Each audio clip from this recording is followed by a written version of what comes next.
Hey guys, this is Star What If. How are you all? Please support to subscribe this channel for watching new interesting stories. So in this video, we will see what if Harry abandoned Hogwarts and got hidden power. Here is short summary. Disillusioned with Hogwarts, Harry ventures into the forbidden forests of Valbone, uncovering secrets and powers long lost to the wizarding world. But before we start, if you want more stuff like this, then be sure to subscribe and like this video. And if possible, share this video with your friends. Now let's start the story. The world was ablaze with the color of the setting sun. The deep red and yellows captured and reflected by the perfect mirrored surface of the water. He stood, transfixed, as the world let the day slip away in a halo of fiery light. Around him, his peers laughed and ran. Their cries of simple pleasure rang from the sandstone walls. Yet he barely noticed them, their exuberance nothing more than the ghostly echoes of something that had long since died within. It was the last day of term and nothing would ever be simple again. His day ought to have been easy, ought to have been the idyllic conclusion to a year fraught with adventure and danger, ought to have drawn his second year at Hogwarts neatly to a close. Instead, he couldn't help but feel as though it were the beginning of the end. It wasn't the killing that so voraciously tore into his happiness. He'd killed the year before and somehow that had changed almost nothing. It was easy to rationalize. Kill, or be killed. It could have been natural if it hadn't been quite so obscene. His desperation had lent his mind a defense. But in the chamber beneath the school, it hadn't been another's life that hung in the balance. It hadn't been another lying in a crumpled heap of robe and bone, their blood gushing onto the unforgiving stone floor. It hadn't been another that had almost slipped from this world. He had almost died. It had been not but a matter of seconds, but in that moment his innocence had fallen away like the petals of a picked flower. In those few seconds he'd exchanged this astounding paradise of magic for a twisted nightmare that stretched on before him, endlessly. Even here, surrounded by his friends as they laughed merrily and teased each other, he felt isolated and alone. He watched with half-hearted interest as the twins screwed up a piece of parchment and enchanted it to fly around Ron's head, bouncing off it at random. Nearby, stretched out in the sun, Ginny and Hermione whispered conspiratorially. While Neville, Dean and Seamus played with exploding cards in an attempt to set the dry grass on fire, and Lee Jordan let his tarantula run over his hands. Each of them had taken it upon themselves to keep Harry's company as much as possible for the last few weeks. It was almost as though they could sense his uneasy mind and unpleasant thoughts. Ron, finally tiring of the enchanted parchment, raised his wand and used a spell they'd learned in the last couple of days. Arresto momentum, he snapped, aiming his wand dead at the ball. To his astonishment, the paper cloned itself twice more and each of them resumed striking him in the face. Flummoxed, he staggered away, flapping his hands around his face. Incendio, he said quickly, waving his wand around at the parchment. To Ron's dismay and the twins' delight, he found that instead of having 3 aggressive pieces of parchment hitting him in the face, he had 3 burning pieces of parchment battering his face. While Fred rolled around laughing, George leaned over to Harry and explained how it was done. "We stuck a bounding charm on it, you see," he said, grinning from ear to ear. "Completely pointless on its own, but it makes for some strange spell interactions. If you try and stop or vanish it, it multiplies, and if you try and remove any of the enchantments other than the bounding charm, it'll double in speed." "Cool," said Harry, trying to seem enthused and failing magnificently. "I'll have to remember that one. Trade secrets, you know," said George, winking, then went back to egging on the parchment. Not able to stand any more, Harry excused himself and left his friends beside the lake. "Harry," called Hermione after him, but he ignored it. Almost inevitably, his feet walked the same tired old paths, drawing him through the winding castle. Each of the corridors he passed through was bathed in a seductive orange glow that was entirely lost on Harry. He realized with neither a great deal of astonishment or interest that he'd arrived before Dumbledore's gargoyle. The huge stone creature gave Harry a lingering look and then stood aside. "You can go up if you like," he said kindly. "Thank you," whispered Harry. Ensconced once more in the headmaster's office, Harry couldn't manage much more than staring at his own hands. Dumbledore sat opposite him with neither a smile on his lips or twinkle in his eye. Indeed, their expressions were almost mirror reflections, long, drawn, sad faces. One conflicted and the other withdrawn. "Is there anything I can do, Harry?" asked Dumbledore kindly. Harry shook his head, opened his mouth and then shut it again. Not because he had nothing to say, but because there was so much he wanted to say. He felt that if he started he'd almost certainly never stop. But Dumbledore seemed to understand this and nodded quietly, content to sit in silence with his young student and merely console him with his presence. The atmosphere was as stifling as the long, morbid tones of a funeral, but Harry knew it wasn't a corpse they were burying, but his innocence. He felt a sudden impulse to scream, to shout, to bang things together, anything to break the silence. Anything to feel something other than the strange phantom emotions that ghosted across the surface of his mood. But he decided against it. He was too tired after all. The minutes of silence dragged on and before Harry knew it, he noticed that the sky had grown dark and overcast. The sun had swept below the horizon and night had stolen in while he was distracted. Eventually Dumbledore looked away from his close scrutiny of Harry and rose behind his desk. His absurdly colorful robes hanging around his neck like a noose. He gave Harry a small smile and gestured to the door. "I have an appointment at the ministry, Harry," he said softly. "You're welcome to stay here, of course." "Thank you, Headmaster," said Harry softly. "I think I'll stay a little while longer." Dumbledore's sad smile didn't fade away, but he nodded slightly. "As you wish." The headmaster crossed his office, stepped around Harry's chair and opened the door. Yet Harry heard him falter and pause. "I fear I'm repeating myself, Harry," said Dumbledore quietly. "But remember, help will always be given at Hogwarts to those who ask for it." For a minute Harry hovered on the edge of tears and anger. A second later, the dam inside his head burst and everything began to tumble out of his mouth, in one completely incoherent stream.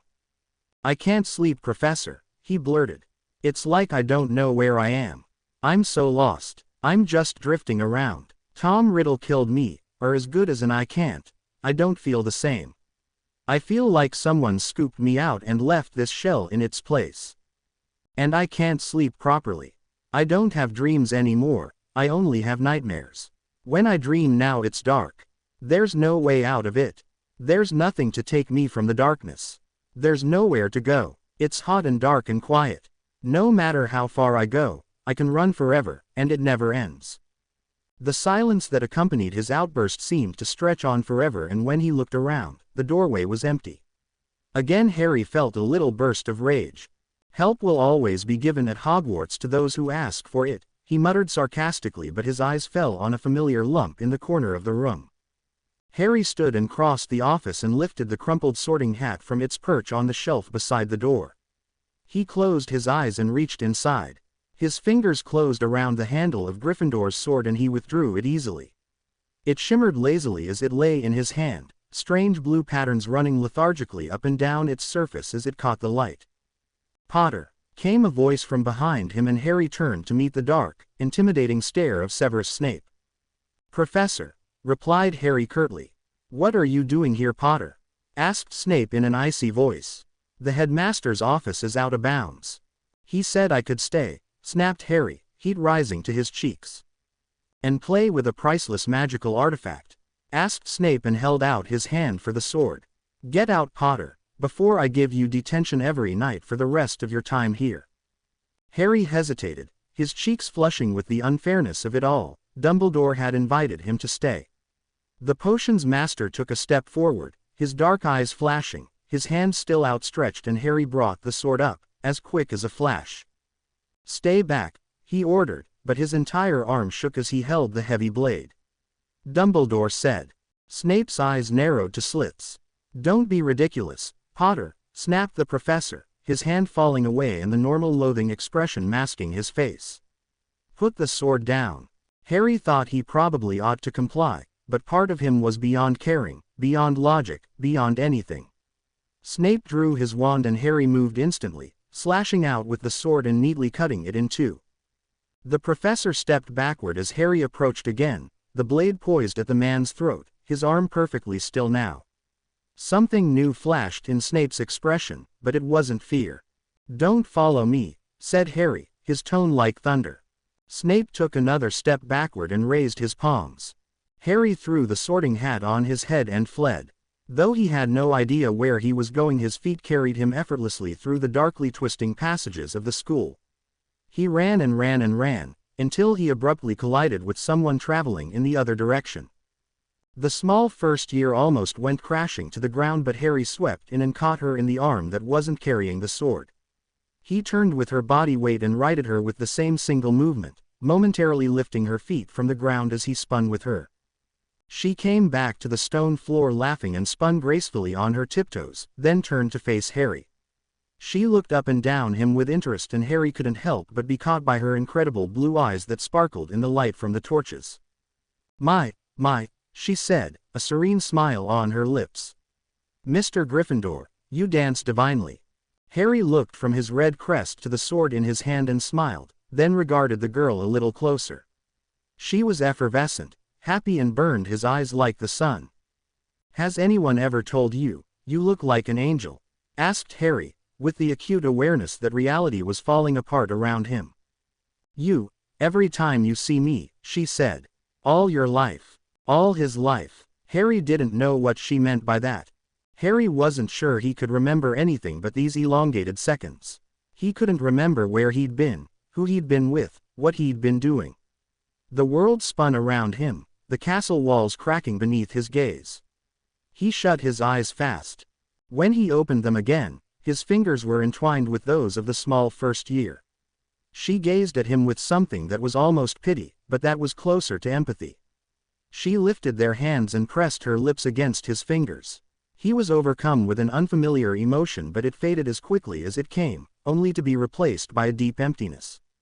I was the same, once, she whispered, and Harry felt as though he might lose himself in her slow, melodic voice. Purposelessly slipping from place to place. Twisted up inside like a ball of paper.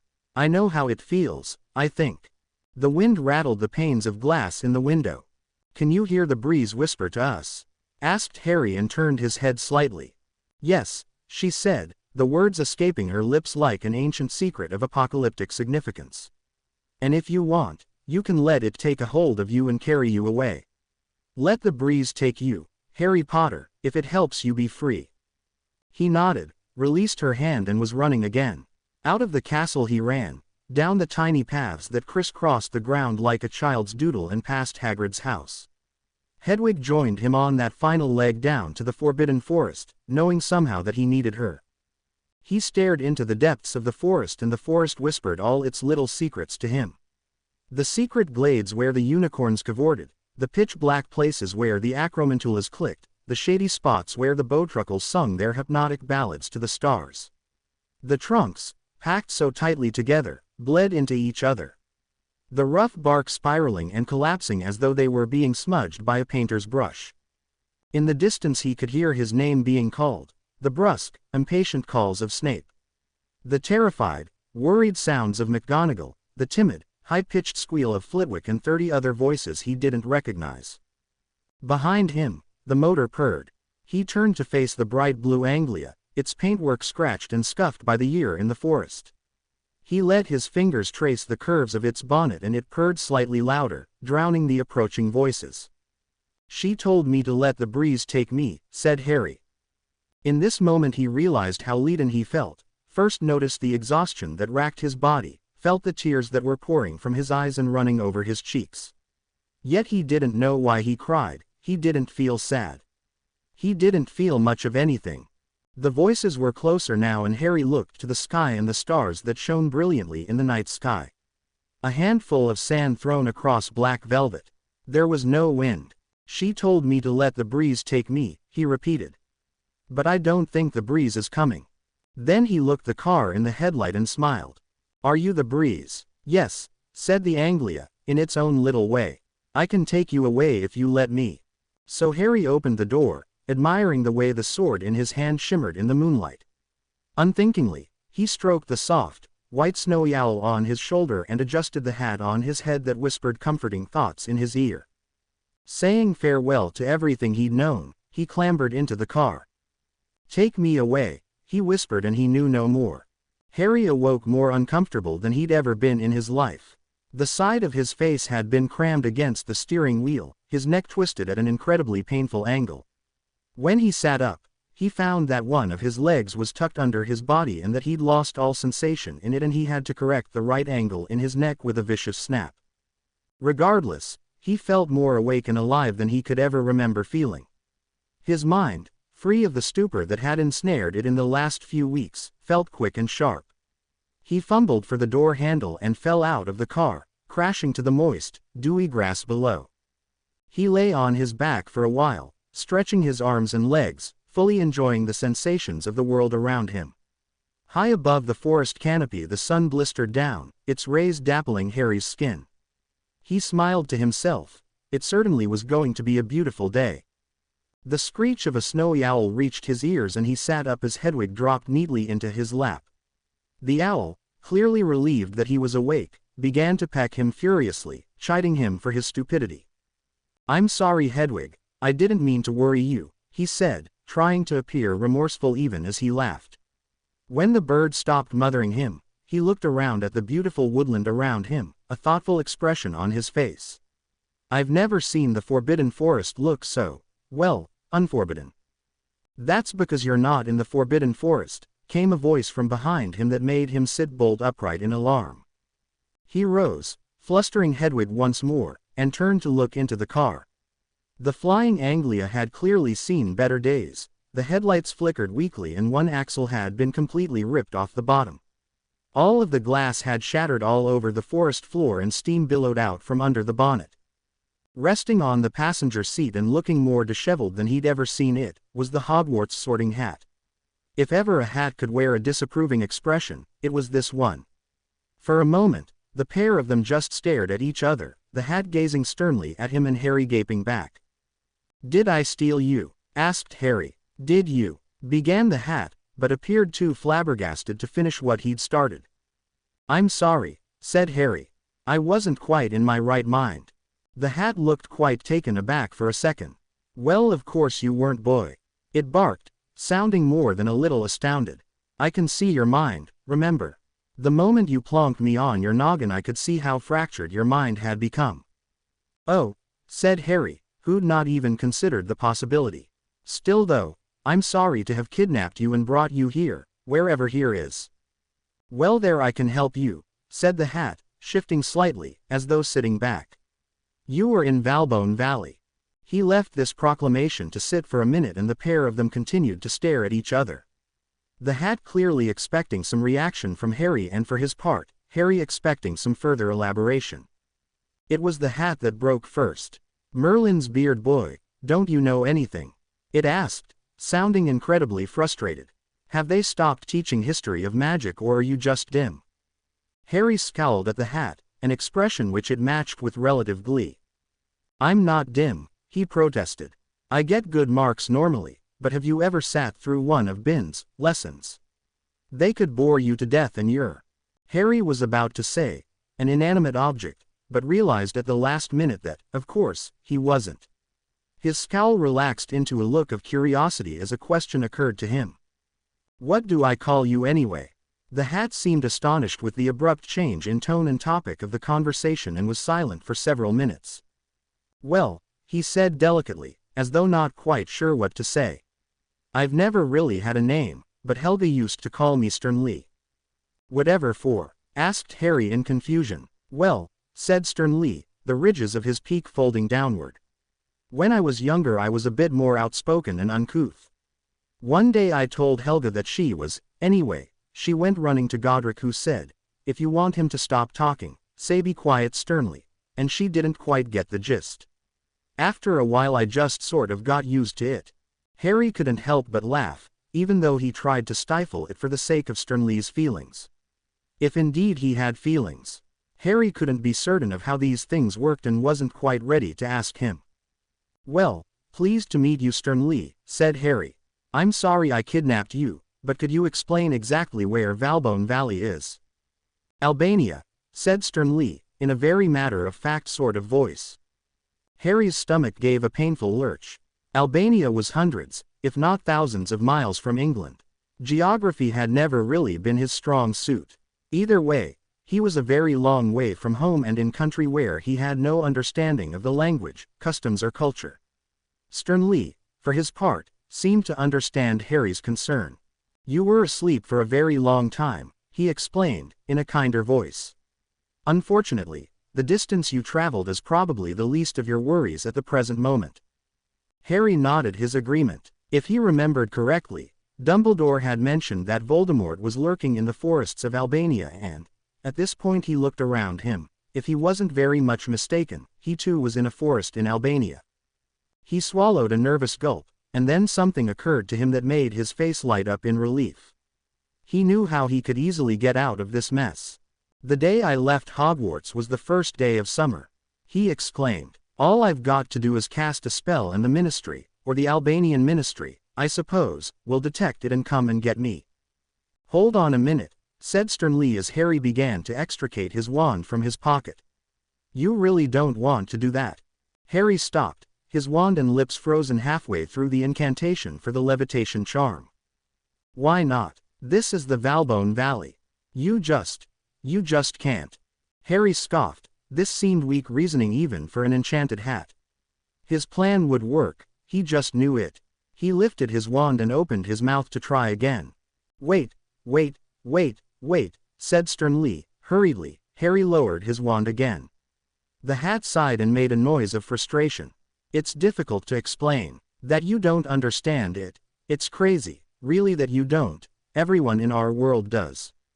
"Well, I don't," snapped Harry, feeling slightly offended and embarrassed. "So do your best." Sternly paused, clearly considering the best way to explain it. After a moment he'd apparently decided upon the words to use, because he began to speak incredibly quickly, almost exactly as Hermione did when she answered a professor's question. "This valley is one of the most incredibly magical places in Europe, if not the world. The Albanians call it Valbone, but the Greek wizards who settled here over 2,500 years ago called it Pr Omicron Smoros. It means, doomed to woe." Harry swallowed. He didn't imagine that Greek wizards were much different to English wizards, and if there was anything he'd learned about wizards in the last 2 years it was that they were rarely subtle or humorous when they named places. Sternly inclined his peak into an unmistakable nod. "This forest is home to any magical creature you can dare imagine. Vampires, werewolves, dragons, chimeras, acromantulas, griffins and a whole host of others you've never even heard of. Not to mention an enormous and extremely militant population of centaurs and goblins who'd just as soon wear your guts for garters as say, 'How do you do?'" Harry frowned once more. Though this place didn't sound particularly friendly, he couldn't see the fault with his original plan at all. "But surely I ought to summon help as quickly as possible then. Surely the Albanian Ministry or Dumbledore can deal with a few disgruntled goblins." "You're not listening to me," said Sternly, sounding weary now and, Harry thought, more than a little worried himself.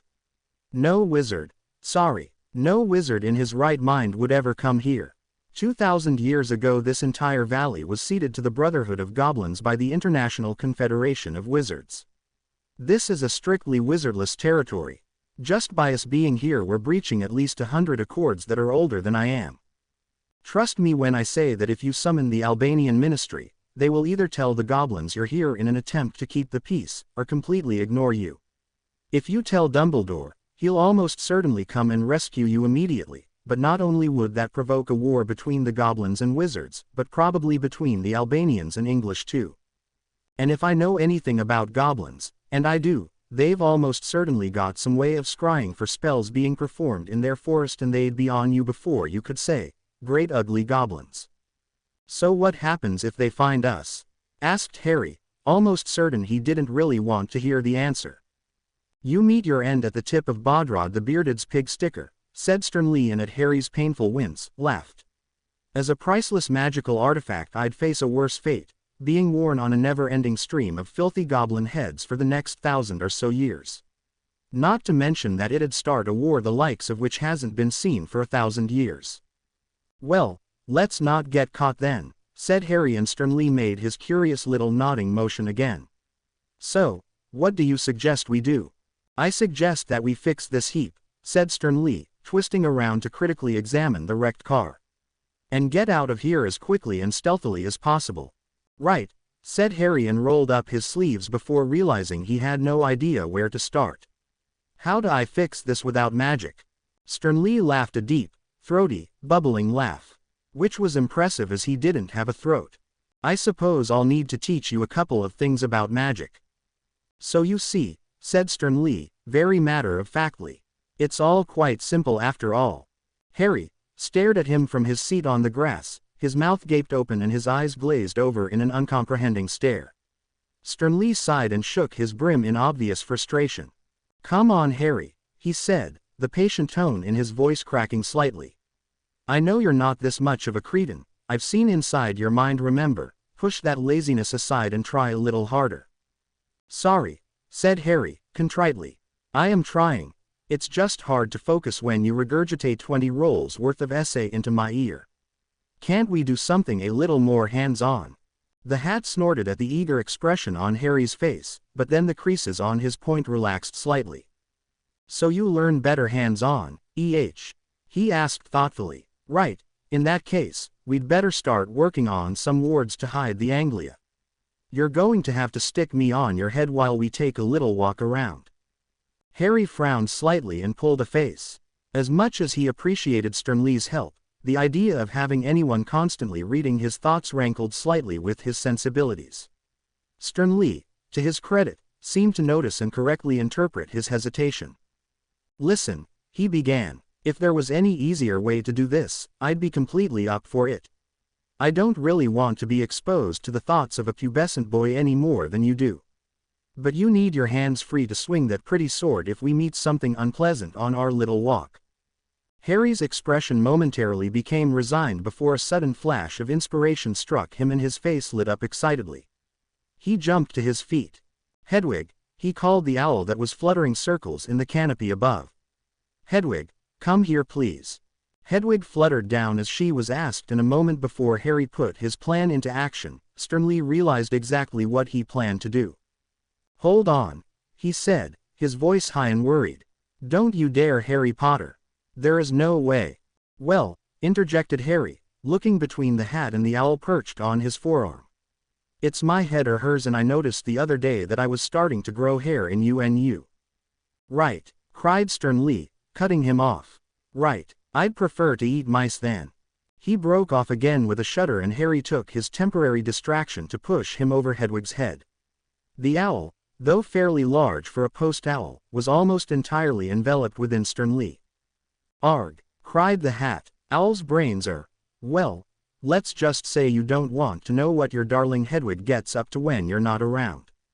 Bark, said Hedwig, reprovingly. I don't think this going to work, said Harry thoughtfully, looking at the pair of feet sticking out from underneath Sternly. However, as he said it, and to his astonishment, the sorting hat began to shrink and within a couple of seconds, fit perfectly on the snowy owl's head. Did you do that? Asked Harry in amazement. One of my innate properties, replied Sternly. Gryffindor thought it would be better if I didn't suffocate the smaller students. When you sorted me you fell over my face, Harry pointed out obstinately. Well, Gryffindor didn't realize how funny it could be to tease first years, admitted Sternly. Nor how intimidating it might be for small children to get up on a stage in front of hundreds of people to have their inner qualities exposed.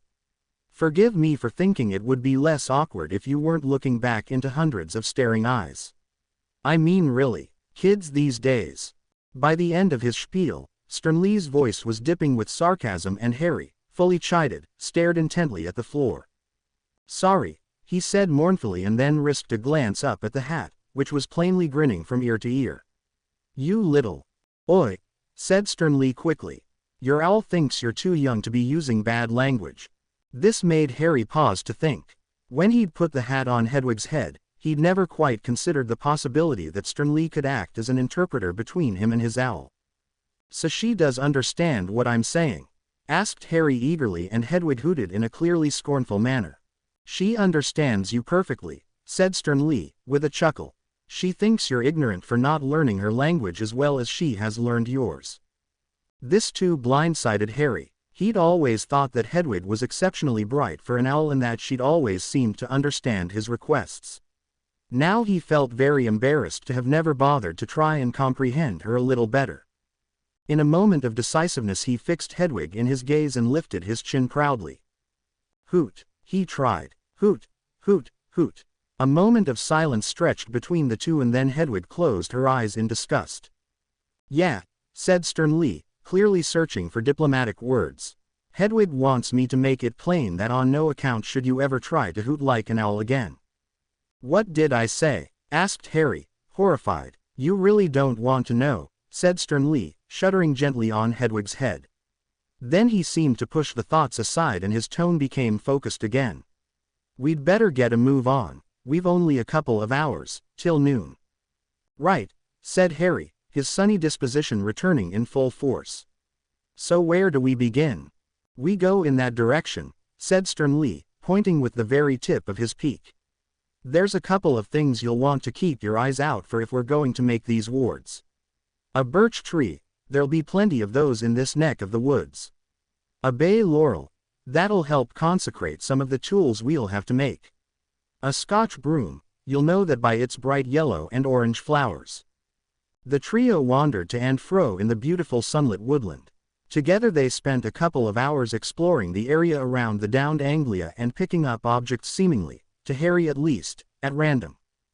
They began with a couple of largish stones that sternly proclaimed as excellent but didn't elaborate any further on. This was followed by a large branch from a rowan tree which he had to hack down with the sword of Gryffindor. Next they stumbled upon the Scotch broom, which Harry thought was beautiful and was slightly dismayed to have to partially deflower. Then he found a small cluster of birch trees close by a bay laurel. This too sternly said was excellent, as they would boost the effectiveness of protective enchantments in the vicinity.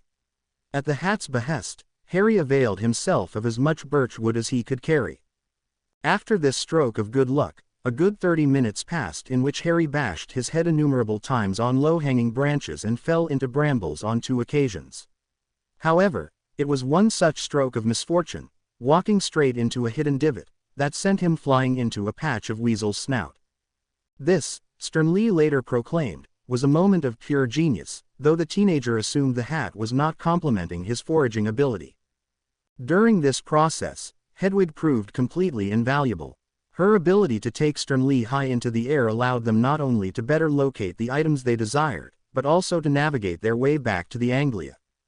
All the while Harry couldn't help but stare in wonder at his surroundings. He'd never had much experience with the woods when with the Dursleys. This was probably a good thing, thought Harry, as they'd have probably abandoned him, and all his experience with the Forbidden Forest had been disturbing. By contrast, everything around him now was incredible.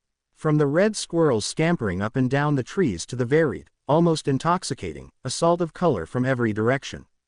He found himself questioning sternly's assessment of where they were. Just as the sun hit its zenith, sunlight brightly illuminating the forest floor, did they come across the last item that sternly had declared essential. However, it was only as he carried a large armful of buckwheat back toward the car that Harry discovered he was allergic to the plant and began to uncontrollably sneeze. Harry dumped the buckwheat on top of the extremely odd collection of items that sat on the grass next to the Anglia and collapsed beside it, feeling utterly exhausted by the trials and tribulations. Sternly, however, appeared to have other ideas and chided him. "You can rest when you're dead," said the hat, "and if you're not quick, that'll be much sooner rather than later."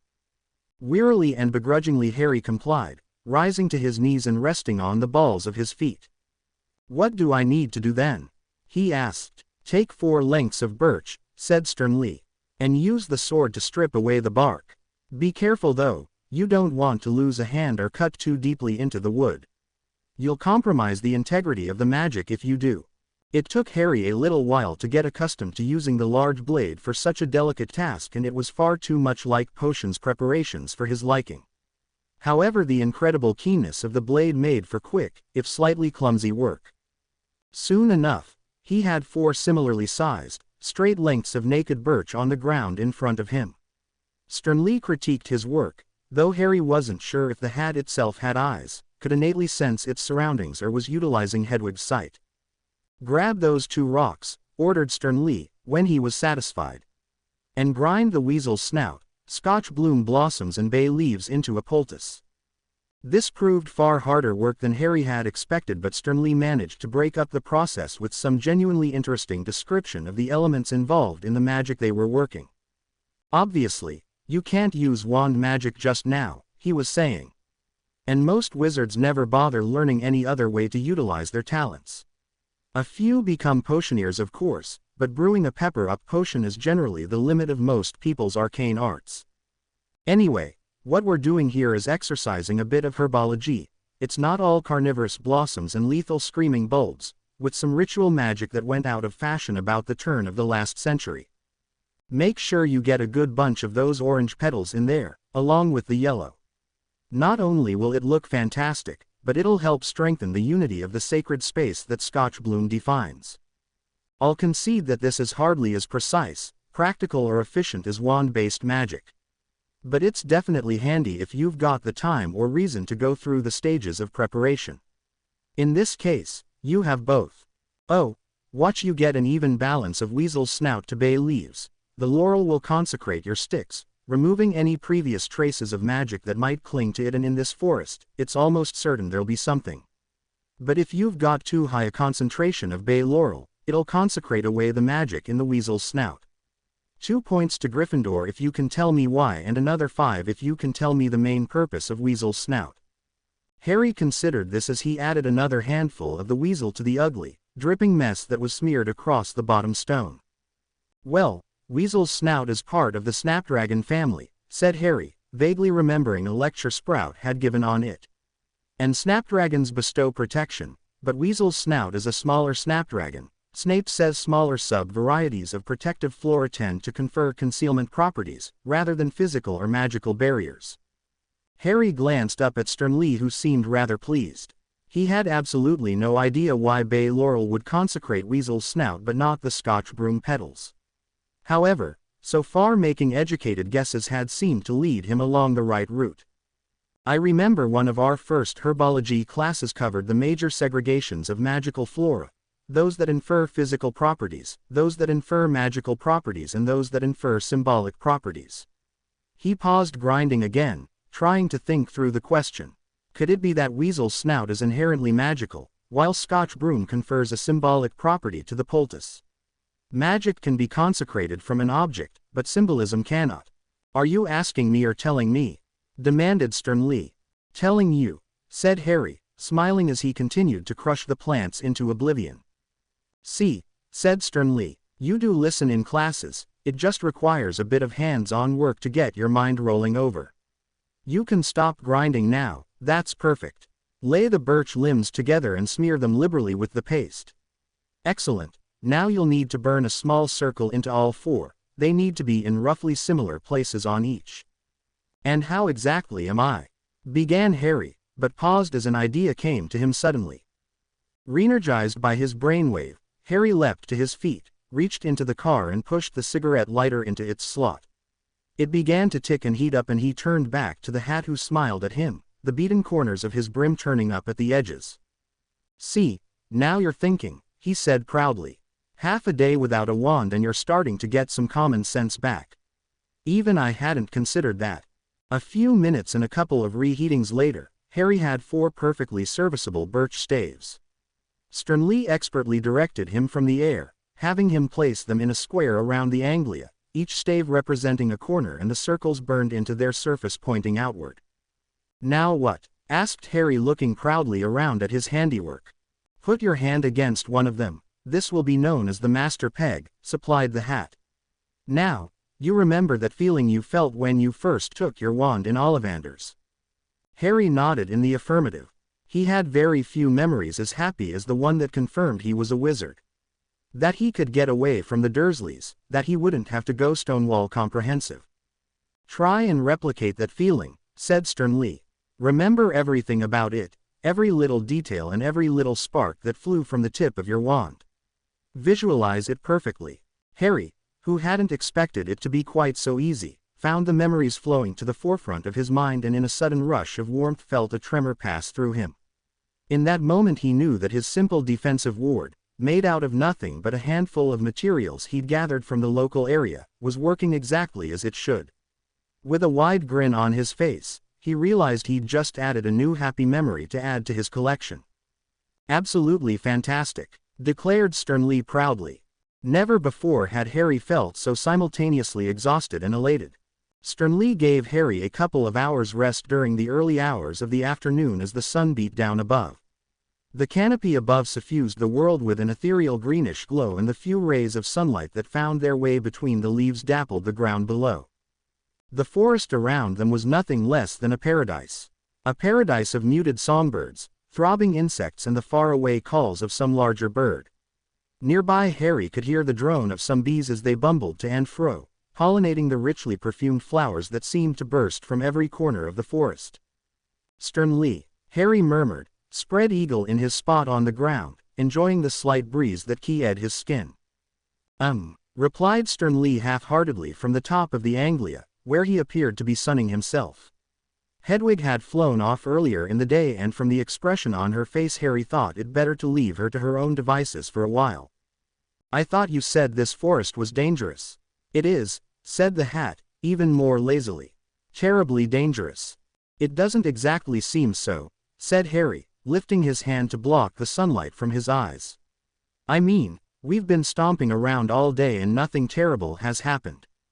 Sternly twisted to get a better look at Harry, and the Hat frowned deeply.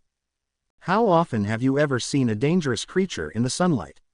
He asked, scornfully. Where exactly did the basilisk live again? In a desert, on a scorching beach, in the middle of a nice, sunny field. Okay, said Harry hurriedly. I get your point, evil things like the dark and the cold. But then surely this forest isn't the perfect habitat for them. Of course it isn't, said Sternly.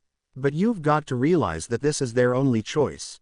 It's not as though it's a choice of Valbone or the dark forest of doom, it's this or wizards culling them left, right and center. I mean, do you think any magical government worth their salt are going to let things like trolls, giants and acromantulas go pottering around if they can help it? Most will generally cull creatures like dragons, griffins and graphorns, which go out of their way to avoid people. But that's terrible, said Harry, feeling slightly sick. That's life, said Sternly, sounding more serious than Harry had ever heard him. As nothing more than a magical construct and a few pieces of battered cloth, I know a lot about the value of life. I'm not one for needless killing, but in some cases it's preferable to the alternative. The alternative? Asked Harry, sitting up and scowling. What could be worse than indiscriminate killing? Than pushing species to extinction? You can't understand it, said the Hat, twisting away. You're young, of the wrong generation. So explain it, growled Harry, his fists curling into tightly clenched fists. He was a little surprised by his flushed cheeks and straining jaw, but few things rankled with him as much as being looked down upon for being young. He'd known worse things in 12 years than most knew in their entire life. Sternly sighed lightly and shook himself. You've got to understand that the wizarding world wasn't always like this, he said eventually. Only in the last 200 years or so has it become even slightly civilized. Harry scoffed at this, his mind full of thoughts of Dobby, the Basilisk, Voldemort and Lucius Malfoy. Exactly, said the Hat. If that's what it's like now, can you imagine how it was 200 years ago before the 71st statute that banned dueling? 400, before the Ministry of Magic. 1,000, before the Wizard Council and the First Charter of Rights. Go back further, 2,000 years ago, when the majority of wizards in Northern Europe were a collection of bearded soothsayers who lived in mud huts, ate hallucinogens and shagged goats in order to further their understanding of the universe. Whatever you might think, or have been taught, people were not always the dominant species on this planet. Vampires, dementors, giants, trolls and goblins ruled the world. Humans were nothing more than cattle to them. And do you think one of them ever stopped to think that what they were doing was wrong? Sternly paused and sagged slightly, looking slightly listless. Harry had never seen anything or anyone look quite so dejected and weary before. So wizards organized themselves. It's why the Roman Empire expanded so rapidly. Behind the rapid advance of their legionnaires was the other, hidden war. Those that surrendered and could be assimilated into wizarding culture, like the goblins, were essentially forced into Beepri. Those that couldn't were pushed to the brink of extinction. Hardly the wizarding world's greatest hour, but can you really blame them? Anyway, that's why they're here. This is where they were pushed back to, and this is where the fighting just sort of stopped. I think everyone was sick of it by then. Sternly lapsed into a tired silence, and Harry could tell that it wasn't the whole story, or at least the hat had much more story to tell. But he also knew that now probably wasn't the best time to bring it up, so he silently sat and digested the information. Soon, however, it became plainly obvious with the grumbling of his stomach that he couldn't sustain himself with information alone, and so he rose to his feet. "Hungry are you?" asked Sternly, clearly relieved to have something else to dwell on. Harry nodded. "We'd best go find something to eat then." With Hedwig nowhere in sight, Harry plonked Sternly on his head and collected the equipment he might need during his expedition. His sword he slung through his belt, ensuring it was positioned so the blade wouldn't cut through the flimsy leather. His wand he tied to his forearm with a length of cloth he ripped from his shirt. To these essentials he added a red petrol tin from the boot of the Anglia. This, he estimated, would suffice if he found some water. He also took a blanket off the backseat, which he could convert into a makeshift bindle if necessary. With these few tools, Harry left the makeshift wards that surrounded the car and ventured out into the woods. Though he wouldn't admit it, Sternly's words had spooked Harry earlier, and so it was with careful and deliberate footsteps that Harry navigated the forest. "You're going to need a reliable water source," said Sternly. "Not to mention that's where you're most likely going to catch game." Harry balked at the idea of hunting anything, and he heard Sternly chuckle above him. "Soon enough you'll be hungry enough to get over that," said the hat, knowledgeably. "But until then, I've got a fantastic recipe for a simple nettle soup." "Oh yeah?" asked Harry, relieved to have something else to think about. "What is it?" "It's pretty simple really," began Sternly, and Harry thought he might hear the slightest hint of humor in his voice. "You stick nettles in a pan full of water and boil them until they stop stinging the inside of your mouth." Harry gave a little sarcastic laugh. "Anyway," said Sternly, "you want to be looking for tracks. Converging tracks going downhill generally means there's water nearby. Those bees around the car are a good sign. They won't fly more than a few miles, which means there's at least some water nearby." In the end it took about 20 minutes for Harry to find some tracks, and longer still to follow them for quite some distance through the forest. Harry learned pretty quickly during his walk that although it was called Valbone Valley, the forest actually covered a much greater area than the valley itself. They heard the stream gurgling merrily along before they saw it. When they finally emerged from the thickets of trees that lined its banks, Harry stopped dead, staring in amazement at the scene unfolding before him. Splashing around in the water were a dozen creatures that Harry had never seen before. They were definitely of humanoid shape, but were perhaps 2 feet tall and glowed a pale shade of blue that reflected and refracted in the water as they leapt and laughed through it. "Sylphs, I think," whispered Sternly. "They shouldn't be hostile, but they're proud and pretty violent if provoked. Be respectful, avoid eye contact, and give them a gift in return for their water." "A gift?" hissed Harry out of the side of his mouth. "All I've got is you and this stupid sword. What on earth do I give them?" "How should I know?" asked Sternly. "Something shiny. Everything loves shiny things." Harry frowned and shoved his hands in his pockets. He came up with a dung bomb, a handful of loose Bots every flavor beans, 2 silver sickles, and a canute. He carefully polished one of the sickles on the edge of his shirt and stepped forward toward the river. Almost immediately all of the sylphs stopped their cavorting and turned to face him, something like curiosity shining in their eyes. Harry found himself fighting very hard to keep a blush from surfacing on his cheeks. The sylphs didn't appear to have a scrap of clothing between them. Very, very carefully he bowed, low and deep, then placed the sickle at the riverbank and retreated a safe distance upstream. There he crouched to fill the empty tin with water, and out of the corner of his eye, watched as one of the sylphs approached the coin, picked it up and began chattering to the others. Whatever language they spoke, it certainly wasn't English, and Harry doubted that any person could make the extremely quick bursts of hisses and yelps they used, so it probably wasn't even human. Either way, he had no idea whether his gift had been a good one or not, but continued to meekly fill his tin. When it was full he rose slowly, presented the strange little creatures with a slight incline of his head, and then slowly moved back toward the thicket, never taking his eyes off them. Once he'd disappeared from view, he heard the creatures go back to their game, splashing around in the water and chattering excitedly. "Excellent," declared Sternly. "Couldn't have done better myself." "You don't have legs," Harry pointed out. "It's a figure of speech," replied Sternly. "Thanks for making light of my disability." "You're a hat," said Harry. "You're not supposed to have legs. It's hardly a disability if you weren't ever supposed to have them." Sternly merely grumbled. On the way back to camp they stopped to pick some nettles. They seemed to grow in thick clumps all over the forest, and according to Sternly they were chock full of vitamins and essential nutrients. Harry couldn't remember having eaten nettle soup before, but Sternly assured him it was delicious. Harry wasn't one to quibble, but he felt he had to make the point that as a hat, he didn't exactly have functioning taste buds. After this quip, the Sorting Hat didn't talk for at least 10 minutes. It didn't take Harry very long to find the quickest way of harvesting a patch of nettles. After drawing his sleeves over his hands, he gripped the sword of Gryffindor with both hands and swung it at the patch of nettles. The plant weren't even a slight match for the goblin-wrought blade, and in no time at all Harry was tossing them into his blanket which he'd laid out on the grass. For some reason a rhyme that he'd once heard in primary school came back to him then, and he recited it to himself in a loud, sing-song voice as he worked.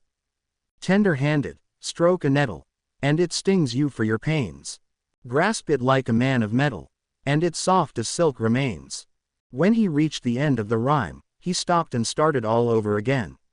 It wasn't until he heard a noise behind him that he realized his folly.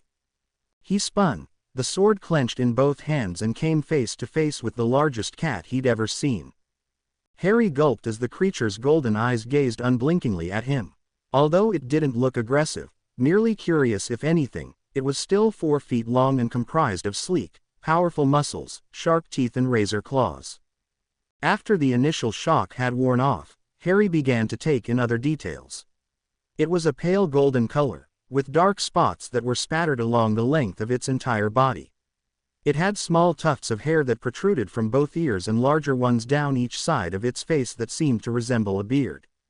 "That's a lynx," whispered Sternly, sounding more worried than he had about the sylphs. "I don't think they attack people, but I don't think they're normally up during the day either." "What does that mean?" hissed Harry out of the side of his mouth. "Well, either it means it's starving," said Sternly, "or you've woken him up with your idiotic singing." Neither of these two situations seemed advantageous to Harry, who was beginning to feel distinctly nervous as the lynx continued to stare at him. The cat's amber eyes seemed to glow as the light caught them, and Harry couldn't help himself from gazing into them, despite his better judgment. For the longest 5 minutes of Harry's life, the pair of them stood perfectly still, gazing at one another. Then the lynx, apparently tired of this game, silently turned and padded away into the forest. Harry let out a sigh of relief and wiped nervous sweat from his brow. "Merlin's beard," said Sternly, and Harry could only nod in agreement. Then, without a single word being spoken between them, he gathered the blanket together, knotted the 4 corners and strode back to the car, setting a blinding pace. Harry sat on the ground carefully dicing the nettles he'd collected. Despite pulling the sleeves of his robes far over his hands, he'd still managed to sting himself more times than he could count. However, as he knew from 10 years with Dursleys, the promise of a full stomach was a powerful motivator, and he diligently shredded the leaves as Sternly had insisted. Beside him sat a merrily burning fire that made him smile slightly every time he looked at it. Sternly had taught him how to stack a fire that burned almost smokelessly. Although he assured Harry that the simple wards they'd erected earlier in the day ought to completely conceal his presence, they both agreed it was simply better to not leave things to chance. Harry wasn't entirely sure what time it was, neither his watch nor the Anglia's dashboard seemed to be working. But the sun was well on its descent toward the horizon, casting long shadows across the ground.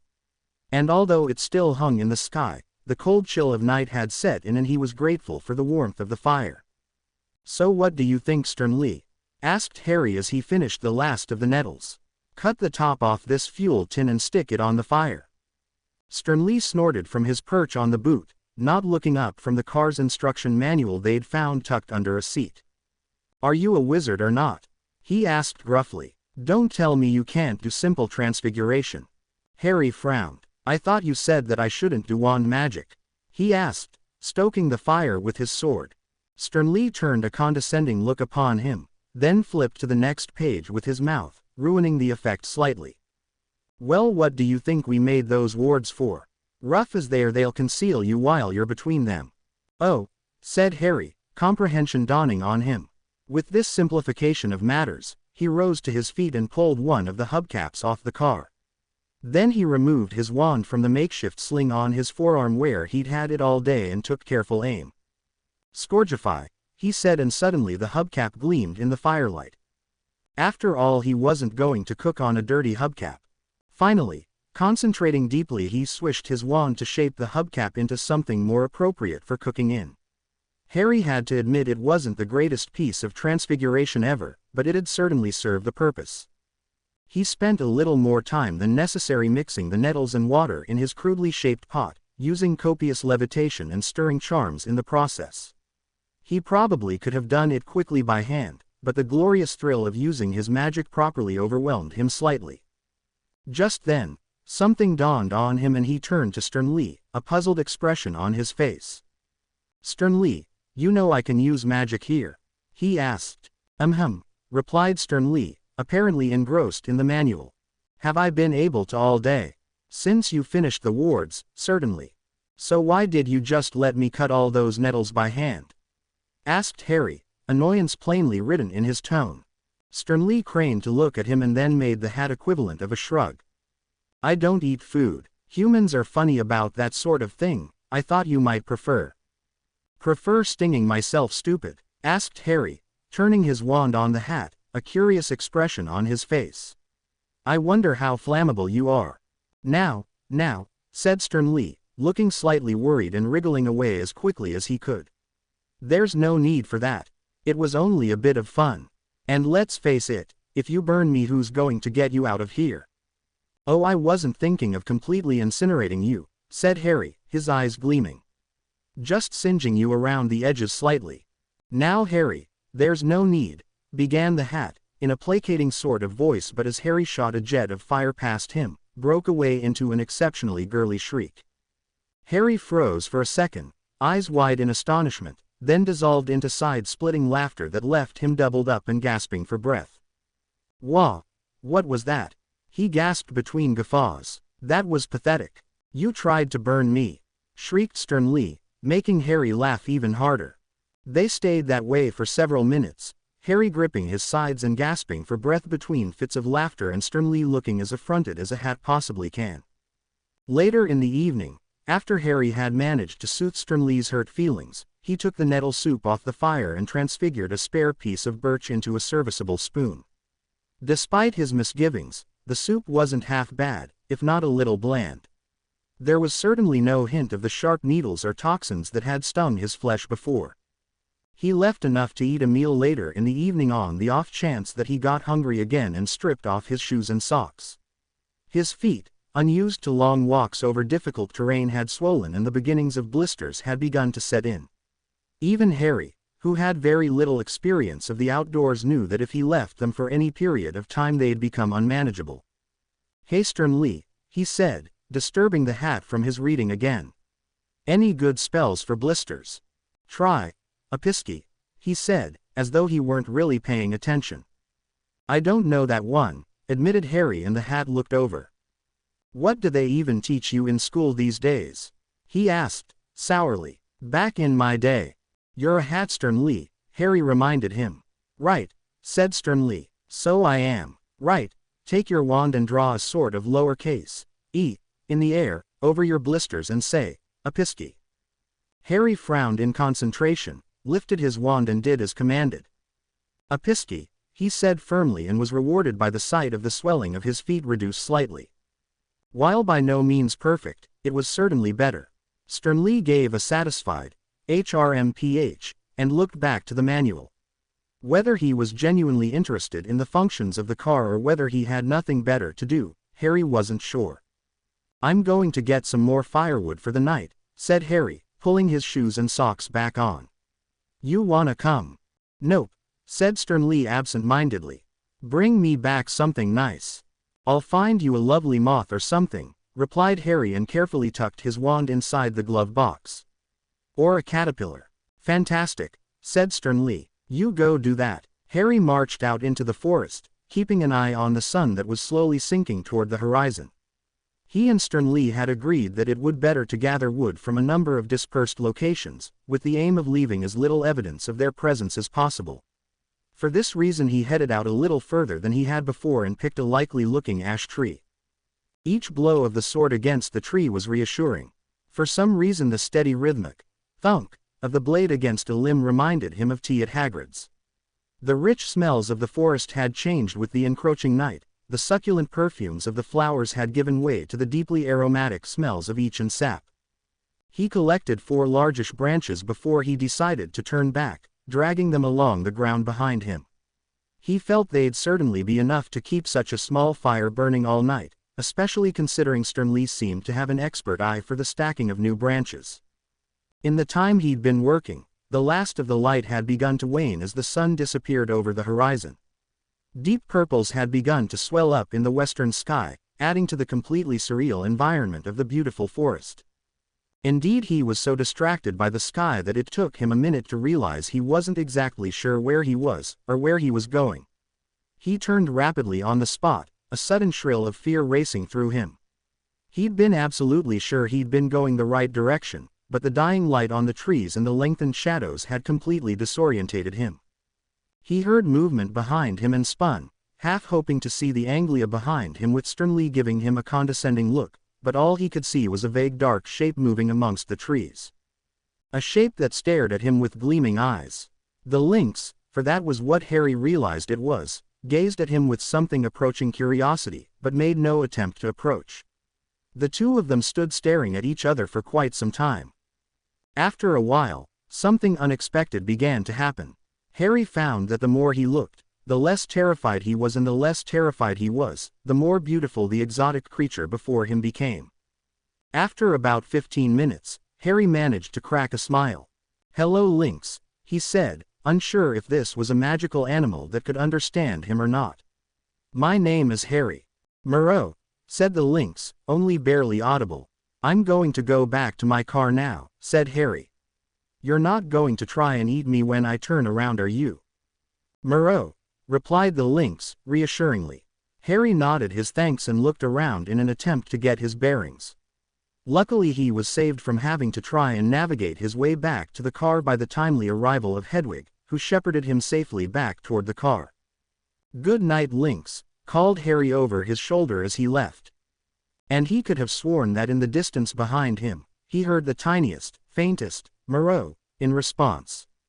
"It's been 2 days, Harry," said Sternly, from where he was perched on Hedwig's head.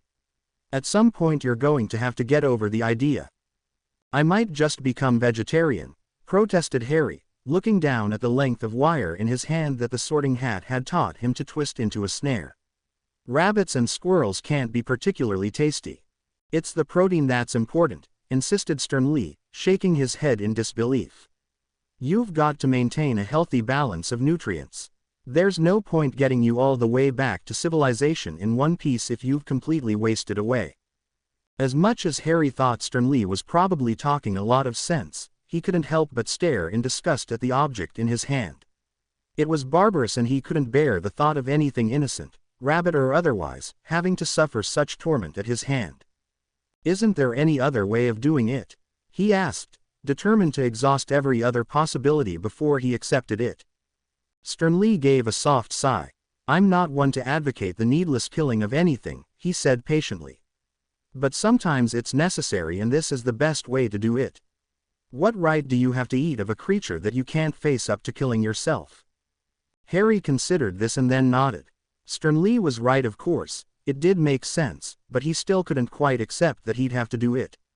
Perhaps it would be easier if he were hungrier, but as it was, Sternly had proved a dab hand at picking out plants that were not only edible, but tasty, and Harry was too used to going without food at the Dursleys to be too worried about the occasional hungry pang. "Sternly, I was wondering," began Harry in a desperate attempt to change the subject. "How do you know all these things you do?" Sternly made a curious gesture that Harry had begun to understand was his attempt at a shrug. Well, I was created by the founders, Gryffindor in particular, and designed to ensure there was a reliable source of input from them in the running of the school. They weren't exactly going to fill my head with bits of fluff, were they? I suppose not, replied Harry, frowning and untying the thin wire noose in his hands. Not to mention that over the years, I've been used as a repository of sorts, used to record the cutting edge and the antiquated unfashionable ideas that might have otherwise been lost. I guess people figured that as I've been around for almost a millennia, I was a pretty safe bet. I guess they didn't foresee me coming along then, said Harry, ostensibly as a joke, but feeling slightly sheepish. Or they did, replied Stern Lee, with another of his curious shrugs. Knowledge is only useful if you use it. I'd like to think that most headmasters would have preferred you to have me in this situation than be out here on your own. But if I never get you back, there's all that magic that's lost. All those ideas, argued Harry, gaping slightly. Magic goes out of fashion for a reason.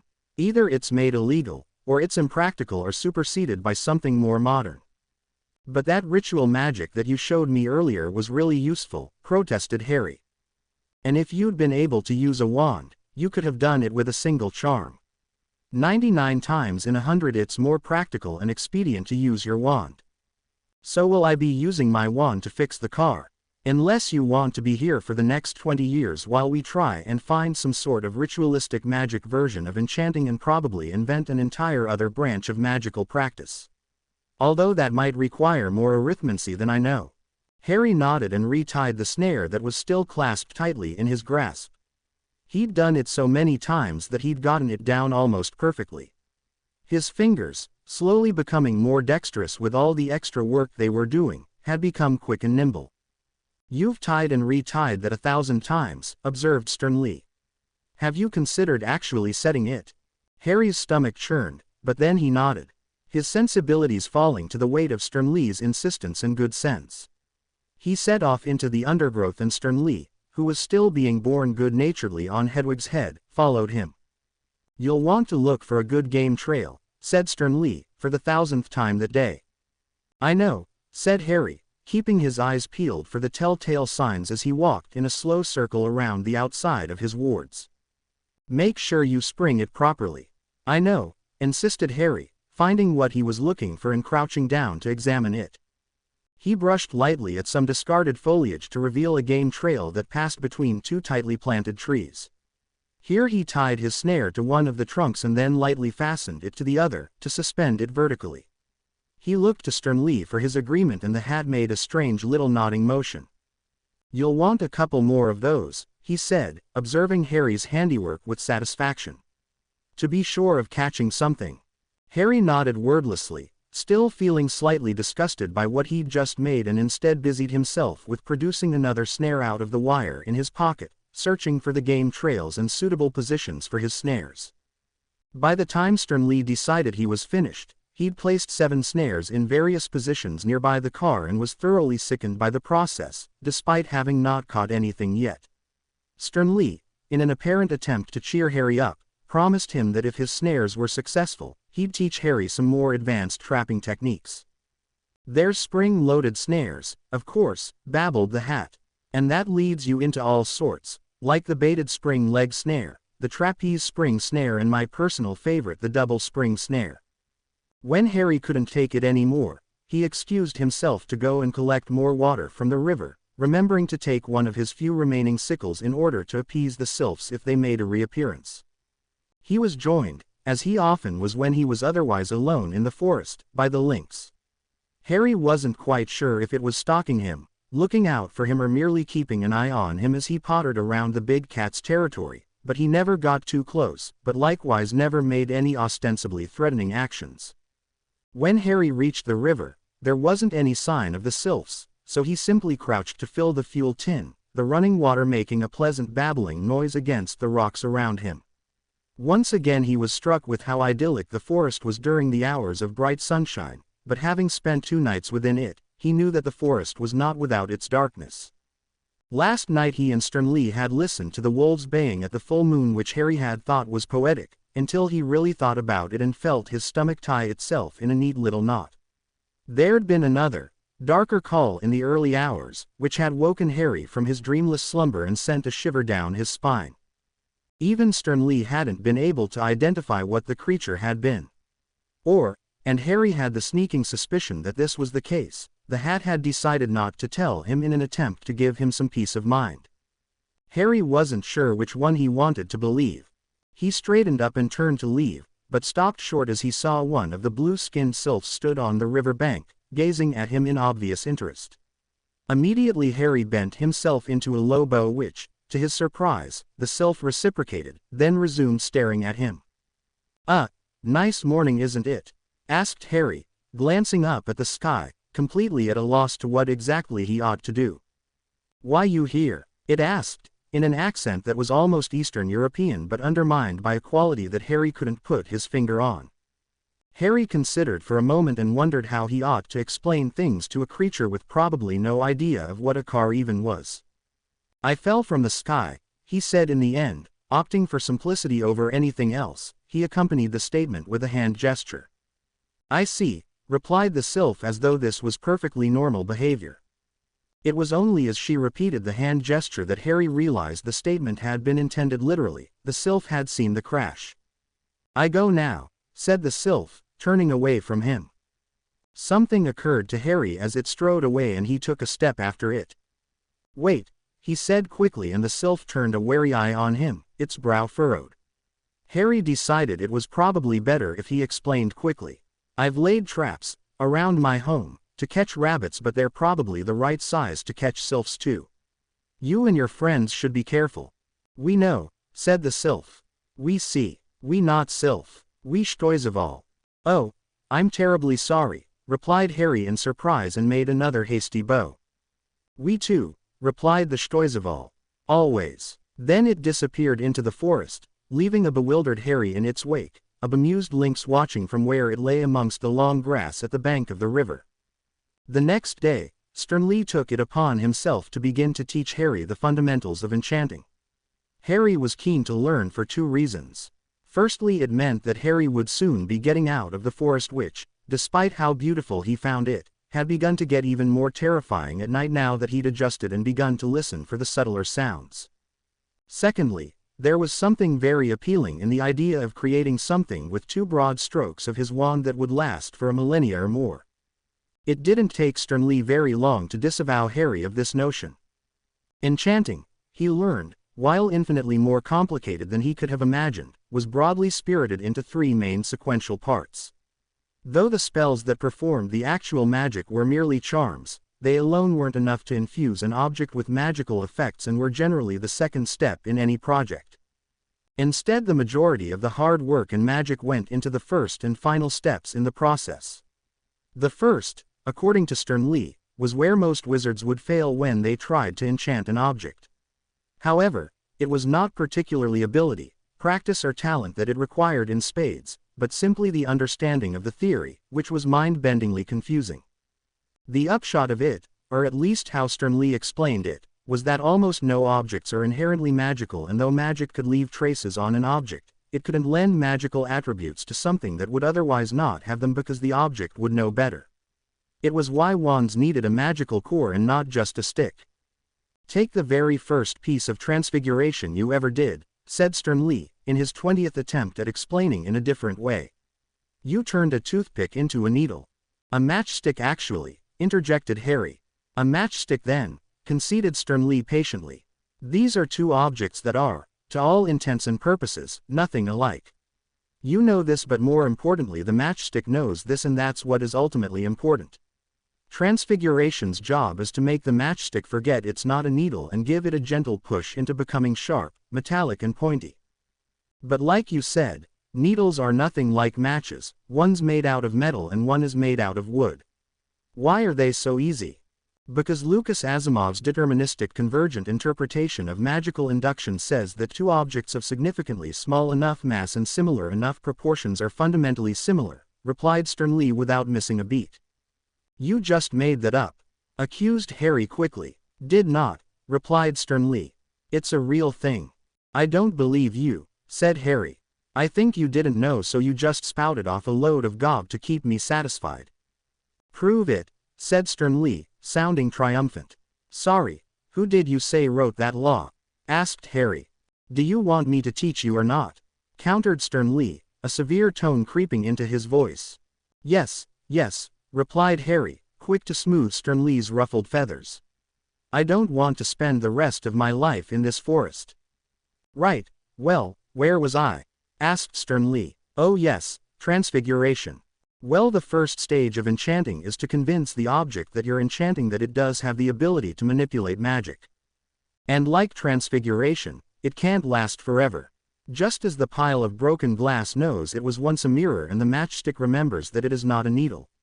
Magic leaves traces. So not only is enchanting fiendishly difficult, but you've got to accept that unless you're exceptionally bright, your enchanted sword is eventually going to remember it cannot shoot fireballs out of the tip.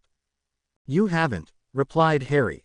That's because the man that enchanted me was 3 parts exceptionally bright, 2 parts hardworking and 5 parts lucky.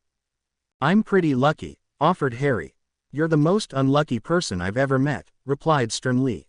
Your parents are dead. You got landed with the worst set of muggles have seen for 400 years.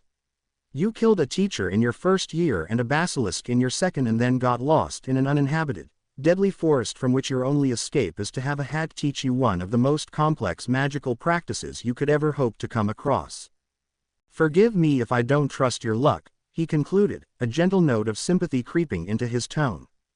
Well, I haven't died, Harry pointed out. Which only goes to show that the universe has a sense of humor, replied Stern Lee, chuckling slightly. Anyway, back to the matter at hand.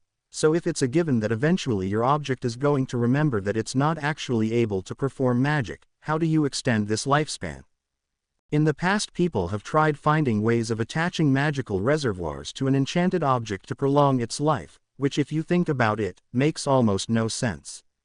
They've tried inventing self-spelling wands to install into the objects, with pathetic results. In the end, there's a half dozen or so ways you can actually do it, but the one that's become the most popular over the years is actually the most straightforward. You essentially bind the original piece of magic to a controller, whether it be a mechanical operation, a thought, a word. When you activate this controller, the object forgets that it cannot do magic, and this activates the magical effect you've imbued the object with.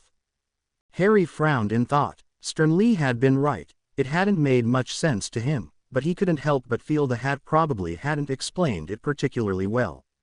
So, he said, and then paused to iron out the last few details in his head. If I wanted to make a flying stone, I would have to make the stone forget that it's not just a stone. It's called an artifice, supplied Stern Lee. So first I'd artifice the stone, amended Harry. Then I'd cast the spell on it. Imbibe it with the spell. And finally I'd bind the artifice to a trigger. You have the essence of it, said Stern Lee. It's a little more difficult in practice, and often you'd have to have 3 wizards working in conjunction so that they could act in tandem, leaving as little possible time between the completion of each phase. Why? Asked Harry, his curiosity inflamed.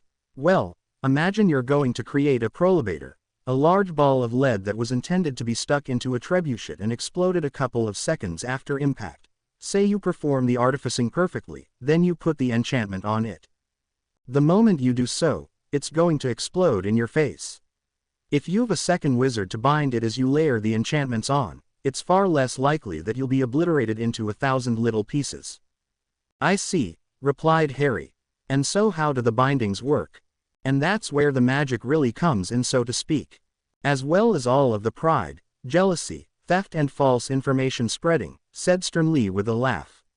When he caught Harry's expression of bewilderment, he continued. There's an awful lot of competition between enchanters in the magical world, some rather pointless and petty backstabbing too, and the binds are all at the heart of it. I'm not talking about your dime a dozen enchanters making cameras, wireless sets or portrait canvases.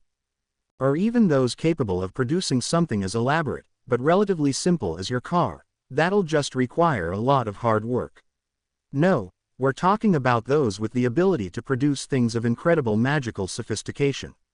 It's difficult to understand, given that the majority of your life in the magical world you've spent in Hogwarts being exposed to some of the greatest feats of magic ever attempted.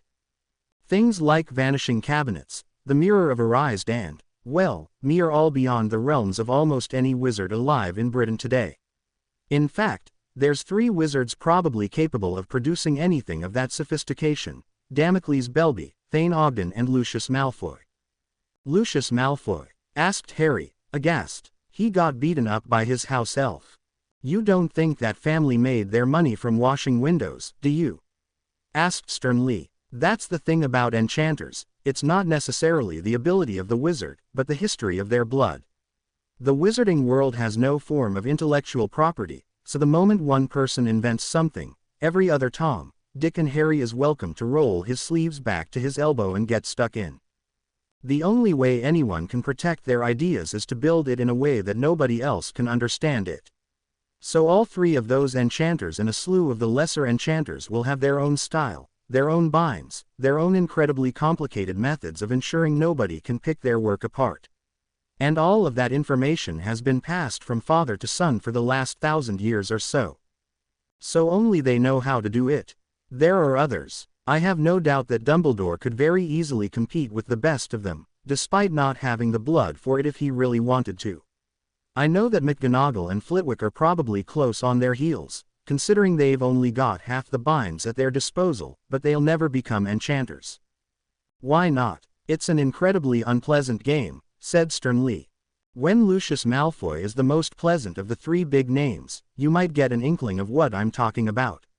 20 years ago, Belby's daughter Maris seduced Ogden's brother Bob in a pub, drugged him and made off with half the family's literature. All because 10 years earlier Tiberius Ogden killed Edon Malfoy in a duel over a signature bind that was of disputed origin, which I know for a fact that Druella Black sold to both of them for a small fortune. Druella Black. Sternly gave him an odd look, somewhere between a frown of confusion and curiosity.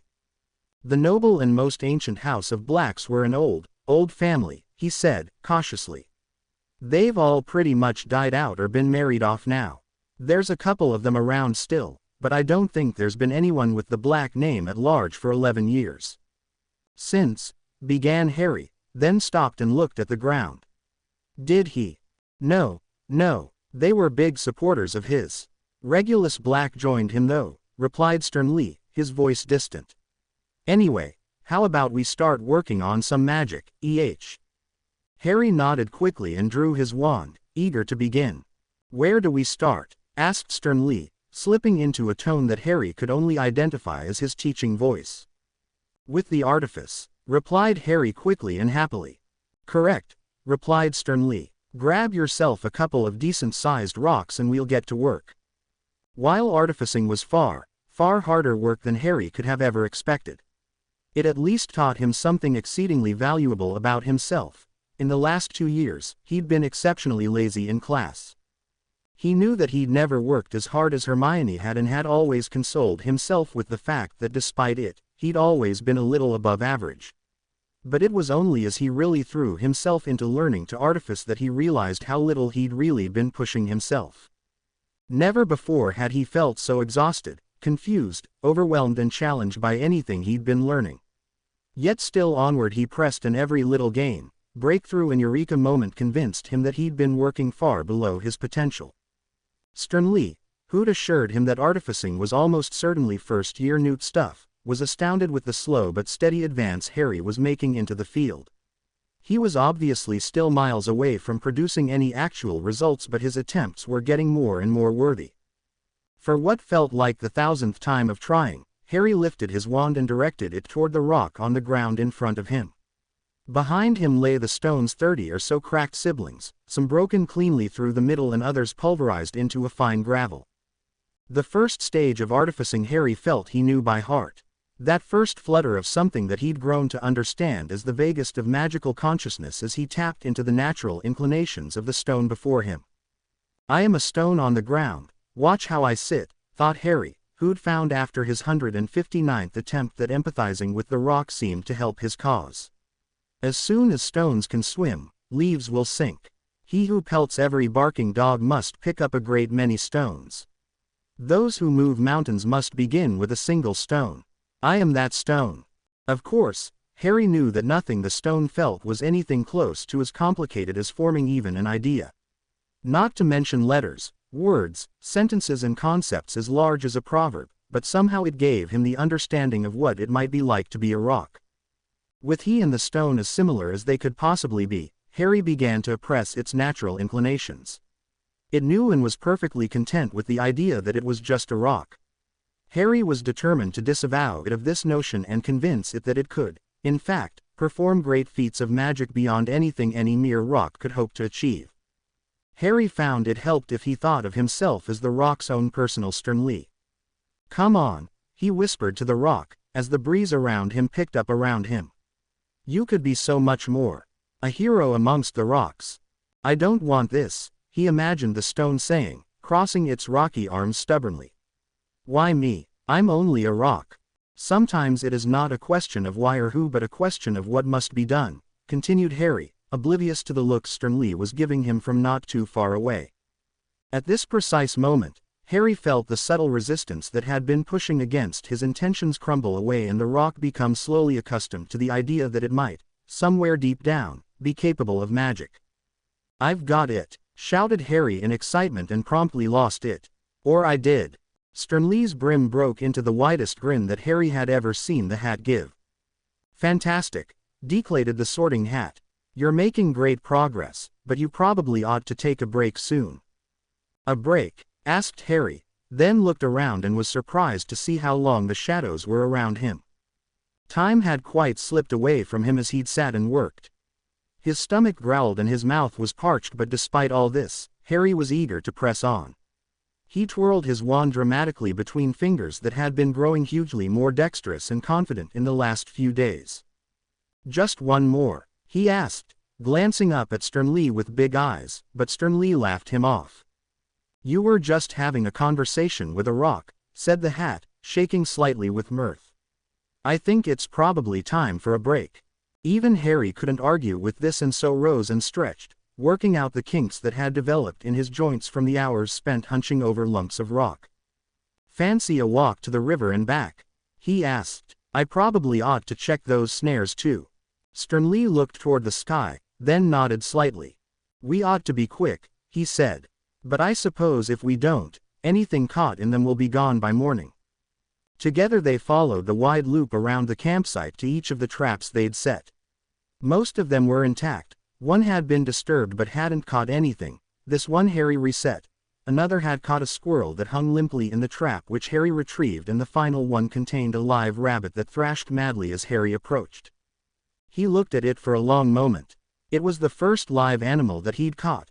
Both the squirrel he'd caught today and the hare he'd found yesterday had been dead long before he reached them. This one, however, was only partially caught in the trap, and its struggles against the sharp wire had cut it and spread blood all over the forest floor. "You need to be quick, Harry," said Sternly, comfortingly from his perch on Hedwig. "You're doing him an unkindness the longer you leave it alive." "I know," said Harry, and even though his stomach still churned, he lifted the sword of Gryffindor. 10 minutes later, when they arrived at the river, there was no sign of the Stoizeval.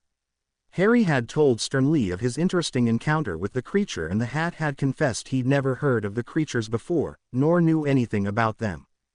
Harry stood, with Hedwig on his shoulder and Sternly, in turn, on her head, and watched the orange light shatter on the surface of the choppy water. The wind picked up around him and shook the boughs of the trees, showering him with leaves. The rich perfume of the blossoms in the trees wafted around him and slipping seductively into his nostrils. A single comet, just visible against the dying rays of the sun, flickered into existence for a solitary second, then was extinguished, like a candle in the breeze. A strange intangible quality of the atmosphere reminded him of the night he'd left Hogwarts and filled him with an uncomfortable feeling in his chest. Tonight he ought to be sleeping in the spare room at the Dursleys as the baking heat of endless summer days blended together into an endless summer. Instead he was hopelessly lost in an impenetrable, hostile forest. He couldn't decide which was worse, hopelessly lost, or hopelessly bound. Terrifying or boring. Yet, he decided, glancing up at Sternly and Hedwig, his companions silhouetted against the blaze of the setting sun, he knew it was better to be with friends. "I'm glad you're here, Sternly," said Harry as the sun drew away from the dark. "You too, Hedwig." "So am I," replied Sternly honestly. "Bark," said Hedwig. Harry returned to artificing the next day and, drawing on the experience of his breakthrough the day before, picked it up remarkably quickly. In almost no time at all, Harry was producing artificed stones that were almost clamoring for magic to perform. "Excellent," declared Sternly, as Harry produced the 20th such stone. "I think it's time to move on to the theory of binding." "You missed a step," Harry pointed out quickly. "Don't I need to know the charms first?" "Point your wand at that rock," said Sternly. "Say, Wingardium Leviosa, and swish and flick with the wand." Harry lowered his wand and glowered. "You asked me to teach you to perform charms," remarked the hat genially. "I know the levitation spell," snapped Harry. "But what if I wanted to make it shoot the stinging hex or something?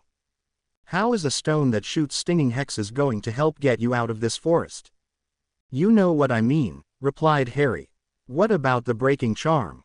The, stammered Sternly in a mocking voice. "Honestly, the charm work will be the hardest bit. I want to leave it until last, and it honestly doesn't matter in which order you learn these two." "I thought you said that the artificing was the hardest bit," objected Harry. "No, I said that artificing was the hardest bit for most wizards who start enchanting. If you haven't noticed yet, you're not most wizards," explained Sternly. "Most wizards probably wouldn't begin enchanting until their last year at Hogwarts. You're ahead of the curve when it comes to artificing and way behind when it comes to charm work. We're going to have to improve your general level of wandwork to perform the charms I'm asking you to do." Harry grumbled in annoyance. The charms themselves had been what had really interested him about the entire processes. Spells that were practical and concrete, not to mention those which he could apply to his flying, were always an added bonus when learned. He remembered in first year going well out of his way one Sunday afternoon to learn a bristle straightening charm for his broom, just because Ron had mentioned it could be done. "Now binds come in a variety of flavors," said Sternly. "Most of the ones you'll need to know are pretty basic and widely available to most wizards in your standard sort of textbooks, but there's a couple of others I know that I think Newt Scamander may have invented at some point last century, and they make nice substitutions for a couple of the more difficult ones that you'd have trouble with. But to start with the basics, firstly there's the Albright bind." For the next several hours, Sternly lectured Harry on the variety of binds. They covered the Albright bind, which would slow the rate at which the object would expend its lifespan. Following that were the Clail, Falconer, Garda and Italian binds, which could be used to control the various properties of the enchantment. Next they covered the Magnus bind, which translated physical input into what Sternly called universal magical constant, which was itself a difficult concept to understand. The simplest explanation the hat could offer was that it was used to pass information between the binds, a sort of magical electrical current. It was only as Sternly began to describe the properties of the universal magical constant that Harry realized quite how complicated the process of binding was. There had to be a bind that detected the input, and as each variety of input had a slightly different bind, there were as many of these as colors under the sun.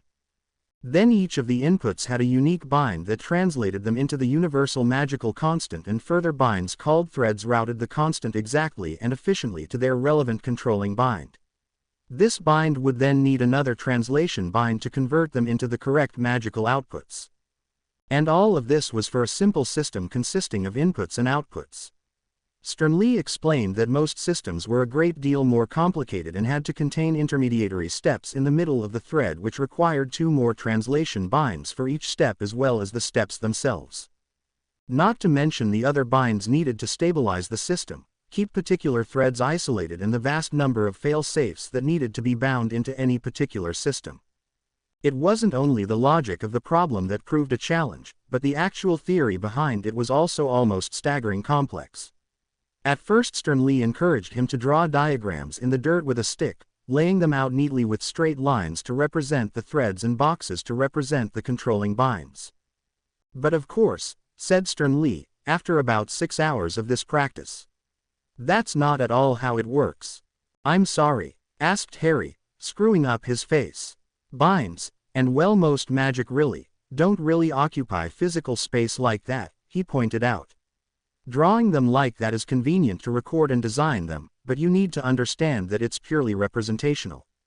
"So what do they look like?"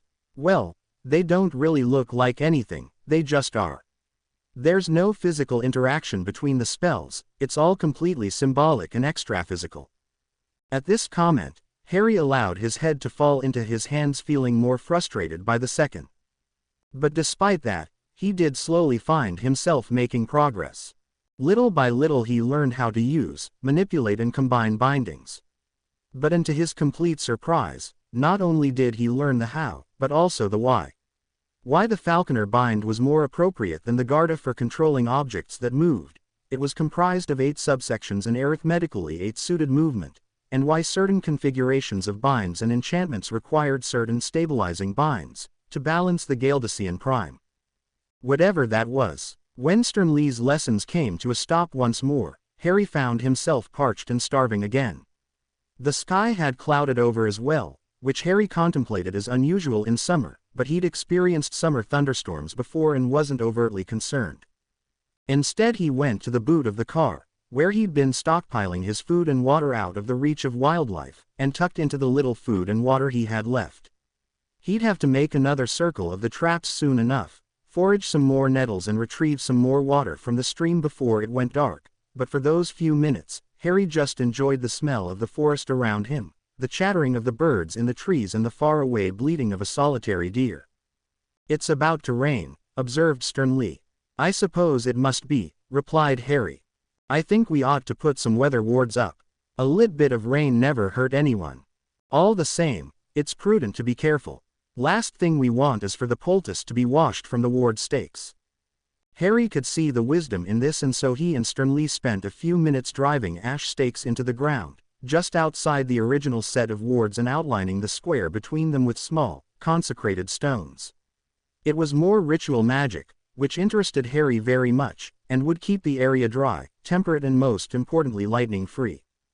Even Harry, glancing at the enormous metal car out of the corner of his eye, could see the merit in this last bit. As evening rolled in, Harry stacked some more wood on the fire and settled in against the tire of the car, enjoying the warmth of the flames. He'd completed the necessary chores, emptied and reset his traps, collected water and cleaned the muck off his face, cut firewood for the evening and double-checked the ward stakes for signs of degradation. Sternly had discouraged him from working any further on binds, artificing or charm work. Too much of a good thing, or something like that. Instead, he decided Harry ought to get to grips with the enchantment that Mr. Weasley himself had done and see if they couldn't figure out where it had gone wrong. So Harry set about transfiguring some necessary tools, and then piece by piece, they stripped the bodywork of the car, ensuring that Harry knew how to remove and replace each part individually.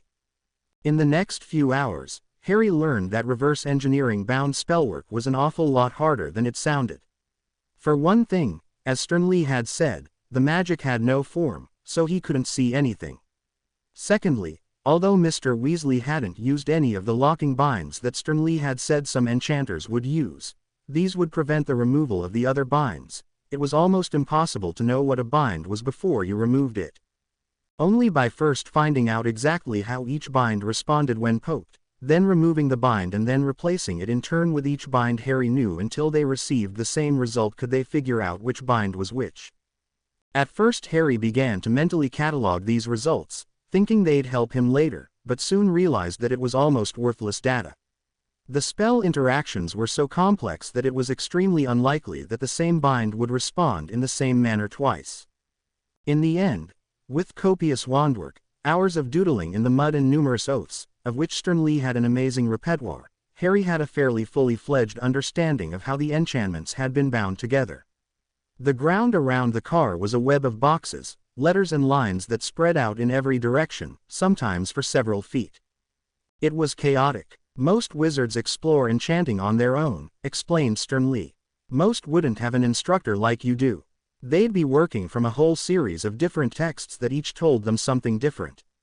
Harry could tell that this was exactly how Mr. Weasley had learned, for the enchanting was a strange piecemeal combination of different, often conflicting binds.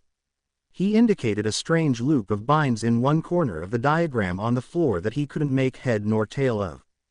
"What are those for?" he asked curiously, and was surprised by the expression of disgust on the hat's face. "I doubt Arthur Weasley had any idea what those binds do," he said, in a disgusted voice. I imagine he lifted them straight from another tela.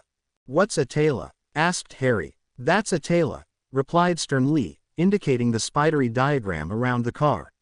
Normally they're neater and in a book, but the essence is there. Harry nodded in understanding. And what's wrong with those binds? Unusual stuff, responded Sternly, a strange darkness in his voice that Harry hadn't ever heard before. Almost makes me wonder where he got them.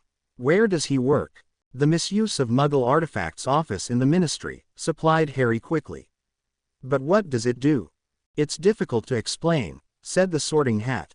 It makes it sentient to a degree in order to bind it to the will of the enchanter, make it unerringly subservient. It's normally used to make magical materials behave in a particular way that they wouldn't usually.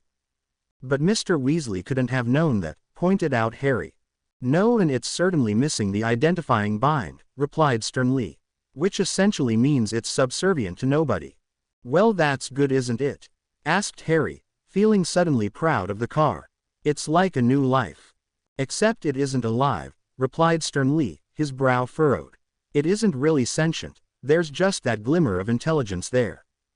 It saved Ron and me from a pack of great dirty spiders, Harry pointed out, and this made Sternly frown even more. And that worries me even more. It shouldn't be able to reason at that level. Spell interactions. Must be, but I can't for the life of me figure out what could be causing it, admitted Sternly. Well, you're sentient, observed Harry. So are all the portraits in Hogwarts, the photographs in my album, and so was. He stopped short. Tom Riddle's diary? Asked Sternly, an ominous tone to his voice, then the frown on his face rescinded and he made his curious shrugging motion. It won't be that bad, but I do wonder where Arthur Weasley got the idea to enchant a car to fly. The clouds above broke during the night. Thunder fell thick and fast as though thrown, with some apparent amount of glee, by an errant and mischievous god. Enormous bolts erupted from the sky, scorching the earth and blistering everything around it. Several trees around Harry found themselves abruptly immolated by columns of fire that burned entire feet into the ground. Harry, for his part, cowered in the Anglia, hoping that it really would protect him from the storm. He half remembered hearing this somewhere in the Muggle world. It was not that he didn't trust his weather wards, but in fairness they'd only been described to him by a hat. However, he discovered, to his pleasure, that he could certainly trust the hat's judgment as an enormous lightning bolt struck a semi-transparent dome of light above the car. Everything was suddenly overwhelmed in a bright flash of light that burned itself into his retinas and sent him quivering to footwell. It was only several hours later, when he was certain the clouds had petered away, that he finally crawled, blinking, into the pale moonlight. Despite the early hour and the age he seemed to have been awake, he was not in the slightest tired. Nor was he worried by the carnage that surrounded him, rather he was deeply fascinated by what he saw. Deep trenches were cut into the ground where a flying branch had been hurled, by the enormous force of the wind, against the ground. Entire trunks were rent in two, split by the fall of the lightning. The forest floor was pockmarked with dark ringed craters, and an all-pervasive smell of burnt wood and superheated air invaded his nostrils to take up permanent residence. Sternly proved far less adventurous than Harry. What does it look like out there? He called, his voice soft as though not to attract the ire of the fleeing storm. Harry laughed softly as he examined the still smoking ruins of what had once been a mighty oak. It's cleared up beautifully, replied Harry, his eyes drifting up to the twinkling stars in the sky and the slightly brightening sky to the east. Even the rabbits are out in full force. And indeed they were, hopping to and fro frantically, as though expecting the heavens to open on them once more. Harry couldn't help but smile as he observed their antics. Check on the wards, prompted Sternly, his voice quavering slightly. Harry laughed again. Of all the things for the hat to be terrified of in this forest, and he'd chosen the weather. Regardless, he went to check on the ward posts and found that one of his weather stakes had been damaged by a falling tree. Harry thought he and Sternly probably ought to correct this oversight in the morning, perhaps putting some more protective wards around the outside to prevent such things from happening, but it could wait. He repaired the damage as best he could, his nimble fingers making short work of binding the stake back together with a length of knotted stalk, as Sternly had instructed him. He knew that the stake would eventually need replacing, but he was content to allow it to sit until morning. The slight crack wasn't enough to put them in any serious danger, especially with the storm dissipating. Still, it was better to be safe than sorry, and Harry hoped the ground would dry out soon. In its current boggy state, he suspected that anything he attempted to drive into the earth would disappear for good. His little checks made and chores completed, Harry made his way back to the car and clambered into the back seat. He'd only just managed to stretch himself out when lethargy and exhaustion swept over him in equal measures. As he dozed, he found his mind surprisingly full of thoughts and fears for his new friends the Lynx and the Stoizival. Just before he fell asleep, he made a pledge to find them in the morning and ensure they were all right. He woke up bright and early the next day just as the sun peeked through the window of the Anglia, the bright rays catching motes of dust suspended in the air. Somehow the damage looked less severe in the daylight. Though the blackened stumps and ripped turf still looked like the victims of some horrific battle, there was certainly less damage than he'd previously thought. When he informed Sternly of his plan to go seeking out the Stoizival and the Lynx, the Hat was less than enthusiastic about the idea. "They're not pets," he remarked in a careful tone. "They might not take kindly to your interfering. I'd rather them not take kindly to it than die because I didn't take action when I should," remarked Harry blithely. "They've been nice and neighborly to me, I don't see why I shouldn't exchange the favor." The rest of Sternly's vehement protests fell upon deaf ears, and Harry quickly decided to leave the moldy heirloom behind. Instead, he retrieved the sword of Gryffindor from the front seat and took the last of the cooked rabbit with him as he headed out into the forest. He slowly made his way to the area that he'd first seen the Lynx, hoping that this was where he'd made his hide. He wasn't disappointed either, for after 5 minutes of searching around the patch of nettles, he came upon the beast limping through the forest. It froze when Harry drew close, narrowing its eyes and lifting its head to sniff at the air. Then it turned to look at him and regarded him with a wary look. He could see from the way it held its front paw aloft that it had done some considerable damage. He thought he could probably heal the wound with his newly learned Apisky spell, but knew he couldn't do it in the open. Luckily, he'd prepared for this. "Come here," he crooned softly and cut a chunk of meat from the joint he was carrying. Then he backed several paces away. "Come on." The Lynx regarded him, then the meat, then raised his eyes to look at the boy again. Harry took another step backward. Slowly and very, very cautiously, it limped forward a pace, then another, then devoured the morsel of food with apparent relish. Harry smiled in satisfaction. 4 times he repeated the process until finally leaving the rest of the joint just inside the wards. He wasn't sure if the wards would affect the Lynx, but to his relief they seemed not to. He went to sit on the bonnet of the car and watched as the Lynx, bolder now, came forward and began to gnaw at the meat on the ground, holding it on the ground with his paw and tearing pieces off with his teeth. Harry lifted his wand. "Apisky," he muttered, drawing the lowercase e in the air. The Lynx went absolutely ballistic. With a bellow of rage it shot about 10 feet in the air, swinging around wildly. It landed on all fours and pulled itself close to the ground, its ears flattened to the back of its head. It stared around wildly, looking panicked and terrified. "Don't worry," said Harry plaintively, feeling equally as panicked that the enormous predator was so spooked. "I just fixed your leg, I didn't mean to." But the Lynx didn't let him finish and bolted into the undergrowth at top speed, disappearing before Harry could do or say anything. "Well, don't say I didn't warn you," muttered Sternly from inside the car.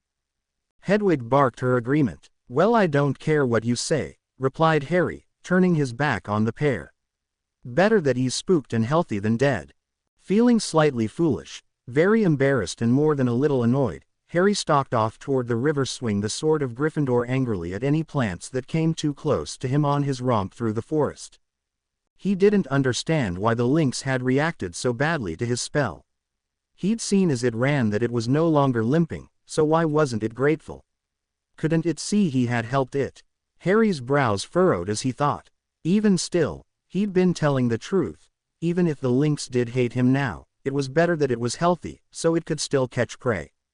Then a terrible thought occurred to Harry. What if he was now prey? He shook these thoughts away angrily. The Lynx would come around. He should have explained himself, should have reasoned with it. It had always seemed to understand him before, and like Sternly had said, he'd fallen into the trap of thinking of it like a pet. He was a wild animal. When he reached the water, the Stoizeval were clustered around the bank, their eyes lowered. They turned as he approached, and he made a great show of laying his sword down by the bank before he came any closer. Laying on the grass between them was one of their number, his blue eyelids closed in death, a serene expression on his face. "Oh no," whispered Harry, gazing down at him sadly. "I'm so sorry." "We too," replied the Stoizeval in unison. "Always." Harry opened his mouth to ask what that even meant, but then decided this wasn't the time and closed it again. He joined them for a few minutes, staring down at the corpse, a strange knot in his throat. The Stoizeval seemed like peaceful creatures, and that one of them died so senselessly made him feel terrible. "I wish there was something I could have done," he said softly, and the nearest one turned a curious expression upon him. "You are sad?" it asked simply, and Harry realized there was no trace of grief on the creature's countenance. "Yes," he said. "Aren't you?" "Always," said the Stoizeval, then looked at his dead friend. "But not him." "I don't understand," admitted Harry. "No need. But you're not upset." "He is lucky," it said with a shrug. "Always the innocent are the first to suffer." "Ronan told me that once," said Harry, suddenly remembering first year in the Forbidden Forest. "Wise Ronan," said the Stoizeval. "Wise Ronan," echoed his companions. Harry stared in confusion, then shook his head clear. "Look, I came to see if I could help you," he said. "Heal your wounded, cure your sick." The Stoizeval turned a deeply offended expression upon him. "You look to curse us?" it asked, disgust falling from every syllable. "I want to help," said Harry, more confused by the conversation's direction than he thought he'd ever been before in his life. The Stoizeval's expression softened, and he bowed his head slightly toward Harry. "Some always do," he conceded. "In ignorance, in blindness. You cannot help." "Thief." "Thief?" asked Harry, still completely bewildered. "Thief," repeated the Stoizeval. "You stole them. Your blue flying box, your sword, your talking hat." "I didn't steal them," began Harry, intending to tell the creature how he'd intended to return them, how he'd only borrowed them. But then he realized that he hadn't merely borrowed them, he hadn't intended to return them, he'd not even considered it. "I didn't think. You have this problem often," it said, its expression inscrutable. It wasn't a question. Harry opened his mouth to retort angrily, then thought better of it and snapped his mouth closed. Wordlessly, seething with anger, he turned on the spot and stalked away from the river. As he passed, he snatched up the sword from the ground, and as he strode through the forest, hacking apart everything in his path. He was almost hysterical with anger as he arrived back at the car. Still seething, he buried the sword a few inches into the soft earth and kicked the wheel of the Anglia angrily. "Harry," said Sternly softly, from the top of the car. "You meant well, Harry. Your heart was in the right place." "Yes, well, apparently I'm ignorant and blind," snapped Harry and kicked the wheel again for good measure. "Apparently the innocent are the first to suffer, and Mars is bright this evening, and centaurs and Stoizeval can go shove their head up their own."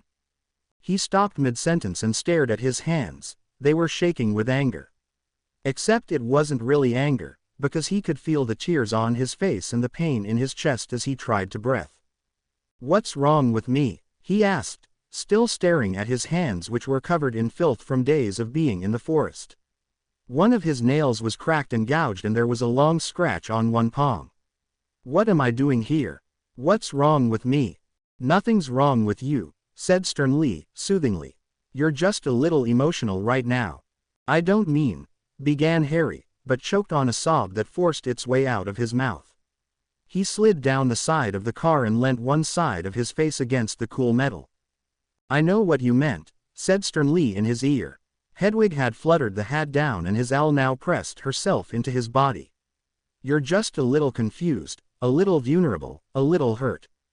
But Harry was thinking of the night he'd come here, the night he'd snapped and attacked Snape, the night he'd taken Sternly, the sword and the Anglia. Two words rose to his lips unbidden, and he whispered them, half afraid of what they might mean. "Psychotic break," he said, echoing the words he'd once heard a neighbor use in reference to Vernon's reaction to his Hogwarts letters. "Is that what this is?" No, said Stern Lee, in a sharp, no-nonsense sort of voice. Don't be ridiculous. You were just a little confused, you've been fine for ages afterwards. But Harry couldn't help but wonder if he had been. Couldn't help but wonder how he'd taken this entire thing so easily in his stride. Couldn't help but wonder if this was a fleeting moment of sanity in a week-long episode of insanity. Couldn't help but wonder if any of this was really real. The rest of the day slipped away in a blur of cascading, mutating and overwhelming emotions. Harry found that although one moment he might be feeling extreme sadness, the next he might be feeling exceptionally giddy. In his brief moments of true lucidity, it terrified him, but the spells didn't last longer than a few minutes at a time, leaving him nothing to cling to as he slipped from emotion to emotion. Stern Lee encouraged him to sleep early into the evening, and Harry gladly allowed sleep to take him, the softly crackling fire basking his face with warmth and the stars glimmering overhead in the murky sky. His dreams were unordered and chaotic, filled with a myriad of strange faces and places, sights he'd seen in the forests of Valbonne and half-remembered people he'd met in his childhood. And all the while, Harry was running, chasing, a dark shape that fluttered from room to room, from place to place and across the faces of the people he encountered. He stopped running only when he ran head first into a small first year, who almost went crashing to the ground, but Harry, thinking quickly, swept in and caught her. He turned with her body weight and righted her with the same single movement, momentarily lifting her feet from the ground as he spun with her. She spun away from him, laughing merrily. My, she said, a serene smile on her lips. Mr. Enchanter, you dance divinely. Harry looked from the girl to the talking stone in his hand and smiled, then regarded the girl a little closer. She was effervescent, happy, and burned his eyes like the sun. Has anyone ever told you, you look like an angel? Asked Harry, with the acute awareness that his unreality was falling apart around him. You, every time you see me, she said. All your life. He awoke with a start, jerking out of the dream as though he'd just fallen into an icy pool, his lungs gasping for breath and his heart hammering against the inside of his chest. For a moment he panicked, with no idea where he was, then he became aware of the uncomfortable prickling sensation of the car's material against his skin and the quiet movements of Hedwig as she napped in the front seat. He sat up and caught sight of Stern Lee, bizarrely squeezed into the gap between the passenger headrest and the roof of the car. The hat's eyes roamed over him, a strange expression fixed to its features. How are you feeling? Asked the hat, his tone terse and worried. Harry wasn't exactly sure. He didn't feel as desolate and empty as he had in the final days of his second year at Hogwarts, but neither did he feel the carefree naivety that he'd been feeling during his days in the forest. Something sullen had come over him, something unhappy, but not as gleefully angsty as the sadness that had overtaken him before. Thin, he said finally, when Stern Lee began to rustle impatiently. Stretched, empty, sane? Asked Stern Lee, his tone of voice blunt. Yes, replied Harry, after careful consideration. Like you said, just unhappy. Good, said Stern Lee, his voice still slightly wary, but then added in a stronger voice. Good. I'm starving, said Harry, as his stomach rumbled. You'll have to wait until daylight, said Stern Lee, glancing out of the window at the slightly lightening sky. Okay, said Harry, simply. In that case, until then you can teach me the charms I'm going to need to get out of here. I'm not sure I'm ready, insisted Harry in a forceful tone of voice, then allowed it to drop to a more respectful level. I've got to be, or I'm never going to get out of here. Stern Lee sighed, then nodded his acquiescence. We'd better get started then, he said. Let's take your mind off your stomach, When Stern Lee had said the charms would be the hardest bit of the process for Harry, he really hadn't been lying. The binds, the artificing and the theory had been challenging, there was no doubt about that, but Harry was beginning on more or less the same level that any wizard might come to it. There was no precursor to these things, and Harry had been able to start at the simplest level and work his way up to the level required in a fairly short time span. But the charms he was required to cast, while simple to the majority of wizards who would be beginning to enchant, relied heavily upon years of schoolwork he'd not yet done, hours of wand technique that he'd never had a chance to try, let alone master. Not to mention entire bookfuls of theory, most of which he'd never heard of or seen, let alone read.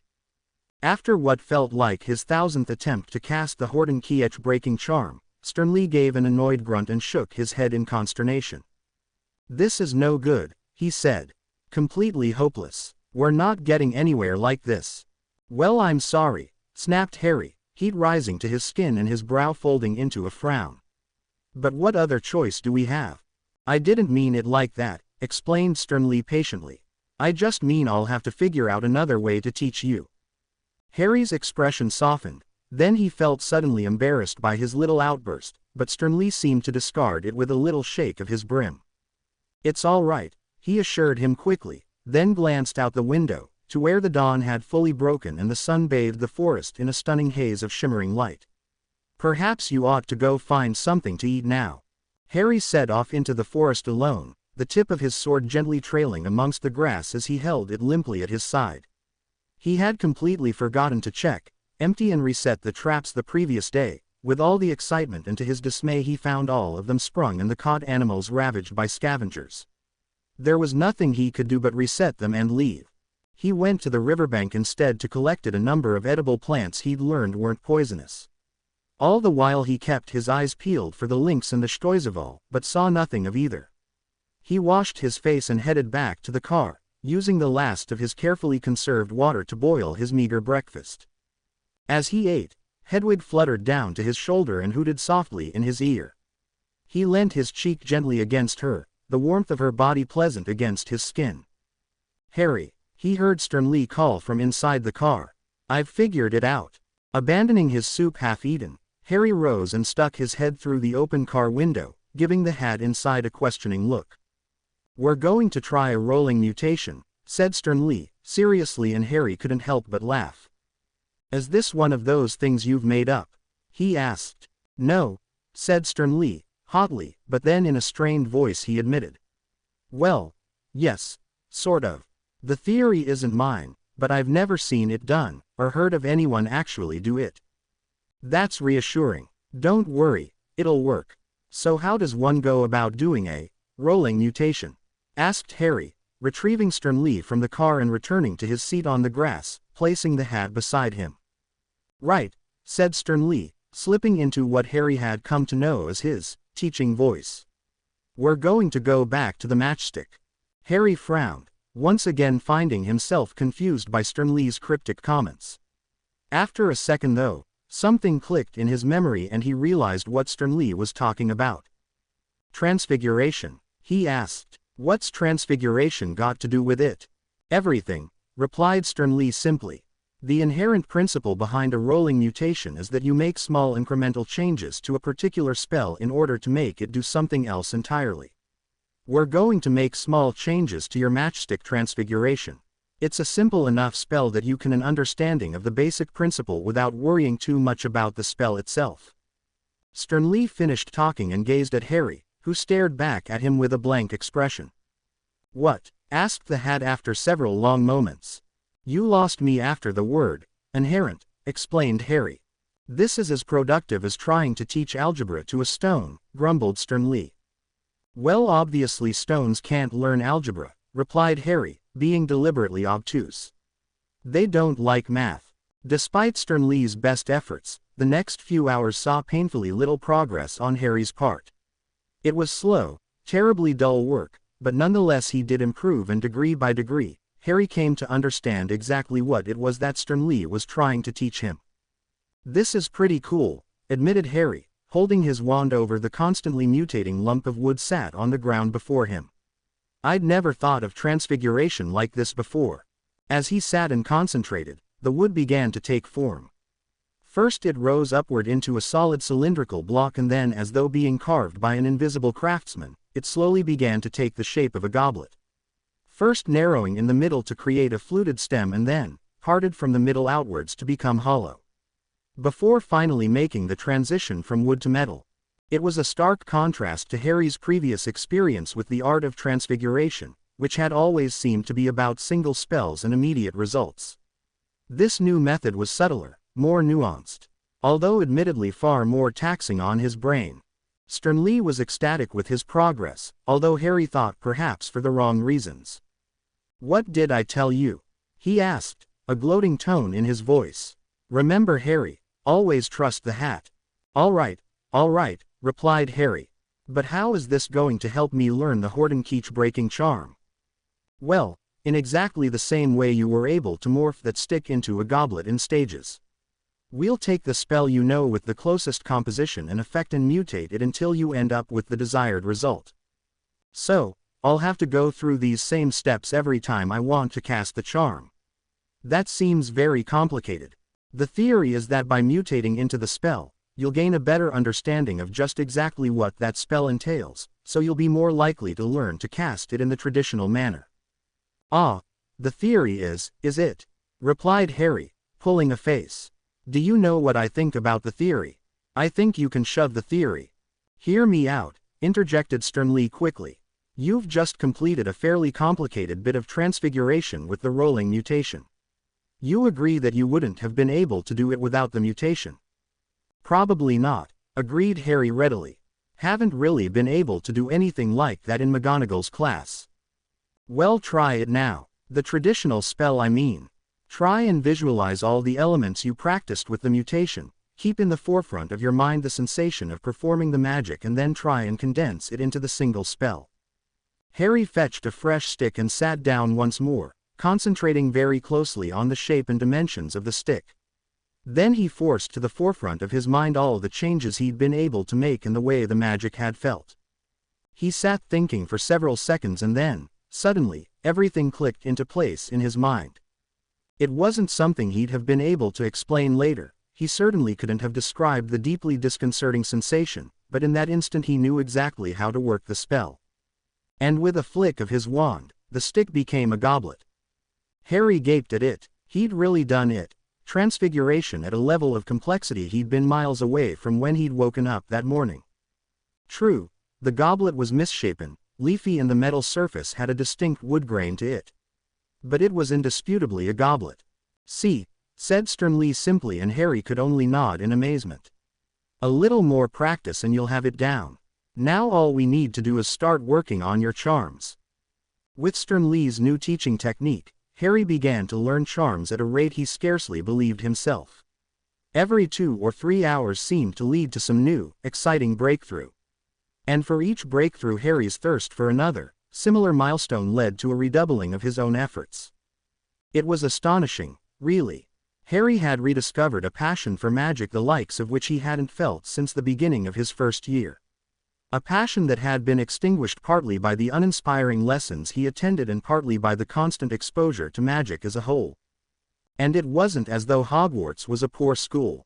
Far from it. It just treated magic as an everyday fact of life, a matter of convenience. A time saver and an enabler, rather than an integral, crucial, beautiful art. He remembered, as he worked, the excitement, bewilderment and exhilaration he'd felt the first time he'd taken a stroll through Diagon Alley with Hagrid. The first time he'd touched his wand. The first time he'd ridden a broomstick. The first time he'd cast a spell. Little by little he rediscovered his passion for magic. However, now he wasn't impressed by the feats of other wizards, but by his own ability. By the things he could do with his wand. When Sternly finally decided to call it a day, Harry had learned 9 new spells. Each of which would contribute in some significant way to repairing the car. The more complex charms that would comprise the propulsion system and chassis balancing had been set aside for tomorrow, but Sternly had assured him that by the following evening, they'd be ready to leave the forest. But as he rose and stretched, he looked around and wondered if he really wanted to abandon the forest that had changed him so much. Because that's exactly what it had done, he realized in that moment. The forest had taken the shattered pieces of his naive, broken mind and remade him. The end result had been someone, simultaneously similar to the boy that had entered the forest and completely different. The Harry Potter that had left the Chamber of Secrets had died. The Harry Potter that had protected the Philosopher's Stone had died. The Harry who had first arrived in Hogwarts, naive and astonished, had died. The Harry who had fled before Dudley's gangs down the sunlit streets of Surrey had died. And in their place stood Harry Potter. He pushed his thoughts aside with images of his friends, who he knew must be terrified by his disappearance, and this strengthened his resolve to return home. Only now did he realize how empty his stomach felt, so Harry set off into the rapidly descending night to find a belated dinner. "You coming?" Harry asked sternly. Responded the Sorting Hat, looking up from the tail that still spider-webbed around the car. The two of them had been simplifying it between spells, and though a lot of the redundant binds had been removed, it still looked very complicated to Harry. No, you go ahead, I'm thinking over this section." Harry looked down at the indicated area and recalled instantly how frustratingly difficult it had proven to figure out exactly how that loop had worked. "Suit yourself," said Harry, taking the sword and walking out of the warded area. The sun hung low in the sky, casting long shadows across the mossy ground and caught the leaves of the trees around him, dappling the forest with warmth. The blooming flowers that dotted the ground perfumed the air with their sweet scent, and the slightest of breezes ruffled the hair of his fringe. The first two traps he encountered had been sprung, but whatever they had caught had either escaped or been found by one of the other predators that lurked in the forest. However, the third one he came to held a live rabbit that thrashed madly as Harry approached, blood welling up where the noose met the creature's neck. "Hold still," he whispered, crouching down closer and lifting the sword. However, just as the tip came down, the rabbit leapt aside and the blade, instead of slicing through the beast's neck, cut neatly through the loop that held the noose to the tree. The rabbit bolted away through the undergrowth, scattering leaves left, right and center as it flailed wildly. Harry muttered one of Sternly's favorite colorful curses and followed it at a trot. He didn't want to leave the wounded, dying creature loose in the forest, especially since he wanted his snare back. So after a moment of hesitation he carefully tracked the fallen leaves and hurried paw prints, following the creature's maddened flight through the forest. However, after following it for some 5 or 10 minutes, it came to an abrupt end where it intersected with the track of some much larger creature. Harry gazed at the size of the enormous paw prints, nearly the size of his hand, and swallowed thickly. He stood for a moment, staring at them, then decided to follow the rabbit's trail back to where he'd started. He'd only been walking a minute, however, when he realized that he wasn't following a trail at all, but just a random pattern of misplaced leaves and bent stems.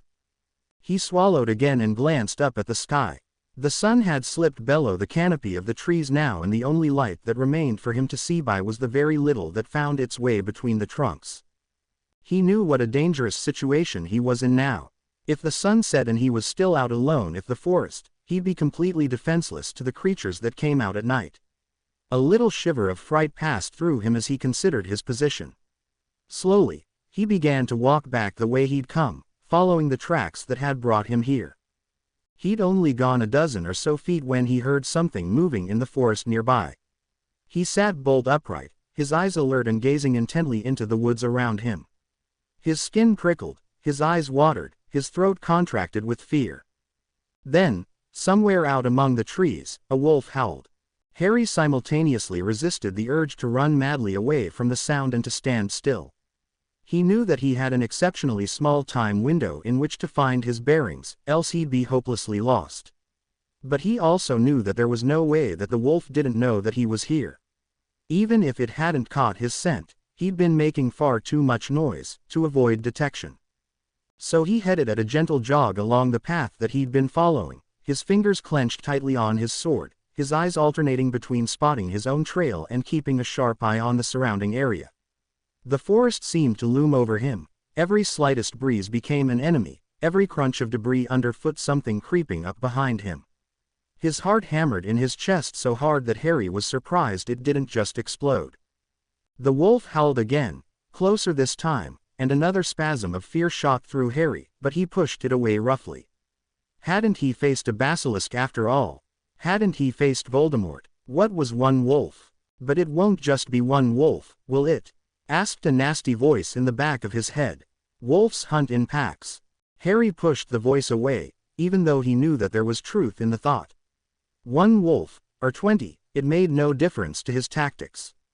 He had to follow the path, he had to make it back to Anglia, even if he had to cut his way through an army of brilliant yellow eyes and dripping, gleaming teeth.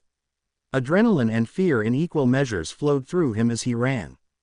Then again, he thought, perhaps they're just as afraid of me as I am of them. Maybe they're friendly, just as the lynx had been friendly to him. just as the Shotsavagil had been. He swung the sword experimentally as he trotted, testing his arm, limbering it just in case he had to fight. Just in case. He rounded a thicket of brambles, emerged into a clearing and instantly knew that he had been traveling in the wrong direction. The clearing itself was beautiful, dense foliage and vivid blooms all stained white in the moonlight. But there hadn't been any clearing on the way out. Harry swallowed thickly and tightened the grip on his sword. He must have misjudged a turning and now he had no idea where or how long ago he'd made the mistake. He was lost. Fear and panic threatened to overwhelm him, but he fought it down, furrowing his brow as he tried to concentrate beyond the terror that tried to block out rational thought, but it was hard. His body was coursing with energy, making him quiver like a leaf, and a frightened little voice at the back of his mind kept piping up. "You're doomed," it said. "Lost, hunted, as good as dead." "No," said Harry, answering the voice out loud. "I may be lost and hunted, but I won't give up. So what do I do now?" Just speaking calmly to himself was enough to quell some of the terror that knotted deep inside him, and once he'd gotten beyond the fright, the sensible thing was obvious. He stood no chance of finding his way in the dark. It just wouldn't happen. He'd absolutely no idea what direction the Anglia was, and if he continued to walk, he would only get more lost. What's more, with the wolves prowling about, he was only a target wandering blind through the forest. But he hadn't been traveling that long and he knew he couldn't be too far out of his way. He'd be able to find the in the morning. He knew he ought to find some form of shelter. In the morning, the wolves would be asleep and he'd be able to find his way back to the Anglia. Or better still, Hedwig will almost certainly come looking for him. And in that case, he thought, I ought to be obvious to her from the air. And that left only one logical course of action. Harry began to climb the nearest tree on the edge of the clearing that seemed broad enough to support his weight. He ignored the howls of the wolves, despite the fact that he was sure they were closing in, focusing instead on finding hand and footholds to pull himself higher up the height of the large oak. He was good at climbing trees. He'd done it all the time when he was younger to avoid Dudley, his cousin's friends and Aunt Marge's dogs. And if dogs couldn't climb trees, he didn't see why wolves ought to be able to. "Sorry boys," whispered Harry to the wolves as he swung up onto a large enough branch to support his weight. "Meat is off the menu." He climbed a little higher into the tree, until he found a nice fork between two branches where he could perch quietly, watching for the approach of the wolves.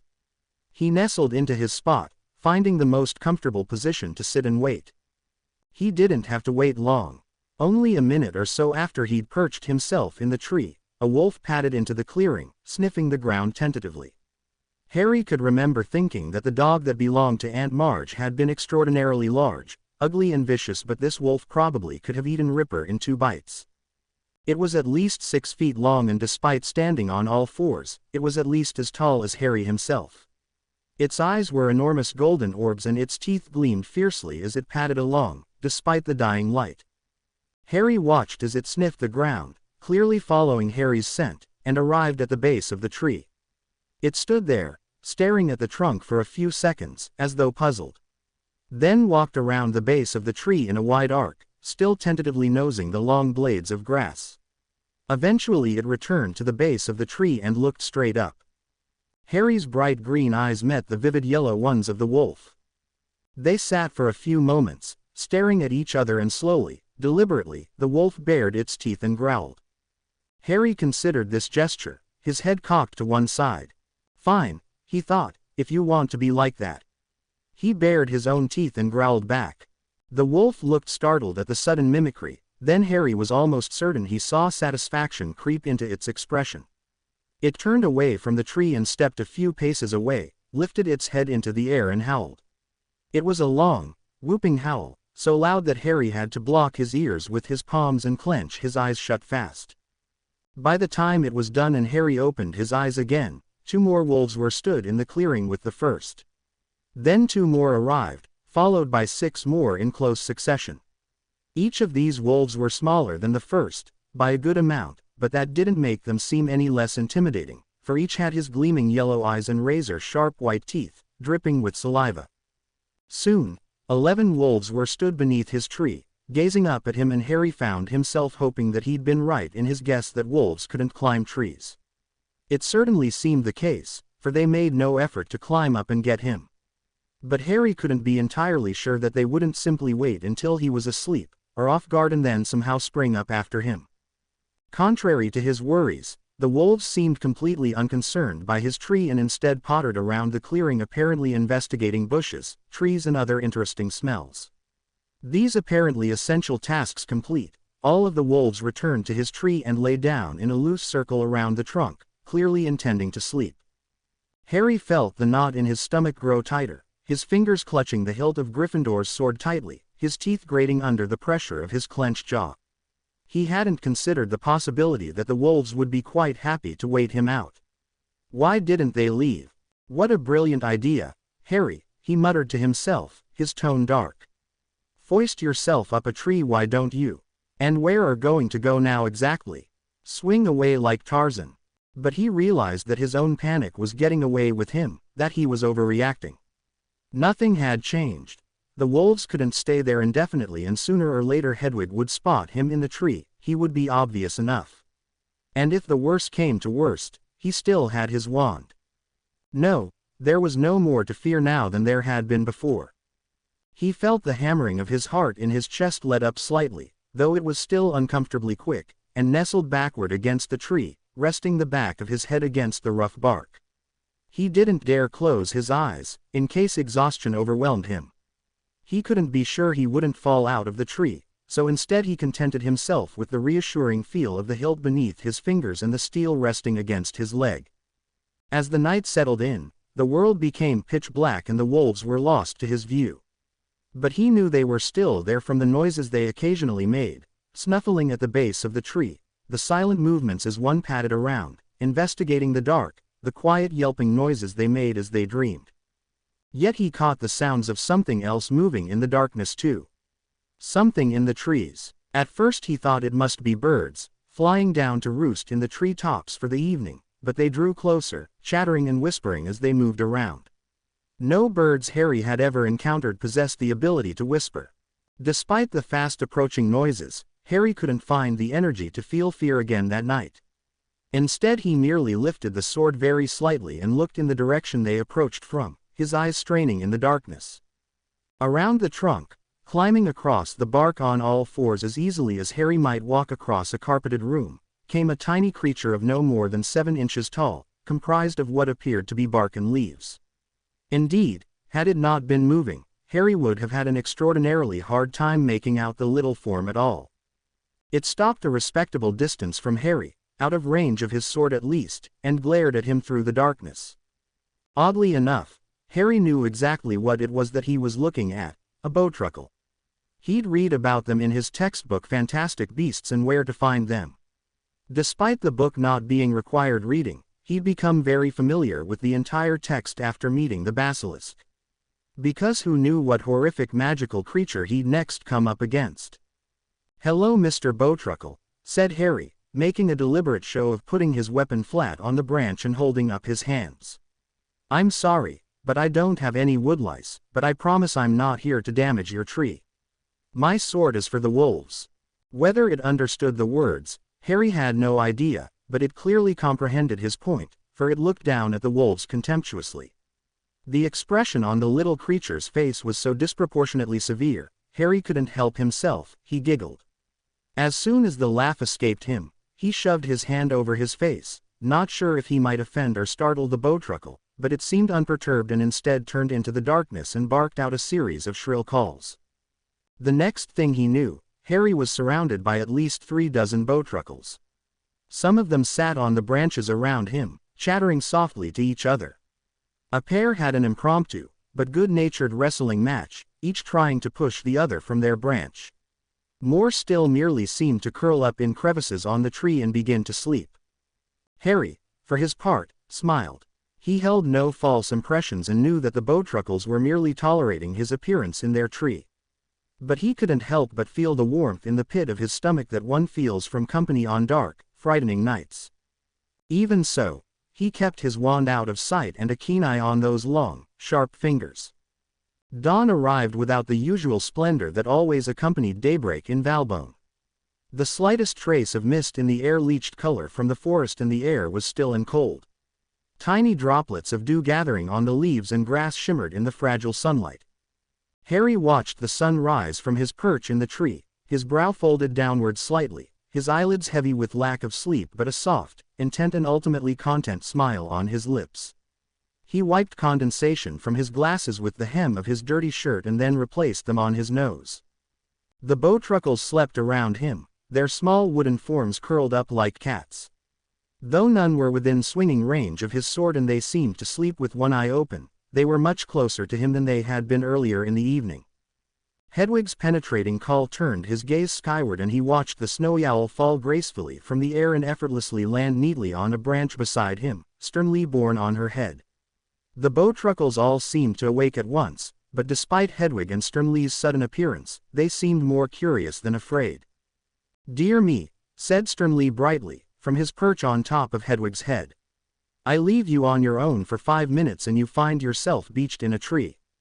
"Wolves," explained Harry, indicating the pack still laying at the bottom of the tree. Sternly followed his gesture and frowned. "No ordinary wolves," said the Hat, and Harry nodded, for this had confirmed his own suspicions. "Those are goblin oiks, specifically bred to be somewhere between war dogs and pets." Harry nodded again, his frown intensifying as he watched one of the sleeping wolves begin to run, clearly dreaming of chasing something. Harry hoped it wasn't dreaming of chasing him. "Will they have alerted the goblins?" "No," replied Sternly thoughtfully. "I think they're wild, or at least oiks that have escaped captivity. The goblins wouldn't let them wander around on their own. But they're bred and trained to kill humans all the same. So no negotiating then?" asked Harry, with a grim trace of humor to his voice. Sternly seemed to notice something amiss and fixed Harry with a long discerning stare. When he spoke again, his tone was guarded. "Are you all right?" "I don't think so," admitted Harry. "I've just spent all night in a tree, frightened out of my mind." "It's all right," reassured Sternly, in a soothing voice. "We'll sort it." "But that's just the thing," interrupted Harry, his jaw set. "I'm not scared anymore. Just before the sun began to rise I realized that this was stupid. I just asked myself, why am I frightened? Because I'm afraid of dying. And then I realized that I shouldn't be. Because I'm already dead. Until I get out of this forest, I'm dead. And until that time, well, fear is only going to kill me faster." Harry turned his gaze on Sternly's concerned expression, upon Hedwig's dark, unfathomable eyes and smiled, just ever so slightly. "It's all right, really," he said, his green eyes alive in the pale morning light. "Now, I've got a plan to get me out of this tree, but I'm going to need you two to help." "A plan, asked Sternly, apparently shelving his concern for the time being. "Well, at least you haven't been waiting on me for once." Harry took Sternly from Hedwig's head and hung him in the fork of a branch. He looked to his owl, a pleading expression on his face. "I need you to find me some woodlice and love lies bleeding, it's that plant with the droopy red flowers. Think you can do that?" The withering expression Hedwig gave him firmly established the answer to that question. Harry gave her a quick scratch behind the ear and in turn she gave Harry a sharp peck before taking wing in a rush of white feathers, flying straight upward. "How far am I from the car?" "Which direction?" 2 miles. 1.5 miles. And you'd need to head north." Harry nodded softly, using the sun to judge roughly north and gazing out in that direction. "Are you going to explain your plan?" asked Sternly, sounding a little nervous. Harry nodded, though was distracted by a little movement beneath him. One of the wolves was waking, stirring ever so slightly and beginning to limber up out of sleep. The plan is I fight against an entire pack of wolves." Harry didn't have to look at the Sorting Hat to know that he'd adopted an incredulous expression. Regardless, Harry nodded, his brow set in determined lines. He raised the sword slightly again, hefting the weight in his hand. "I reckon if I can kill the big one quickly, it might just disorganize them enough for me to escape." "Harry, killing something in anger, it's not the same as killing a trapped rabbit for food. It's not as easy as killing a 50-foot snake," asked Harry, a wry expression on his face. That was luck, snapped Sternly, his tones hard. This isn't the same at all. You're right, it's not, replied Harry. This time I'm going to mean it. This time I'm not going to be afraid and running for my life. Harry, there'll be another way, wheedled the Hat. We can find a cleverer way to do this. Sometimes it's not about spells and cleverness. Harry's voice was firm, his mind decided, his will and courage bundled up and ready to fight. He just needed a few things. He needed Hedwig, he needed Sternly. I'm going to do this, said Harry. But I won't stand a chance without you. I need you to help me. Of course I'll help, said Sternly. I just think that there are other options. Duly noted. We go as soon as Hedwig gets back. I need her to take you up so you can direct me, warn me, watch my back. Of course. The tones in Sternly's voice sounded dissenting and worried, but Harry ignored them. Won't win everyone over every time, Potter, he told himself. It only took Hedwig 5 minutes to return and another 5 for Harry to explain the plan.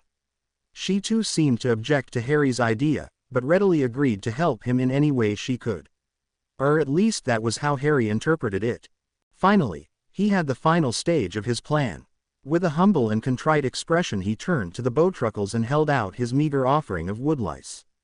After a second, they all descended from their respective branches and were greedily devouring them. All save one, who came to sit on Harry's knee, legs crossed and facing the boy. I'm really sorry to ask, began Harry. But I offer you these woodlice in exchange for a branch of your tree. The Bowtruckle seemed to understand and tipped his head to one side as if weighing up the options. Harry waited with bated breath for what seemed like minutes until the little creature eventually nodded its head. Harry allowed the breath to slip between his lips and the Bowtruckle leapt up the trunk and indicated a branch, about the size of a cricket bat, just above Harry's head. Harry nodded in understanding and, very carefully, used the sword to cut the limb away from the trunk. He hefted it experimentally in the other hand to the sword and smiled.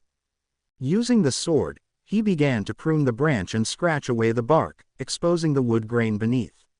When he was done, he took the flowers Hedwig had collected and gently, careful not to waste any, began to crush them into a paste and lather it onto the branch. That's very clever, offered Sternly, a little grudgingly. How did you work that out? I have had all night, replied Harry, though his voice was soft and happy as he worked. He tore a sleeve from his shirt and wrapped it tightly around one end of the stave, forming a handle. Though I got the idea from potions. He might be an ass, but Snape generally knows what he's talking about. Teachers generally do. Not all of them, laughed Harry, thinking of Lockhart. When he was satisfied with his makeshift cudgel, having spun it a couple of times lazily in one hand, Harry plopped Sternly down on Hedwig's head, where he shrunk to owl size once more. Fly safe, said Harry, pressing his forehead gently against his owl's. Hedwig crooned softly. If this all goes bad, said Harry, make your way back to England, Sternly can explain to everyone. Make it sound better than it was and pretend I said something brilliant. You'll be fine, said Sternly, in a reassuring tone of voice. You were right, this is the best plan. Of course it isn't. I came up with it. There was something humorous in Harry's voice, despite the impending danger. I don't have a good track record with plans. Without waiting for a reply, Harry slipped from the branch and began to climb downward, followed at a healthy distance by the Bowtruckles, who seemed genuinely sad that Harry had decided he couldn't live in their tree any longer. Harry lowered himself to the lower branches of the tree as stealthily as he could. Perched here, he was just out of reach of the wolves, even if they jumped, but had a good view of them. All but one were still sleeping and the one that had roused itself earlier was still walking groggily. He'd hoped they'd all be asleep, but one was better than all and if he waited any longer, they'd catch his scent and then he'd not stand a chance. He picked out the largest one, slumped at the base of the tree and readied his weapons. Any moment now. The one wakeful wolf staggered sleepily over to the base of the tree, just below Harry. For a moment, Harry's heart leapt into his throat, for he was sure the wolf couldn't help but notice him. But then the wolf turned, cocked a leg and all hell broke loose. One moment, the wolf was happy relieving himself against the base of the tree and the next the Bowtruckles were among the wolves, screeching indignant battle cries and their long fingers snatching at canine eyes.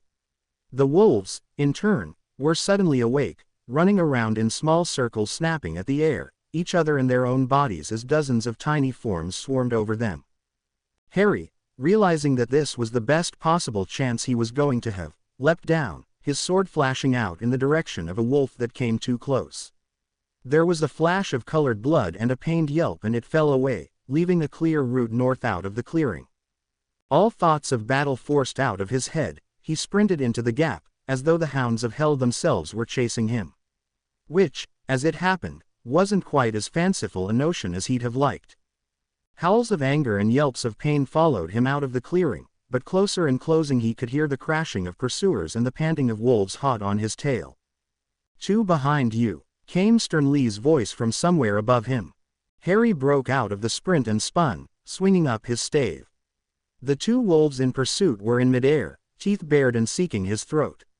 But both were caught by the explosion of fire that roared from the end of the stick. The smell of burning fur and scorched flesh reached Harry's nostrils, but he paid it no heed and continued running into the forest. "There's one looping around ahead," said Sternly. "Go east." Harry turned to his right, just as another wolf burst out of the undergrowth, missing him by inches. He stumbled away, swinging the sword out as he did. More by luck than judgment, he caught it under the chin, spreading its blood in a wide arc across the forest floor. It made a noise somewhere between a yelp and a gurgle and collapsed to the ground. Harry paid it no heed and pushed on, Sternly shouting encouragement above him. He was light-headed now, with his heart pounding in his ears and his eyes stinging from the combination of sweat and wolf blood that ran in rivulets down his face. "Further east," cried Sternly, coming in closer. "They've seen off the bowtruckles and are heading straight for the car. They'll beat you there, so you'll have to avoid them. Go up the valley." "I've gotta," panted Harry. "I've gotta get back to the car. It's the only way out. And you're going to fight another 6 wolves while you're at it." Harry almost vomited at the thought and came to a stop at a tree. He leant against it, panting heavily and retching as the blood, still warm, ran from his face and into his mouth. "You can only take a minute, there's still a tracking you," said Sternly, taking to the air again. "Head up the sides of the valley." Harry couldn't figure out why Sternly was telling him to go up, but blood was crashing around his head so much and he was so out of breath that he could barely think, let alone reason the hat's illogics. So he did as he was told, heading up the side of the valley at a softer jog, knowing that the sprint he'd been using before would do more harm than good. At first he climbed a gentle slope up through woodland paths bathed in an eerie green light, but soon he was scrabbling up scree slopes and over rocks, the forest a distant memory below. As he looked back once or twice, he caught sight of the wolves following him, loping along at an easy pace, apparently unconcerned by the steep slope. Sternly's plan of heading up seemed to be backfiring, as they could travel over this ground much faster than he could and were quickly catching him up. "Just a bit further," assured the hat, from above. "Just a little. Watch out." The enormous wolf that Harry had seen first sprang from behind a rock and was on Harry before he could react, bowling him over and biting at his neck. Luckily Harry landed on the scree and it collapsed beneath him, sending him sliding down the valley side in a shower of dust and small stones. The wolf leapt after him, growling and snarling, teeth bared and snapping. Harry flung the stave out and with an enormous bang, the entire thing exploded in an enormous fireball, flinging the wolf away in a plume of smoke and showering Harry with shards of wood that cut his skin. Unbearable pain lanced through his left hand and when Harry looked down, it seemed nothing more than a useless lump of flesh, blood and shards of bone. He gagged, but forced himself to rise, leaning on his good hand. The wolf, its face horrible torn by the same explosion, climbed unsteadily to all fours and regarded Harry with a fearsome expression.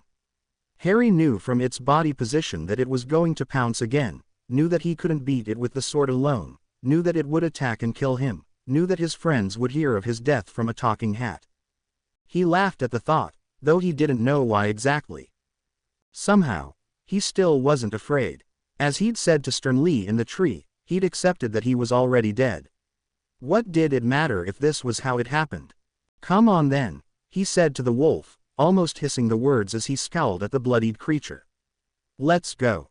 However, before either of them could move, there was a yowl from behind Harry and something flew past him, with all the speed and power of a locomotive. The lynx hit the wolf like a ton of bricks, smashing the creature to the ground, and the pair of them were lost in a whirlwind of flying paws, flashing teeth and spraying blood. Harry froze, his sword half raised. He couldn't dare attack, for fear of hitting his defender, but he couldn't run either, he just couldn't. "Come on, Harry," cried Stern Lee, urging him to move. "It's buying you time, run. For Merlin's sake, there's still 2 more wolves just behind you, run." Harry nodded breathlessly, then with a final look at the warring animals, began to run again, cradling his ruined hand to his chest. He staggered his way further up the hill, his chest now slick with his own blood, stumbling and slipping on the stones, not at all sure of where he was going, what direction he was traveling, even what was ahead of him.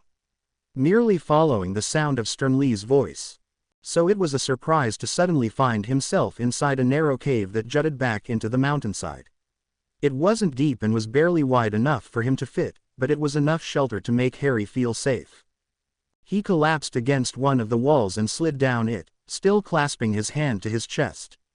It seemed to have mostly stopped bleeding now, but he still couldn't bring himself to investigate it.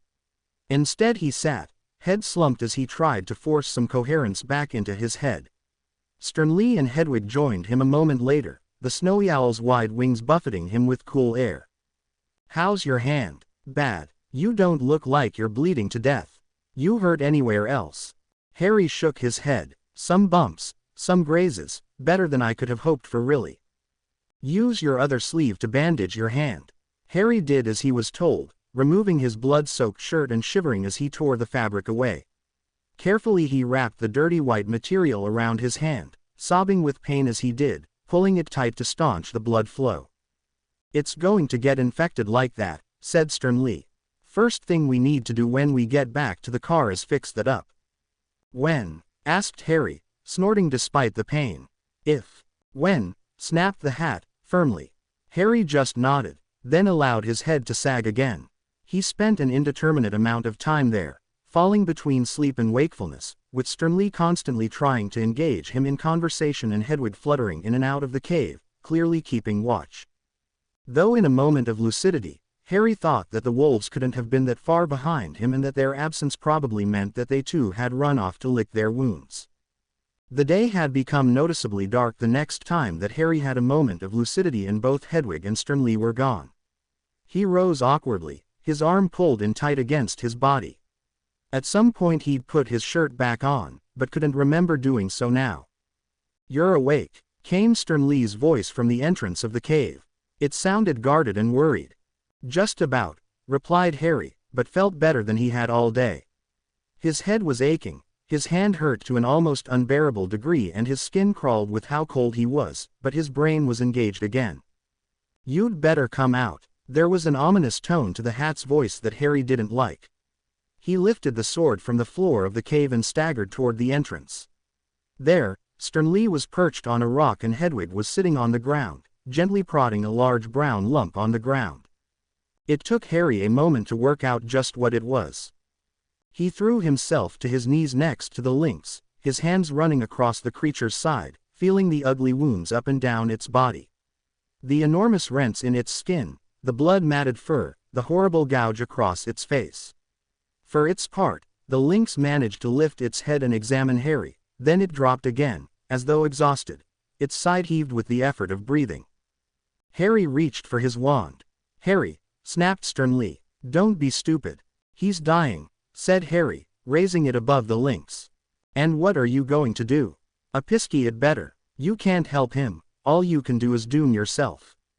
Harry froze, wand outstretched, and then swallowed the lump in his throat.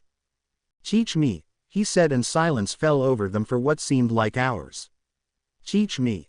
"I can't. You know I can't." Harry felt his eyes burn and his breathing become ragged. "Then we've got to get him back to the car. We've got to." "How far is it?" "Miles and miles." Harry wept tears of grief and frustration. "Help me," he roared at the Hat. "Stop just sitting there and do something." "Harry," said Stern Lee, his voice soft. Harry ignored him and moved around to the head of the lynx, lifted it awkwardly into his lap and sat there, cradling it. His good arm wrapped around its neck, the other resting against its torn muzzle. Slowly, it looked up at him and then licked his ruined hand with its enormous, rough tongue, lapping the dried blood away. "He fought them," said sternly. "Hedwig has been watching him. He fought off all 3 wolves." Harry bit back the angry retort and leant his head down to nuzzle the neck of the great beast. The tears fell hot and heavy against the creature's soft fur. He should have been there. He should have stayed to help. And yet he knew that there would have only been one outcome to that. "Thank you," he whispered into the creature's neck. "I'm so sorry." "Moreau," said the lynx and licked Harry's hand a final time. Then it lay still. It was nearly nightfall by the time Harry descended from the ridge, and the dying rays of the sun seemed to set the forest of Valbonne ablaze with orange light. Harry's sword hung limply in one hand, while he held the other tight to his chest. His shirt was now more red than white, his trousers ripped in a dozen places, his glasses were more bent than ever before, and his entire body ached. He had pulled the lynx's body inside the cave and sealed it, stone by stone. It was the closest to a proper funeral he could give his friend. When he had finished, Harry had stared at the pile of rocks with a forlorn feeling. There was nothing at all to commemorate the loss of such a brave creature. He knew that to anyone else's eyes, it would just be a pile of rocks. Perhaps because he would remember, that would make it all right. Somehow. He had fallen twice while carrying the heavy stones across the scree slopes, and now he sported a dozen bruises and grazes in addition to his maimed hand. Strangely enough, none of these injuries hurt even the slightest. Either he was too exhausted with the fighting, or too exhausted with the grief. Too exhausted to feel pain, too exhausted to feel sad, too exhausted to feel anything. So wordless, expressionless and emotionless, Harry walked down the side of the valley and returned to the car. The incredible views, the windswept trees, the gentle twitter of birdsong, all these things were lost on Harry, who had no time or thought for anything save sleep. There was no evidence at all that the wolves had ever reached beyond the wards, despite the notable footprints that seemed to encircle them. Harry thought this ought to worry him, or gladden him, but he couldn't quite find the energy required. Hedwig and Sternly joined him as he clambered into the car, almost falling into the back seat in his eagerness to be asleep, to escape. "You need to clean up your hand," said Sternly, even as Harry closed his eyes. "Need to fix it up. You've already waited too long." Harry thought about arguing, was sorely tempted to do so, but in the end, just couldn't find the energy to disagree. Instead he sat up, produced his wand and held it over his ruined hand. "Scourgify," he said, without even thinking. A wave of pain so intense that it almost made him vomit washed through him. So painful was it, that he actually screamed, something he hadn't even done when the injury had happened. Sternly shook his head ruefully. "That's one way to do it," he offered. Harry just clutched his hand tightly to him, his eyes brimming with tears of pain. In some strange way, however, Harry was grateful for the pain, because it gave him a legitimate excuse to have tears in his eyes. Crying had always been something Harry had rejected and spurned, something he saw as babyish and embarrassing. He hadn't cried at the Dursleys, not since he was too young to know better, and he certainly hadn't cried during his 2 years at Hogwarts, despite the terrible things that had happened. But then again, he supposed, the same stubborn refusal to display emotion was probably what led to them overwhelming him and ended up with such a spectacular break. Regardless of these thoughts, Harry brushed the tears away with his hand and then examined it carefully. The wound was clean, there was no doubt about that, not a speck of blood or dirt remained anywhere. Now, for the first time, Harry could see the little shades of white deep inside the wounds, the bones of his hand. He poked at it with a macabre curiosity, interested to see his inner workings so exposed, but sternly reprimanded him sharply. "Don't touch it now," he snapped. "You'll get it dirty again." Harry nodded and lifted his wand above his hand, then paused, frowned and stopped. Surely his meager healing spell couldn't help with something as delicate as his hand if it couldn't have helped the lynx. "Good," said Sternly, as though reading his thoughts. "You're beginning to think. There's that dittany in the boot that you collected a couple of days ago. Brew that in some water over a fire and then soak your hand in it. It'll begin the healing process that we can finish off with spellwork tomorrow." Harry nodded and clambered back out of the car, feeling more exhausted than he'd ever felt before in his life. He collected the dittany from the boot, carefully shredded it with the sword and added it to some water in his makeshift hubcap pan. Then he collected some firewood from the footwell of the passenger seat, where he'd been keeping it dry, and began to build a fire, just as Sternly had shown him. Stacking the logs neatly and in exactly the right formation to avoid as much smoke as possible. While the dittany stewed, Harry took a large gulp of water from the can. Partially because he was thirsty, but also because the sensation of cold water in his stomach made him feel more alert and awake. Sternly watched the dittany, while Harry slumped against the car, sitting on the ground with his head leaning against the metal bodywork. When it had stewed to just the right consistency, Sternly called him over and Harry placed the saucepan on the floor beside him, to let it cool. Eventually he was able to sink his hand into the bowl. Despite still bubbling slightly from the fire, the dittany was cool and soothed the ache in his hand. Harry lay back against the car once more, enjoying the sensation of tension falling from his body in waves. Above him the sky was practically ablaze with stars and with colors that Harry couldn't have imagined. From what he could remember from his astronomy classes, he thought he could make out Mars in the inky night. He thought about what the centaurs had said, nearly 2.5 years ago. Mars was bright tonight. He paused for a minute to remember what that could mean. He'd not yet studied divination, but he'd investigated it after the events of that night in his first year, and he vaguely remembered something about Mars being an indicator of war, violence and bloodshed. Well, it had certainly got its fill today. But it wasn't just Mars that Harry could see, but other shapes in the night sky. Constellations he only knew from faint drawings in textbooks. Constellations so completely different to those he'd known from the Muggle world. And in the center of it all, a lone shooting star falling across the sky, streaking the darkness. Harry couldn't remember later when exactly he'd fallen asleep, but the next thing he knew sunlight was gushing into the forest and forcing his eyes open. His trousers were cold and wet where he'd spilled the dittany during the night, and the rest had seeped away into the ground. He lifted his hand, joints still stiff with sleep, and inspected it closely. The wound looked far uglier than it had last night. Where there had been clean cuts, there was now ragged strands of flesh. Where he had seen bone jutting into plain sight, there was discolored, bright purple flesh. "It's healing," said Sternly from above him. Harry looked up and found the sorting hat sitting on the top of the car. "It'll look weird because the dittany is forcing your natural healing to act more swiftly. We'll have to help it out a little today though. Can it wait until after breakfast?" asked Harry, his stomach rumbling slightly. "Of course," replied Sternly, nodding his satisfaction. Harry rose from the ground and brushed dirt from his trousers. He could have probably cleaned them with magic, but he wasn't particularly concerned with appearance. Though, from the state of his shirt, sooner or later he was going to have to ask Sternly about laundry charms. He hefted Gryffindor's sword from the ground where he dropped it last night and took it with him. It was weird, he thought as he walked in the direction of the river, that after 2 whole years in the wizarding world, he still knew almost nothing about magic. Sure, he could cast a levitation charm with the best of them, and he knew more than the healthy number of jinxes and hexes, par for course when you were friends with the Weasley twins, but he didn't know a good charm for cleaning his clothes, or cooking anything, or purifying water, or essentially any of the things that people might need to survive in the real world. But the more he thought about it, the more he realized that Hogwarts wasn't about preparing witches and wizards for the real world. His charms lessons wouldn't help him any more in this world than geometry would have helped him in the Muggle. Perhaps that was simply the way of the world. But that didn't make Harry feel much better. He'd never really known before Valbone, before Sternly, just how ignorant he was.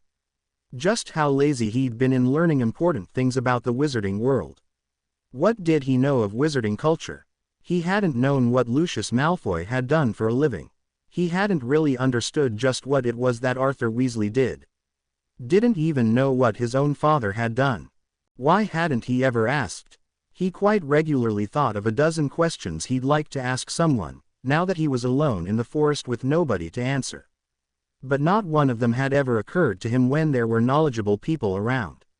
Of course there was Sternly, but despite having sorted them, he didn't really know people. Or didn't like to talk about them, at least. Regardless, magical theory he was an expert on, the lives and culture of the wizarding world, not so much. But Dumbledore had known his parents, as had McGonagall, not to mention Snape, who must have known them. Although the idea of asking Snape anything was akin to madness, at least as far as Harry was concerned. Harry marched right up to the river, ignoring the Stoizeval who played their incomprehensible games in the water nearby. After his last conversation with them, Harry had no desire to talk to them.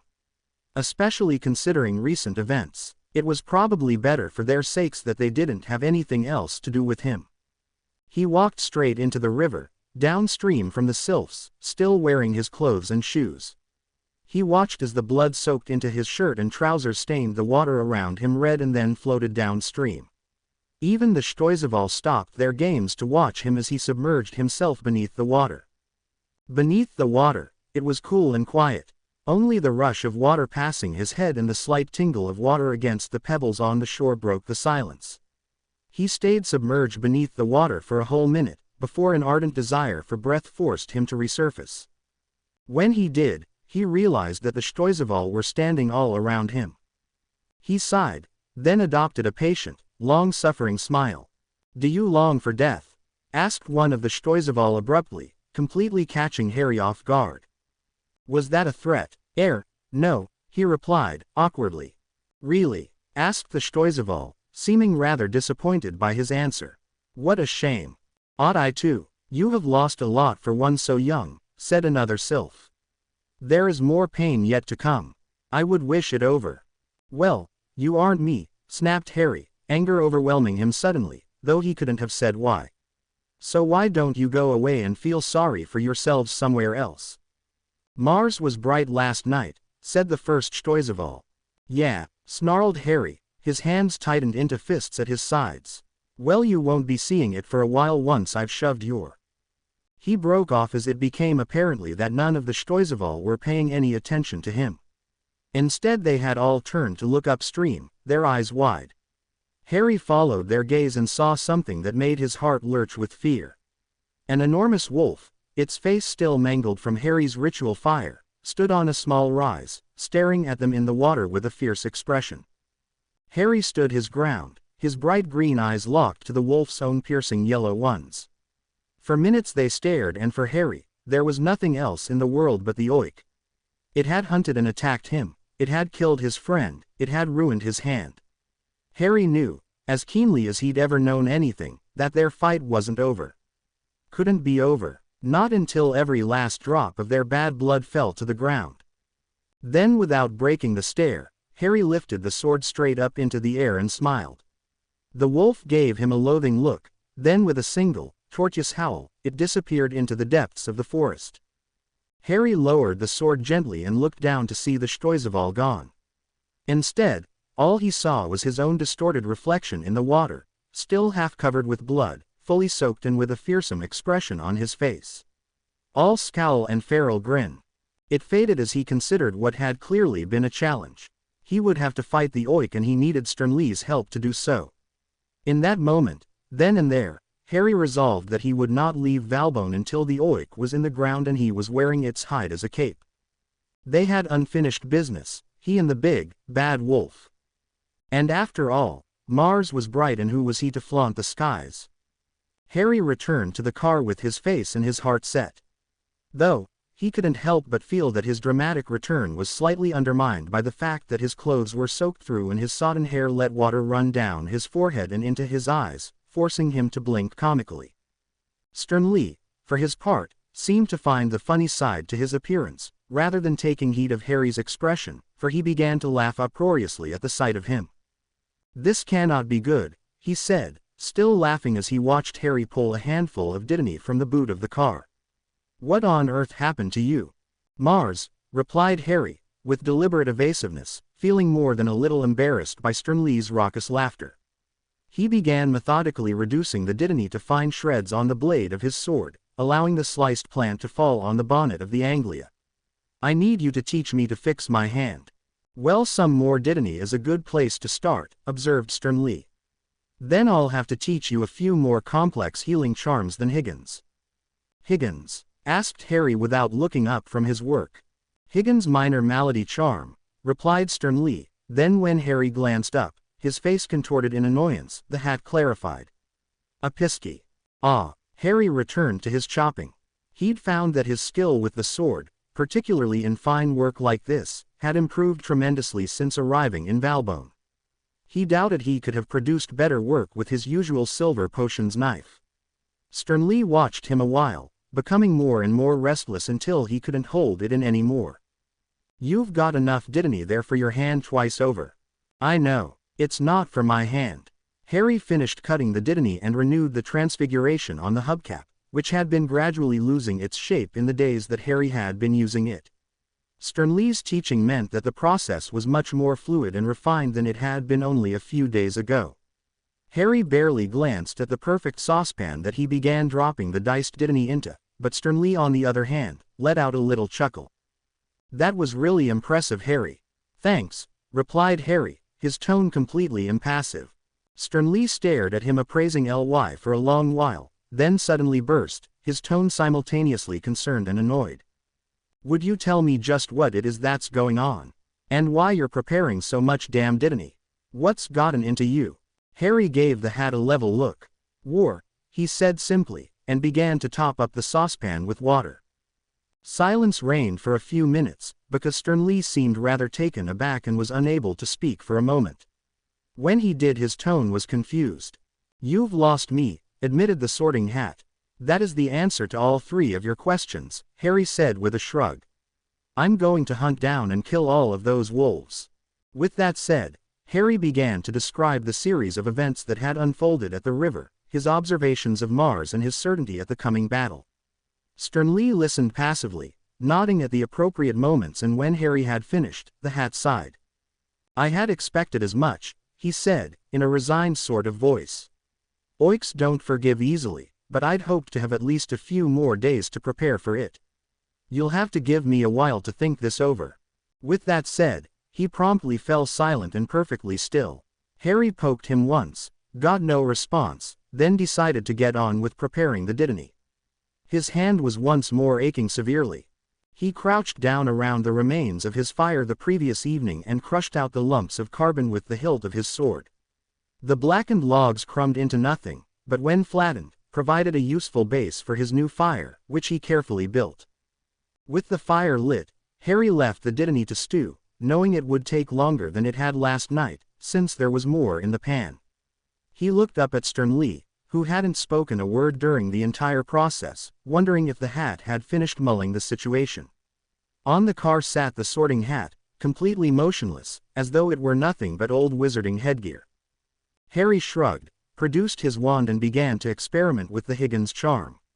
He found relatively quickly that using Sternly's concept of rolling mutations and a fair amount of transfiguration allowed him to knit the flesh of his hand back together. It wasn't perfect. Thick ribbons of scar ran across the flesh and it was stiff to the point of being unusable, but it wasn't gaping anymore. Despite these successes, Sternly was still ominously still, so Harry removed his shirt and began to clean it. His first cleaning charm barely seemed to make a dent in the blood soaked into it, but with concentration and persistence, he managed to get it looking vaguely white again. Unfortunately, one sleeve had been blown to pieces by his makeshift fire stick and his other was beyond his limited ability to clean. So instead of a shirt, it was really more of a vest. Luckily he'd had the sense to leave his robes neatly packed into the boot of the car, which meant that he'd have something to wear in the evenings and if it got any colder. This little bit of housekeeping done, Harry checked on the dittany and finding it done, poured half into the empty petrol can. The other half, he allowed to cool. While waiting for the dittany, Harry made a little tour of the perimeter. He spent a few minutes checking on the wards and, having found a number of slight issues with the weather protection staves, made a number of small adjustments. He also decided to erect a new set of perimeter wards that would warn him to approaching wildlife. He still wasn't entirely sure if the wolves could pass through the existing wards. The lynx certainly had been able to, but Harry had wanted it to, but he decided it was better safe than sorry. He didn't want to suddenly find himself sharing his camp with a pack of wolves. Especially not goblin oiks. When he returned to the pot, the dittany was cool enough for him to begin to soak his hand in it.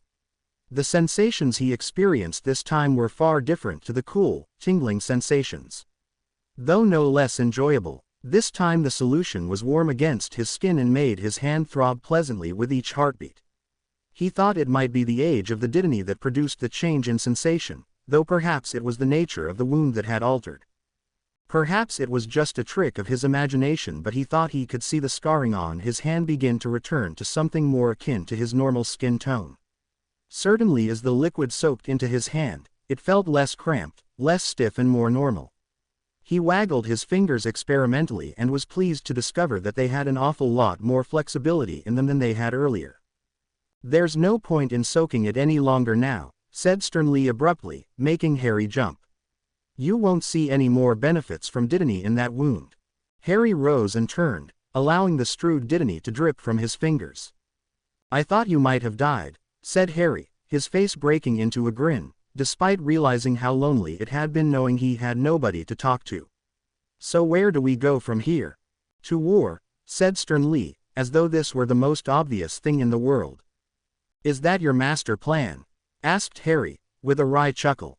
"I've had a long think about it," continued Sternly, as though Harry had never spoken. "The Oiks aren't going to forgive you for killing so many of them. They're going to come looking for you sooner or later, and you can't stay within the wards indefinitely. Best form of defense is attack, and best form of attack is defense, I always say." Harry nodded thoughtfully, as though this had actually meant something. He'd long ago decided that humoring the Hat in situations like these was a far better tactic than questioning his logic. As knowledgeable and wise as Sternly undoubtedly was, he quite often got caught up in the excitement of the situation. Harry knew that pointing this out embarrassed his friend, and he wasn't keen to upset the Hat at this particular moment in time. "So where do we start?" asked Harry, nudging the conversation in the right direction. Sternly's answering smile was so tremendously creepy that Harry couldn't resist the shudder that ran up his spine. "Did I ever tell you that I'm fond of traps?" asked the Hat, his very words seeming to drip with anticipation. Harry thought of the hours of lectures he'd received about the different types of trap that Sternly knew how to make and which he favored for particular situations. Indeed, even Harry, who'd known absolutely nothing about traps before arriving in Valbonne, now knew the best ways to trap a dozen different animals. "I think you might have mentioned it," said Harry with a wry grin. "Well, I think we ought to answer the age-old question, don't you?" "What age-old question? Who is the better strategist, the wolf or the Hat? Is that really an age-old question?" "Yes, it is," said Sternly, with a tone of voice so severe that Harry didn't dare argue with him.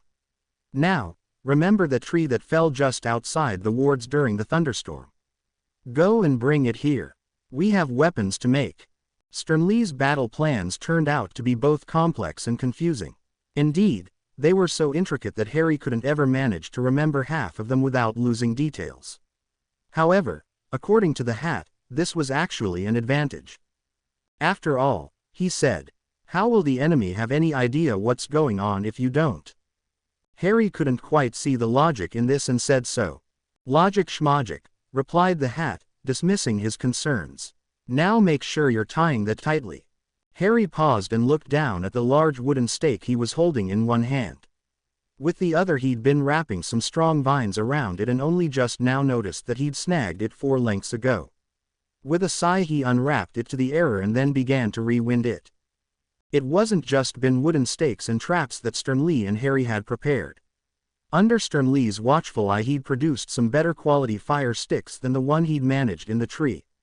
Sternly assured him that the fact that the wood had come from a tree cut down by lightning would enhance the stability and power of the ritual magic. As well as these, Harry had also been putting his newly learned enchanting abilities to the test. Sternly had insisted that he try his hand at turning a number of pebbles into mini probalators, despite Harry's objections. "Didn't you say that they had a nasty habit of exploding in one's face?" asked Harry, staring down at the pebble he was supposed to be enchanting with a worried expression. "For Merlin's sake, Harry," said Sternly, with a long-suffering tone to his voice. "I promise it's not going to explode in your face. I must have explained the theory 10 times to you already." "Yeah," said Harry, still not entirely convinced. "I don't suppose you could just explain it one more time." Sternly sighed wearily, then sat very still for a long moment. Okay, fine, he said eventually. You are going to perform what is known as a double artifice. This essentially consists of artificing the stone as normal, to perform magic and applying the normal binds. After this, you will artifice the stone again, convincing it that it is completely magically inert. To this you apply the normal binds and tie them to a done bind. That's the one, began Harry and then frowned. The one that we're using for the car's invisibility booster, right? Correct. It is a bind that can kill any other binds it's combined with, provided it is given the correct input. And then I apply the probolator's charms, and because the pebble cannot perform magic, it won't explode in my face, right? Continued Harry. And then I bind the charms properly, and when it's all finished, I can activate the done bind, and because the charms are harnessed by the other binds, it'll be a fully working probolator. Correct, said Sternly, apparently pleased that Harry had finally got it into his head. The technique is called pulling the tablecloth. But you also said that done binds are dangerous to use, because you couldn't be sure how the spell interactions will undermine your double artifice. Sternly seemed rather taken aback, whether because his student had actually been paying attention or because he was offended that Harry was insinuating he may not have accounted for this possibility. Harry wasn't sure. Yes, normally that'd be true, admitted Sternly. But in this case, I do know the spell interactions and you'll be fine. How? Asked Harry, stubbornly. Because I once spent a delightful week watching Dexter Fortescue repeatedly blow his fingers off experimenting with this very idea, said Sternly, his voice wistful. He caught the unasked question in Harry's curious gaze. He used to take naps in his office and was a dreadful snorer. You're very petty, Sternly, said Harry, reproachfully. It is one of my few vices, replied the Hat. In the end, Harry ended up creating half a dozen mini probolators with Sternly's technique. He also created a number of long, thin javelins, an idea all of Harry's own, that used the spells he'd been learning to fix the car that would make them fly straighter, swifter and further than anything he could throw himself. Even Sternly had been impressed by Harry's creativity when it came to these. As well as these, there were the traps, almost 24 of various shapes, sizes and purposes. All in all, Harry felt as though he'd created quite the small arsenal, and Sternly seemed rather impressed with his own brilliance, as well as Harry's handiwork. Those oiks won't know what hit them, he stated confidently, and Harry had to agree. They'd spent almost the entire day preparing the weapons, so Sternly told Harry in no uncertain terms that the campaign would have to start in the morning. So before the sun set, Harry took one of the smaller traps they'd created out into the forest and set it across a game trail. He'd not found the time or inclination to catch anything since the incident the day before, but the constant eating of nettles and the injuries he'd sustained had left him with a deep-seated hunger that wasn't going to be overcome by leafy greens. The evening air was cool, despite the day's earlier muggy heat, and Harry enjoyed the change in temperature. The breeze rustled through the leaves on the trees and carried the slightest hint of perfume from the blossoms in bloom around him. Harry found the perfect place for his trap, where the trail crossed the root of an enormous oak, and spent a few minutes setting it up. He was just in the process of bending back a low-hanging branch when a bowtruckle appeared in the tree above. Harry couldn't honestly have said whether it was one of those that had helped him fight the oiks yesterday, but it seemed happy enough to see him, before it scampered back into the tree. He was glad to see that they held no grudge against him for involving them in his fight, and was happy that they knew about the existence of the trap. The last thing he wanted to do was unnecessarily hurt one of his little friends, especially after what had happened to the lynx.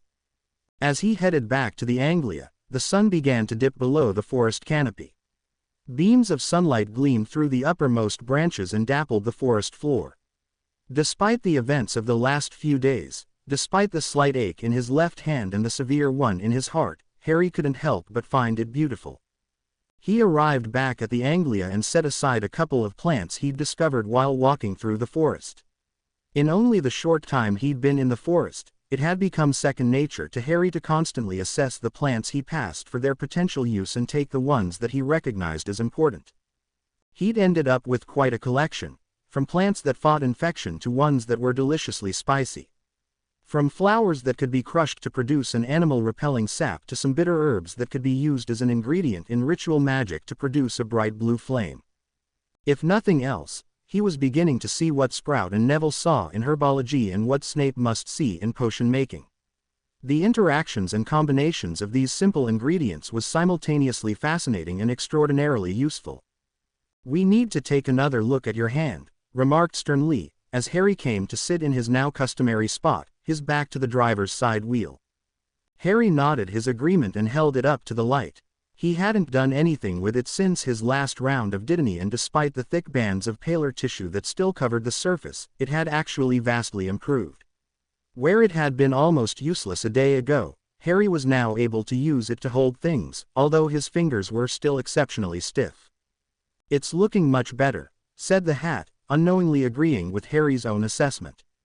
"But it's going to retain that scar tissue if you leave it like that much longer. I'll teach you a charm to fix it."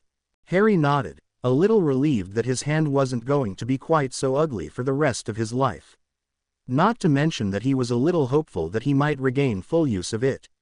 Though he knew it was a childish concern, he needed 2 hands for Quidditch. "We'll do a rolling mutation, starting with the Higgins charm and move into a trillet variation of the scar erasing charm," said Sternly, slipping into what Harry had named his Professor voice. "The scars have a physical cause, so it shouldn't be too difficult to remove. Dark magic, like the scar on your forehead, leaves traces that are near impossible to erase." Harry nodded and lifted his good hand to rub at the scar he'd had as long as he could remember. He couldn't imagine not having it. It had always been such an important part of his identity, even before he'd known that it was where Voldemort had cursed him.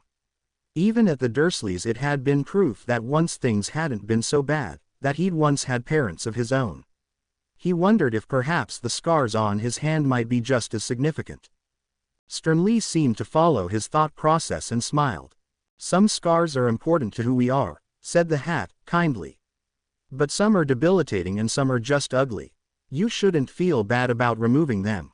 Harry nodded wordlessly and produced his wand. "Begin by casting the Higgins charm, but try to find the edges of the scar and pull them inward," instructed Sternly. "The 2 spells are similar enough that they should fall into each other fairly easily. Once you find the resonation of the scar erasing charm, pucker the edges inward slightly, that's the trillet variation. It'll mean that it'll be less vulnerable to opening afterwards." Sternly's rolling mutation technique had been revolutionary in Harry's learning and retention of spells, and this new healing charm was no exception.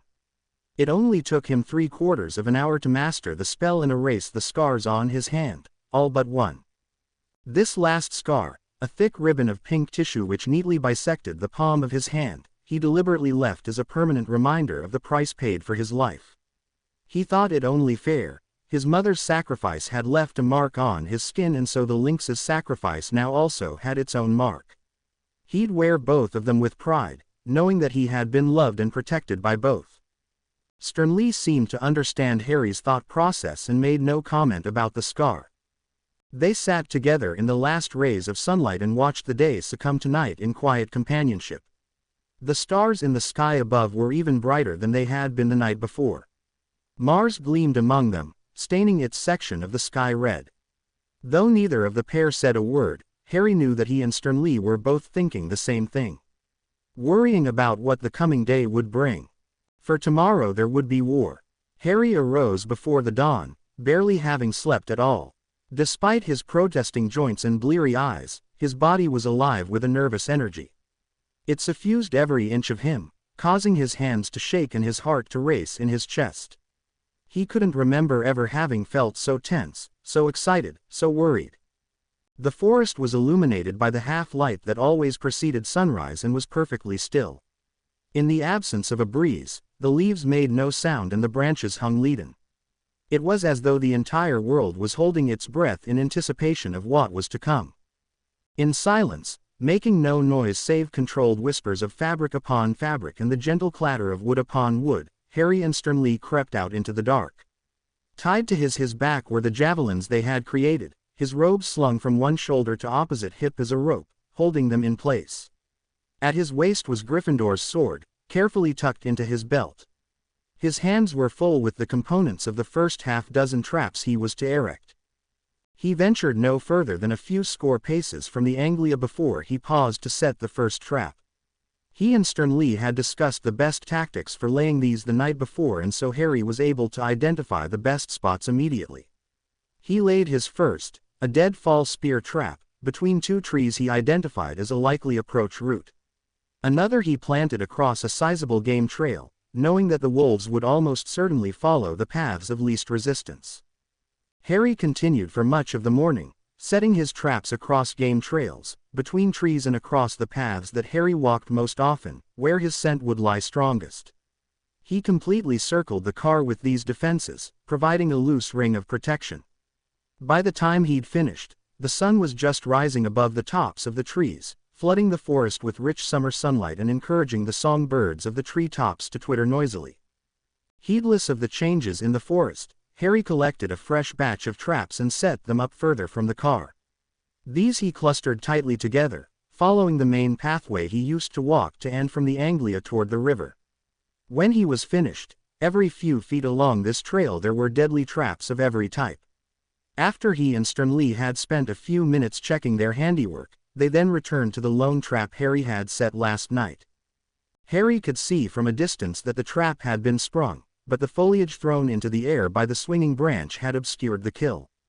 It wasn't until Harry rounded a tree and came face to face with the trap that he realized exactly what it was that he'd caught. Despite himself and the cool calm he'd held all morning, he gave a little gasp of dismay. For pierced by the stake and, mercifully, dead, was a small deer. The expression of surprise, permanently etched into the foal's face, was more than enough to give Harry pause. He just stared at it for a long while, frozen with shock at just how effective his trap had proven. Horrified at how he'd snatched the life of an innocent creature. Somehow this was much worse than killing rabbits. "Harry," came the smooth, soft voice of Sternly. Harry couldn't tell whether the hat on his head was actually speaking, or just thinking. "This is the way it has to be, Harry. I'm sorry." Harry nodded and suddenly found himself swallowing back bile. Though it wasn't the dead creature itself that made him feel so sick, but instead it was the realization that he could still cope with it. The old Harry never could have. He gently prized the spike from the creature's abdomen and dismantled the trap. Harry bundled the creature gently into his arms and carried it back to the Anglia.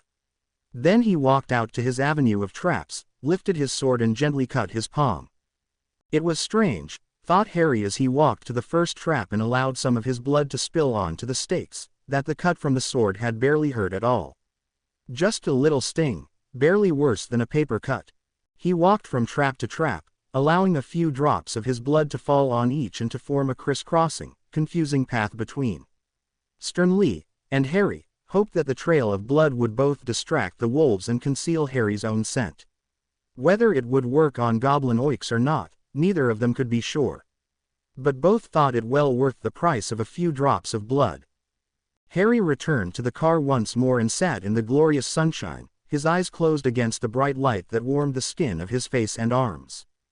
After he'd washed the cut in the stewed dittany and used magic to repair the cut on his hand, which proved easier this time than the first, the three of them sat in silence.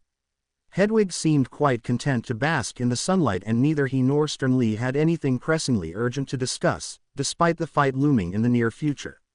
They'd discussed the plans 1,000 times and now all either wanted was a chance to think and reflect. Harry's mind was full of Hogwarts. Despite fleeing the castle in such a spectacular manner, Harry knew in his heart of hearts that Hogwarts was every inch his home. Only now did he realize just quite how much he missed. But of course it wasn't just the castle itself that he missed, as much as the people. His friends.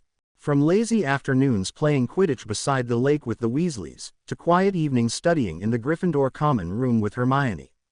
Not to mention conversations with the headmaster in his office or tea at Hagrid's. Harry's heart soared at the thought of Hagrid. The keeper of keys would have loved Valbone, would have known exactly how to deal with these oiks, would have been able to save the lynx. He found himself wondering how Ron or Hermione might have coped with this. Could they have done better than he had? Hermione was far cleverer, but Harry thought she might have been more intimidated than he, less ready to fight. And Ron, Harry smiled at the thought of his best friend. Ron was brave and bigger than he was. He might well have done better in a fight than he would. But would he have coped as well with the magic? Probably not, thought Harry, feeling a little bad for thinking so. For the first time in 2 years it occurred to him how well each of the three friends suited and complemented each other. Hermione with her books and cleverness, Ron with his jokes and faultless loyalty. And he, what did he contribute? Heroics, daring, perhaps he was just the glue that held the other two together. Whatever, he just wished he had them with him now. Harry forced memories of his friends out of his head and turned to Sternly. "Anything you regret, Sternly?" asked Harry, not taking the chance to see Helga in the bath, replied the hat in a distant tone, as though lost in thought. What a woman! Harry's face burned hot and he didn't press the question any further. Hedwig returned only a few minutes later and Harry promptly dropped Sternly on her head, so he could act as a translator. The snowy owl had spent much of the morning tracking down the wolf pack and had apparently found them sleeping in the shade of a large elm a little more than 2 miles away. Harry rose from his spot on the ground and once more collected his weapons. This time he added the probalators to his haul of creations, carefully nestling them in his pockets. He gave Hedwig one final stroke and she took to the skies, fluttering above to keep watch. Harry glanced around at his camp and smiled slightly, if only to calm the jittery nervousness that overwhelmed him suddenly. Everything was as well prepared as it was going to be, he thought, and then crept out into the forest. He followed Hedwig, careful to avoid his own traps, and she guided him toward the wolf pack, the owl flying from branch to branch in order to act as a waypoint. Harry smiled every time he caught sight of her, the sorting hat perched jauntily on one side of her head. Harry could tell when they were close to the pack, for Hedwig began to swoop to the ground each time she left the branch. It was part of their previously agreed upon signals. This meant that Harry had to be extra careful and spent a great deal of time moving from cover to cover as silently as he could. Sooner than he would have liked, he was in sight of the elm and could just about make out the indistinct shapes of 9 wolves at the base of the tree. He'd thought he'd remembered dispatching more in their first encounter, but perhaps he'd been over-optimistic, or the wounds hadn't been as serious as he'd thought. Regardless, this was his one chance to ambush them. He crawled a little distance closer to the sleeping creatures, removed 2 javelins from those slung at his back and planted one firmly in the earth. The second he lifted and sighted on the wolf closest to the tree. Holding it as he'd once been shown at primary school, he hefted the spear once to test its weight and then hurled it into the pack of wolves. Then all hell broke loose. The javelin sailed majestically through the air before plummeting into the pack of wolves, eliciting a yelp of pain as it took one of the sleeping beasts through the chest. The remaining oiks leapt up immediately, noses twitching, tongues lolling and eyes gleaming as they tried to discover the cause of the yelp. However, Harry didn't wait for them to gather their wits and let loose with his second javelin. Though he didn't even wait to watch it strike before he was gone, he heard another yelp from the wolves behind him as he went dashing madly through the woods, back the way he'd come. Green rushed all around him as he sprinted through the forest, everything except the ground in front of him a blur in his peripheral vision. For the first few seconds, he couldn't be sure that the wolves were in pursuit. Between the sounds of his heart thudding in his ear and the noises he made as he went crashing through the undergrowth, hell itself could have been chasing him for all he knew. But then came the howls. Long, indignant, angry howls. And he knew the wolves were on his tail. A little thrill of fear shot through Harry and he pushed it away as quickly as it had come. He had to run now, he didn't have time to be scared. After the first 100 meters or so, Hedwig swooped from the sky before him, sternly still on her head, and they only paused long enough for the hat to shout a few words. "They're all right on your tail," he said. "There's a boulder just up ahead. Good place to use your probalators, I reckon." Harry didn't have breath to respond, so merely nodded and powered on with a little burst of energy. The blur of green in his vision intensified as all he saw before him were the next 2 steps. As he reached the large stone Sternly had indicated, he unslung another javelin from his back. Then, he vaulted the rock, turned and let loose with the spear, sending it sailing between the enormous trees of the forest. He fell back behind the boulder, pressing his back against the cool stone. There was no yelp of pain this time, but that was just fine with Harry. He'd only thrown it to find his arm and range. Peeking over the boulder, he could see the first hints of the wolves closing down upon him through the gaps in the dense foliage, loping along at incredible pace. They were closer than he'd anticipated. Harry removed 2 probalators from his pocket and blew softly on the first one to arm it. He stood, took a moment to calculate the trajectory of the throw and then cast it out toward the wolves.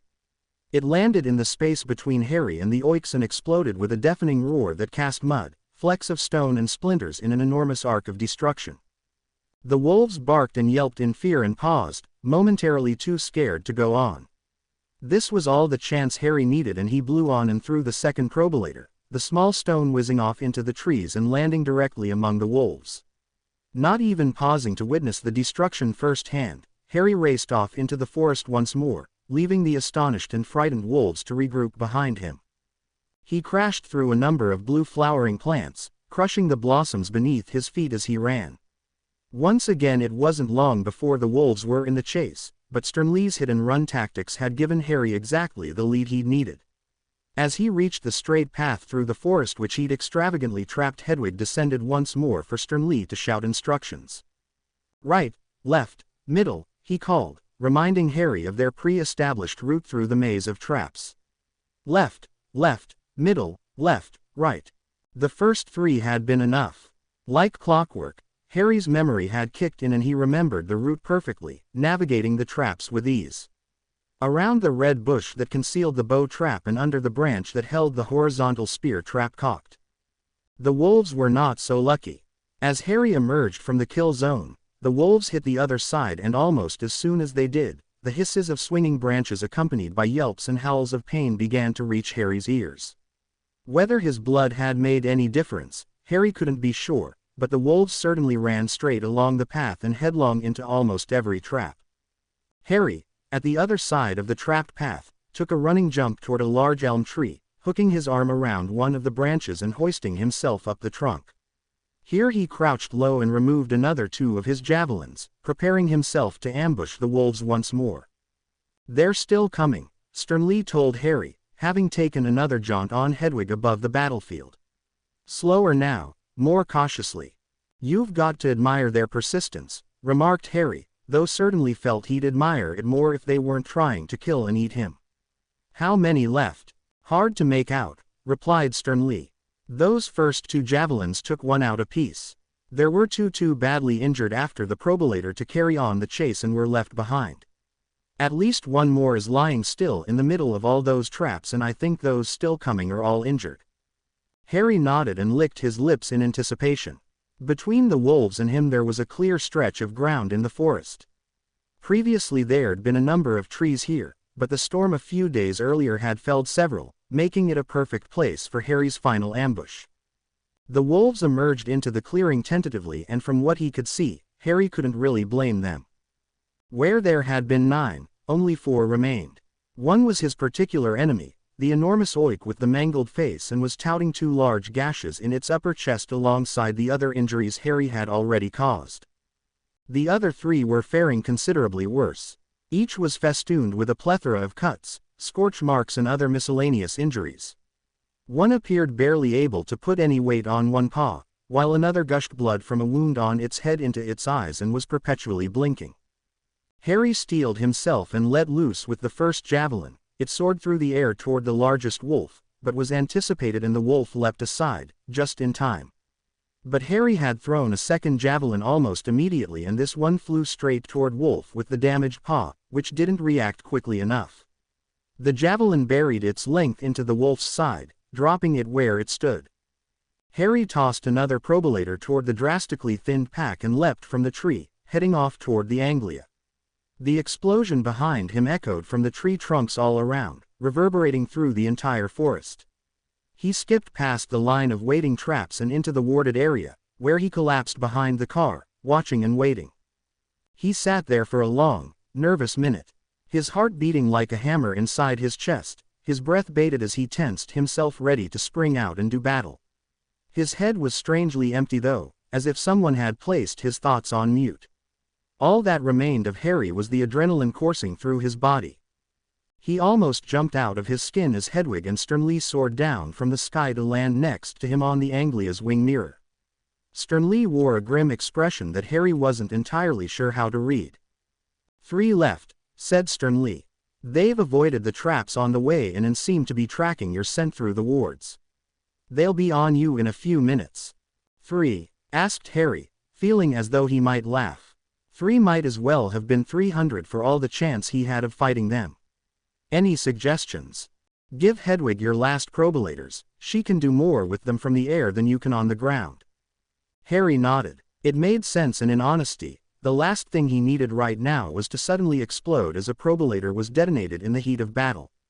He fished 2 out, breathed on them gently and carefully placed them in the waiting claws of Hedwig. He pushed his hand into his pocket and came across 1 more probalator. 1 more than Hedwig can carry, said Harry, more to himself than anything. We'll try and take the big one from the air, continued sternly, apparently oblivious to Harry's interruption. The other ones are wounded enough that you might have a chance. Might. Sternly turned to look upon him so dark that Harry wondered if that was how he'd earned his name. Harry, you've single-handedly bested the large majority of a pack of goblin oiks with no wand.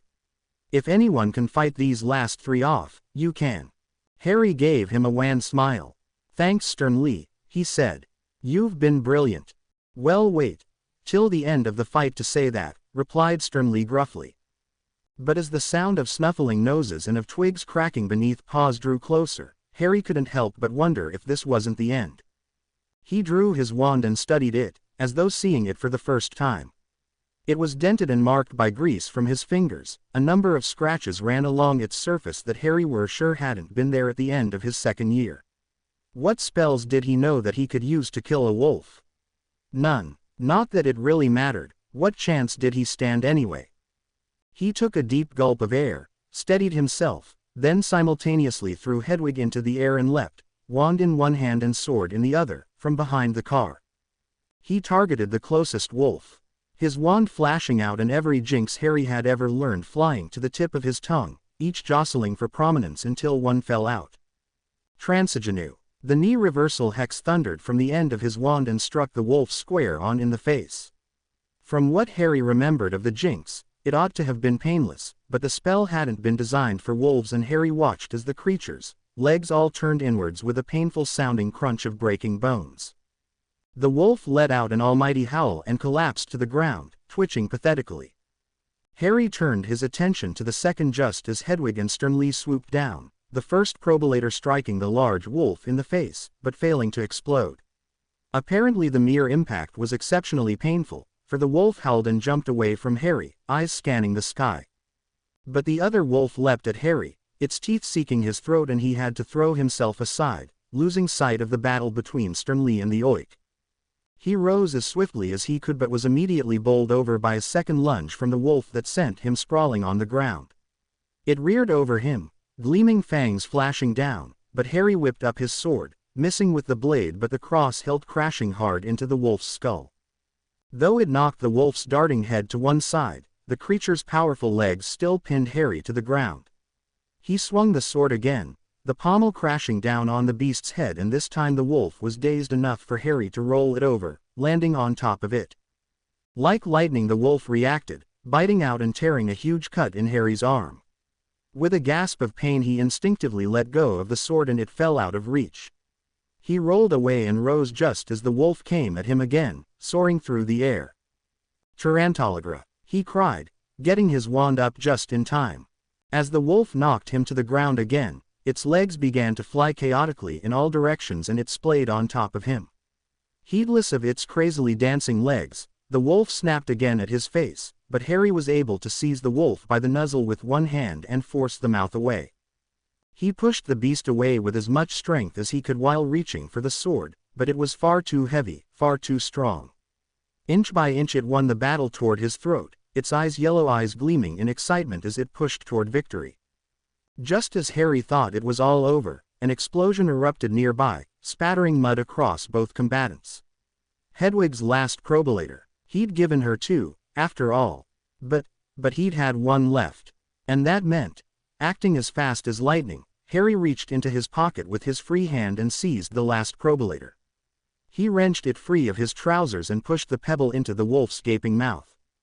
Praying that wolf breath was as good as human breath as far as the probalators were concerned, Harry used both hands to force the wolf's jaw closed and then headbutted the beast firmly under the jaw with all the power he could muster. The wolf swallowed, its eyes wide with astonishment. Then there was a sound like the tearing of paper and the entire creature gave an enormous, awkward spasm, then fell lifelessly on top of Harry. He pushed the creature off him hurriedly and staggered to his feet. He snatched the sword from the ground and leapt in the direction of the largest wolf, his sword and wand ready to fight. And then he stopped. The oik was lying on the ground, wounded and defeated. Hedwig and Sternly, neither of whom seemed hurt in any way, fluttered down and perched on the roof of the car. Neither of them made any noise, but waited to see what Harry would do next. Blood ran from an enormous gash in the wolf's side and stained the grass crimson. It looked up at Harry from where it lay, its chest heaving with the effort of breathing, and for a split second, Harry drew some bizarre parallel between it and the lynx. Both of which he'd seen in their final moments, both of which had fallen in battle, bloodied and wounded. Instinctively he raised his wand and stepped forward to help. To save the oik where he'd been unable to save the lynx. But then it glared up at him, angry golden eyes filled to bursting with hatred, and he stopped. Because he knew it wasn't the lynx, it was nothing like his friend, and nothing he could do would change that. The first thing it would do if he helped it would be to throw itself at his throat. He lowered the wand and stared down at it as it tried in vain to lift its head and attack. He ought to have felt anger for the death of his friend, he supposed, or triumph at defeating his foe. Or guilt perhaps, for killing so many of the wolf's brethren. But he didn't. If anything, he felt a little sorry for the pathetic creature at his feet. Bred for little else but to kill and destroy. Consumed with hatred from the day it was born till the day it died. He lifted the sword. He thought he ought to say something. Something victorious, perhaps. Something witty, poignant, fearsome or vengeful. But he didn't feel any of those things, so instead he said exactly how he felt. Sorry. The sword fell. Harry wiped the sword of Gryffindor on the grass and then tossed it haphazardly aside, not even bothering to watch as it slid away across the ground. His head was full of a loud buzzing, as though a swarm of bees had somehow managed to infiltrate his brain. The skin on his face tingled and everything in his vision was distorted and surreal. He walked closer to the car, where Sternly and Hedwig waited and watched. We ought to look at that wound, said Sternly. Yes, said Harry, but automatically. As if he only had the slightest control over his own actions. We probably ought to. But he didn't, and instead he merely sank to the ground and lay on his back, staring up at the bright blue sky. High above him, 1,000 miles or so it seemed, the tiniest wisps of white cloud jetted by, propelled by winds too high up to graze the boughs of even the tallest trees. His skin felt like it was dancing across the surface of his body, tingling and itching. He didn't want to look at the cut in his shoulder, or do any of the things he knew the must. He didn't want to clear the dead, or remove the remains of his traps, didn't want to check the wards or retrieve his enchanted weapons. Didn't want to do anything but lie in the grass, watch the world go by and bleed. It was a strange thought, he realized, a strange desire, to bleed. But he saw it from a distance, as though he'd been pulled out of his own head and left to analyze the thoughts as an outsider. He was in no danger of bleeding to death. The cut in his arm wasn't nearly so bad as the one that the basilisk fang had left. He could bleed for a minute. He felt that he ought to suffer in some way, he ought to make some sacrifice after so many died by his hand. Somewhere nearby, a bird twittered, and this single, lone call of nature pierced the silence in Harry's mind. A moment later his head was ablaze with sound, color and vibrant life. Birds sang, insects buzzed, somewhere in the distance he could hear the river burble along its narrow rocky bed. Why had he never heard it before? Sunlight poured into every corner of Harry's mind, enriching everything. The greens of the grass and the trees were brighter, the blue of the sky and the anglia hypnotically so. Every blossom on every tree and shrub seemed to burn with intensity, each lighting up the day as bright as the sun. The slightest of small smiles crept onto his lips. It was as though someone had crammed the entire universe into his brain. Everything was in there and so bright, so miraculous and peaceful. Except that he didn't have a brain anymore, didn't really have a body, he was dissolving around the edges and the lines of his existence were becoming smudged. Where a moment ago there had been Harry Potter, now there was just Harry, said Sternly gently, and this one word was all it took to bring him back to reality. He opened his eyes, sat up and looked around. The forest around him, though still beautiful, was no longer the incredibly vivid sensory experience that had temporarily overwhelmed him. "Are you okay?" asked Sternly, his voice clearly laced with a great deal of concern. "I just felt really weird," said Harry, struggling to find words to describe the experience. "Like I was becoming the forest and the forest was becoming me." "It's probably just shock," replied Sternly, soothingly. "You've just had a very traumatic experience." Harry nodded, but he wasn't so sure. It had felt so real, he had felt so connected and energized and bursting with life. But whatever it had passed now, and his arm was throbbing with pain. He looked down and regarded his arm. The tear in the skin was long but shallow. Automatically he lifted his wand and realized he didn't need any instruction from Sternly, didn't need to mutate the spell, didn't really need the wand motion or words that he used, because he felt the magic so keenly. Scourgify. And this time there was no pain, because he softened the intent. Just a gentle whisper that suffused his arm, cleaned away the dirt and cleansed the wound. He gave another gentle flick of his wand, that felt superfluous somehow, as though he'd outgrown it. Suturium. The wound stitched together, the edges stretching inward, binding and automatically puckering inward, just as Sternly had taught him. What had been a wound 2 seconds before was now just blank, fresh skin. "Very impressive," remarked Sternly, admiring Harry's handiwork. "I've had a fantastic teacher," replied Harry, with a shrug. If hats could blush, then this one certainly would have. The rest of the day's sunlight was spent repairing the damage caused to the forest by his battle. The traps were carefully dismantled, those that hadn't been tripped doubly so. And Harry spent a long while trekking through the forest, collecting his javelins. The craters caused by his probalators were painstakingly disguised. The last thing Harry or Sternly wanted was for a goblin, or other unfriendly creature to come across the remains of a magical battle and deduce that a wizard was living in their forest. Then came the biggest problem. What to do with the corpses of the wolves he'd killed? He couldn't leave them where they were, that was out of the question. Something would notice, sooner or later. And he couldn't burn them, it would attract far too much attention. It was Sternly that had eventually come up with the solution to this problem. "Create another set of wards, somewhere out in the forest, to disguise your magic," he suggested. "Then I'll teach you some spells to help you bury them." Harry nodded. This made a great deal of sense, though it still meant he had to drag the corpses of the wolves he'd killed through the forest to a single location. It was slow, laborious work, especially under the heat of the sun above.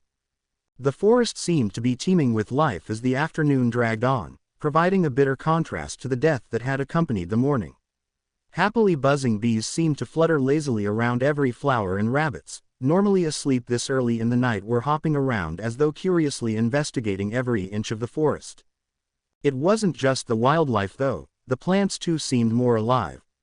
Their leaves more vivid, their blossoms more pronounced and beautiful, all rippling in the breeze, the rustling of the leaves sounding like far-off applause.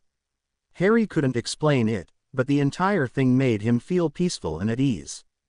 Harry heaved the last of the wolves into the area he'd chosen, beneath the same elm that he'd first ambushed them. Here the ground was clear a little way around the tree, and this gave Harry the room to dig. He spent a few minutes preparing the wards. The process and magic came far easier to him now than they had on that first day, and it wasn't just experience with this particular type of magic. He'd increasingly noticed, over the last week, that the more he improved his understanding of a variety of magic, the better he understood all types of magic. Indeed, the closer he came to understanding the fundamental workings of his art, the more he understood why certain spells reacted in certain ways. The more he understood the fundamental differences between curses, charms, transfiguration and all the other dozens of variety of spell, the more he was able to manipulate magic of all forms more astutely. "You've used spells to dig in herbology before, I assume," said Sternly, clearly preparing to teach Harry the basics of magical grave digging. "Well, what we're going to do is—" "I'd like to try this one myself," interrupted Harry quickly, hoping Sternly wouldn't take offense. "I mean, it's just a rolling mutation, right? How badly could I mess it up?" No, no, go right ahead, said sternly, with a tone in his voice that Harry thought might be pride. Harry lifted his wand and concentrated carefully. The spell Professor Sprout had taught him in first year was one that scooped out a tiny piece of soil, just enough for him to tuck the roots of a plant inside. In second year, Sprout had taught him a spell that would loosen earth around the root. He tried as hard as he could to remember the exact wand motions to the millimeter, the words he'd spoken, tried to remember the exact experience of performing the spell. Then he tried to roll one into the other, merging the wand motions in his mind, merging the words and the feel of the magic. Something in his body that he couldn't find the words to describe lit up inside him. Something that he knew was his manipulation of magic, but that was unquantifiable and endless. And it was like he was playing music, singing, writing, laughing and crying all at once, but doing nothing as emotionally or intellectually complex as those things. It was something primal and transcendental. It was something fundamental to his existence. Foederus Formus, he cried, and the earth before him split apart and rose in two enormous cascades, leaving an empty hole the size of a small swimming pool in front of him. The feeling ebbed away and Harry collapsed to his knees. He felt empty, as though someone had hollowed him out with a spoon until he was nothing but a shell. He felt like he'd never be complete again. He felt exhausted, washed out and fragile. It was all he could do not to fall into the pit before him. "Merlin, you don't do anything by halves, do you?" asked sternly, chuckling slightly, but Harry knew from his tone that he wasn't amused. "What was that?" asked Harry, his entire body felt so light, so empty. "I don't know," admitted sternly. "I'm not a wizard, Harry." "You must," insisted Harry. "You've seen it before at least." "I've seen it before," said sternly, his tone wary. "I couldn't begin to tell you what it was though. It's not my place." "What does it mean? Am I? I feel different. You will for a while, exhausted and broken, but you're not. That's just how you've always felt, and this is just a comparison to what you felt for those few seconds." Had it been seconds, it had seemed like a lifetime. "As for what it means," continued sternly, "I think you're in a better position to answer that than I." And Harry knew what he meant, because in a confused, jumbled sort of way, he understood what it was that had happened. He knew that for the first time, he'd really experienced just what it felt like to perform magic. He knew that each and every time before, he had been following someone else's guidelines, someone else's magic. It had been fluent and natural, but this time he'd had to force his magic along new pathways, and he had felt the force of it resisting the change. But what did that mean in the grand scheme of things? He hadn't the foggiest. "Who would know?" asked Harry eventually. "Who else have you seen it happen to?" "Dozens of wizards and witches over the years," replied sternly. "Each as different as the next. But Dumbledore will understand. Dumbledore could explain it to you." Harry nodded gently, then rose to his feet. Sternly, "I think it's about time we were getting home," he said. "I think we'd better start by getting these wolves into the hole," replied sternly, humor creeping into his voice. Harry nodded and rolled the first corpse into the grave with his foot. By the time he'd finished, the sun was setting again and the sky was lost in a myriad of burning colors. He stared down at the tightly packed earth that stretched in a rectangle before him. Another unmarked grave in the forests of Valbonne. He felt as though he ought to say something. That was the thing to do at a funeral, wasn't it? Yet nothing sprang to mind. It would have been easier to say something about the lynx, but things had been so rushed and he hadn't had a chance. He remembered the words he'd said when it had died, "Thank you. I'm so sorry." Simple and sweet. That's how he should do it. He stared solemnly at the grave. "You fought well," he said, his voice low and respectful. "But not well enough." He turned and walked away. The sun beat down on the forest with such fierce intensity that it was almost a surprise that the trees weren't melting around him like snowmen. Worse than the heat was the humidity, which until today had been negligible, but now was thick and cloying against his skin. Falconer, Clail, Violence, Gambit. Falconer, Clail, Violence, Gambit. Or was it Falconer, Violence, Gambit, Clail? Huh. Harry lowered his wand, brushed sweat-sodden hair out of his eyes with his free, scarred hand, and looked down at the tail once more. The spidery diagram that had once covered the floor around the anglia had been condensed onto a couple of rolls of birch bark only a few hours earlier. But already the charcoal scratchings had begun to smudge with Harry's constant pawing of the document, and he was beginning to think that Sternly's idea was fundamentally flawed. "Use the sticking charm you learned earlier," suggested Sternly, as Harry rubbed angrily at a smudge. "It'll fix the charcoal." "But it wouldn't," began Harry, his tone laden with objection, but paused when he considered Sternly's raised brows. "If you could call them that." I know. Rolling mutation it is." "I wouldn't say that it's exactly a rolling mutation anymore," conceded Sternly. "I'm not sure what exactly it is that you're doing." Harry lifted his wand and concentrated. Sternly had a point. It wasn't as though he was taking a spell, breaking it apart and performing the individual components anymore. Rather, he was taking several spells, breaking them apart and combining the components in new and interesting ways. "Apoximize," he said, tearing apart the sticking charm even as he cast it. Finding the charcoal and the birch with his magic and forcing them to fuse. It felt weird, every time he did it, as though he'd just had all the filling beeped out of him. He thought it was because he was forcing his magic to respond in a new way it had never done before. Like lifting something really heavy, perhaps. But it wasn't physical, and that was far too simple a task. Perhaps it was more like complex math problems. But it wasn't mental either. There was no comparison really, it was magical, and that was all there was to it. Harry ran his fingers over the tela and groaned with annoyance as they immediately smudged the charcoal all over the bark.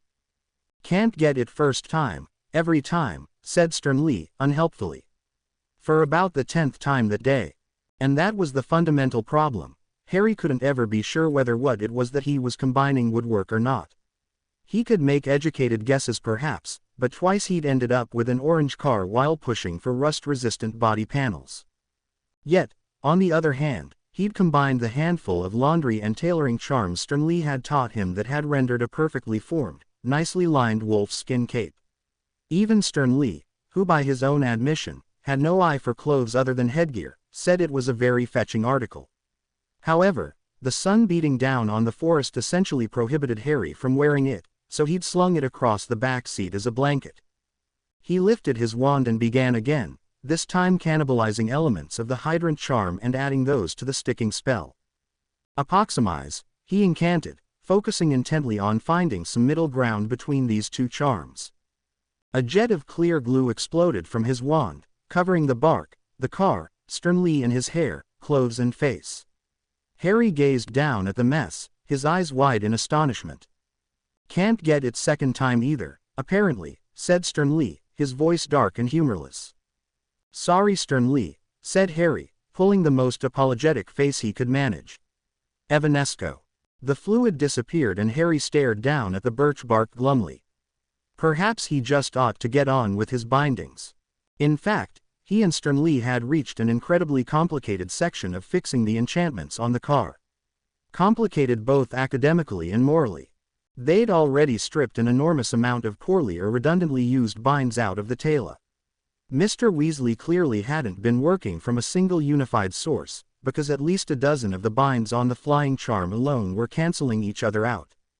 His motto had clearly been, quantity over quality, something Sternly explained as a common failing among fledgling enchanters, who tend to add each newly discovered bind to their project, heedless of spell interactions, purpose or requirement.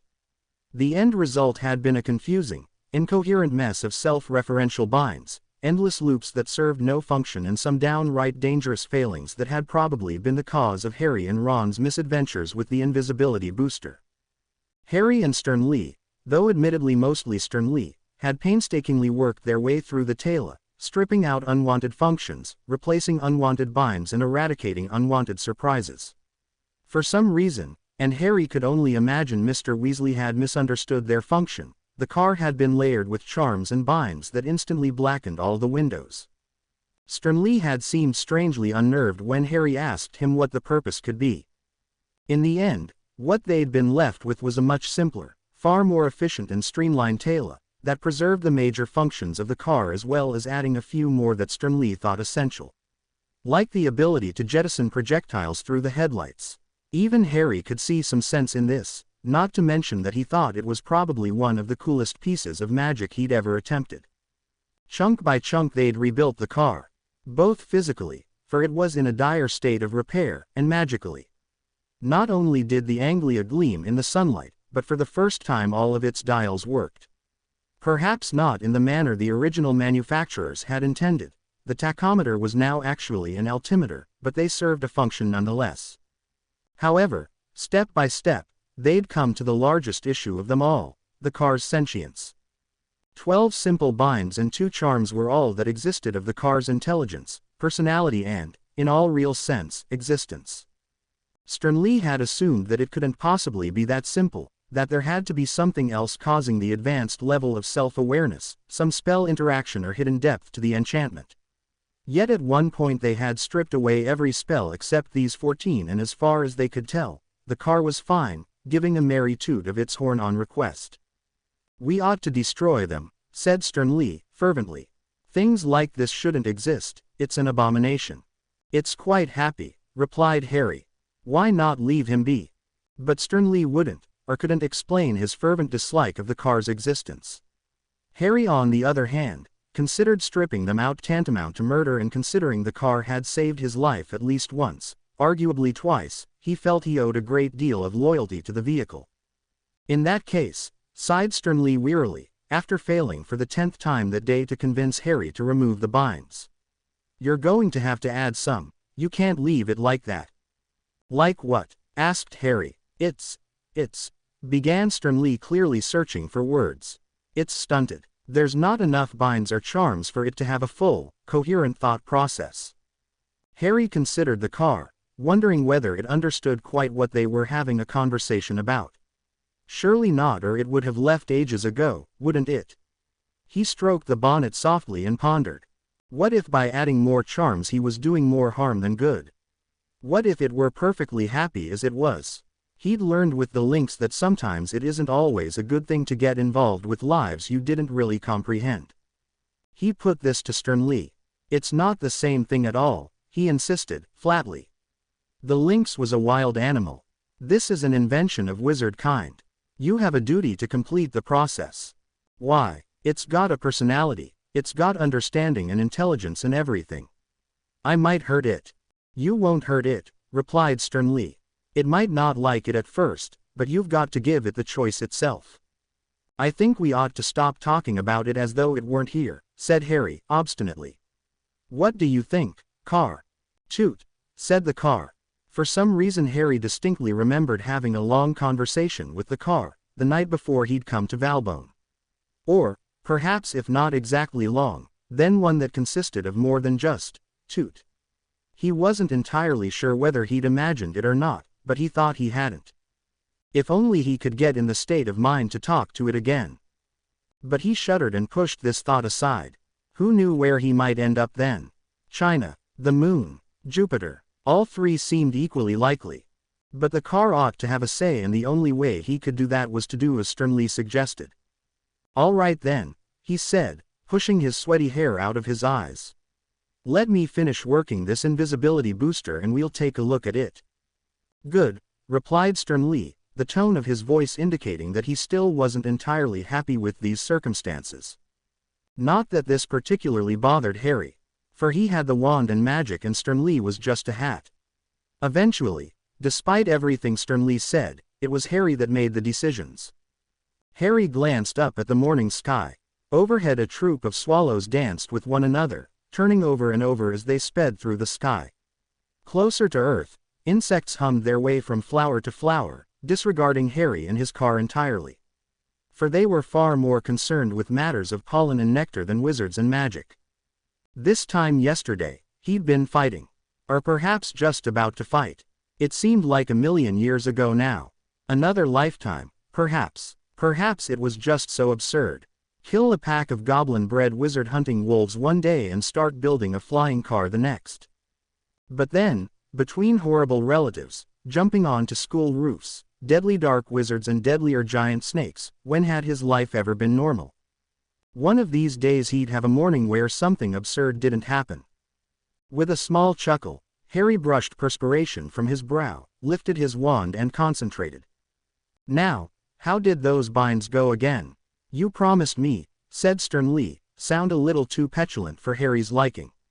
You said you'd do it after the invisibility booster. And I will do it, replied Harry. Just not yet. There's still some more things I want to tweak yet. You've been tweaking it for hours, when are you going to accept that? It will work, the twins said so, interjected Harry. The twins are not highly intelligent, sophisticated beings that have been around for the last 8 centuries. No, they're not, admitted Harry, shrugging. So will you please sort that? Fine, said Harry hotly, his face screwed up slightly. I'll do your stupid binds and charms. But it'd better not hurt the car. He walked away from the infuriating hat and stood beside the car, his hand touching the paintwork fondly. He really didn't want to do this. Every instinct in his body was screaming at him that this was a terrible thing to do. That it could turn out terribly for the Anglia. But then, his instincts hadn't been all that hot of late. Could he trust them? Should he trust them? And then there was Sternly, who'd never steered him wrong, but who was always willing to debate, to converse, to rationalize. Not this. Harry knew, or thought, that Sternly's hatred of the car's sentience was overpowering, all-consuming. Though he didn't know why. Was he worried about another inanimate object taking his place?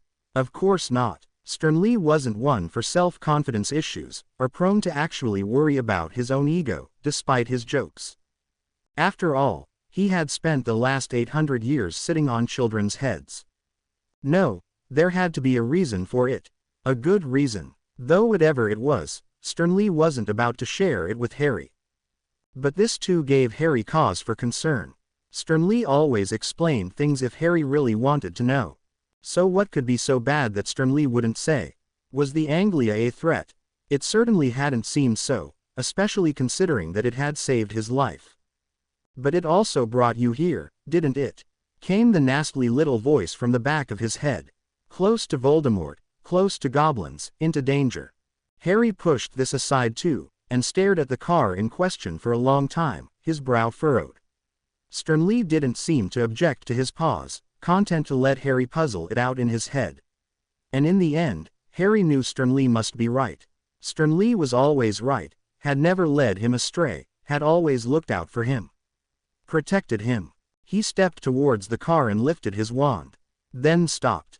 And shivered. Despite the day's earlier muggy heat, it had lapsed into an exceptionally chilly evening, indeed tendrils of mist had begun to creep behind the trees. But perhaps it wasn't the cold that had made him shiver, as much as the thought of what he was about to do.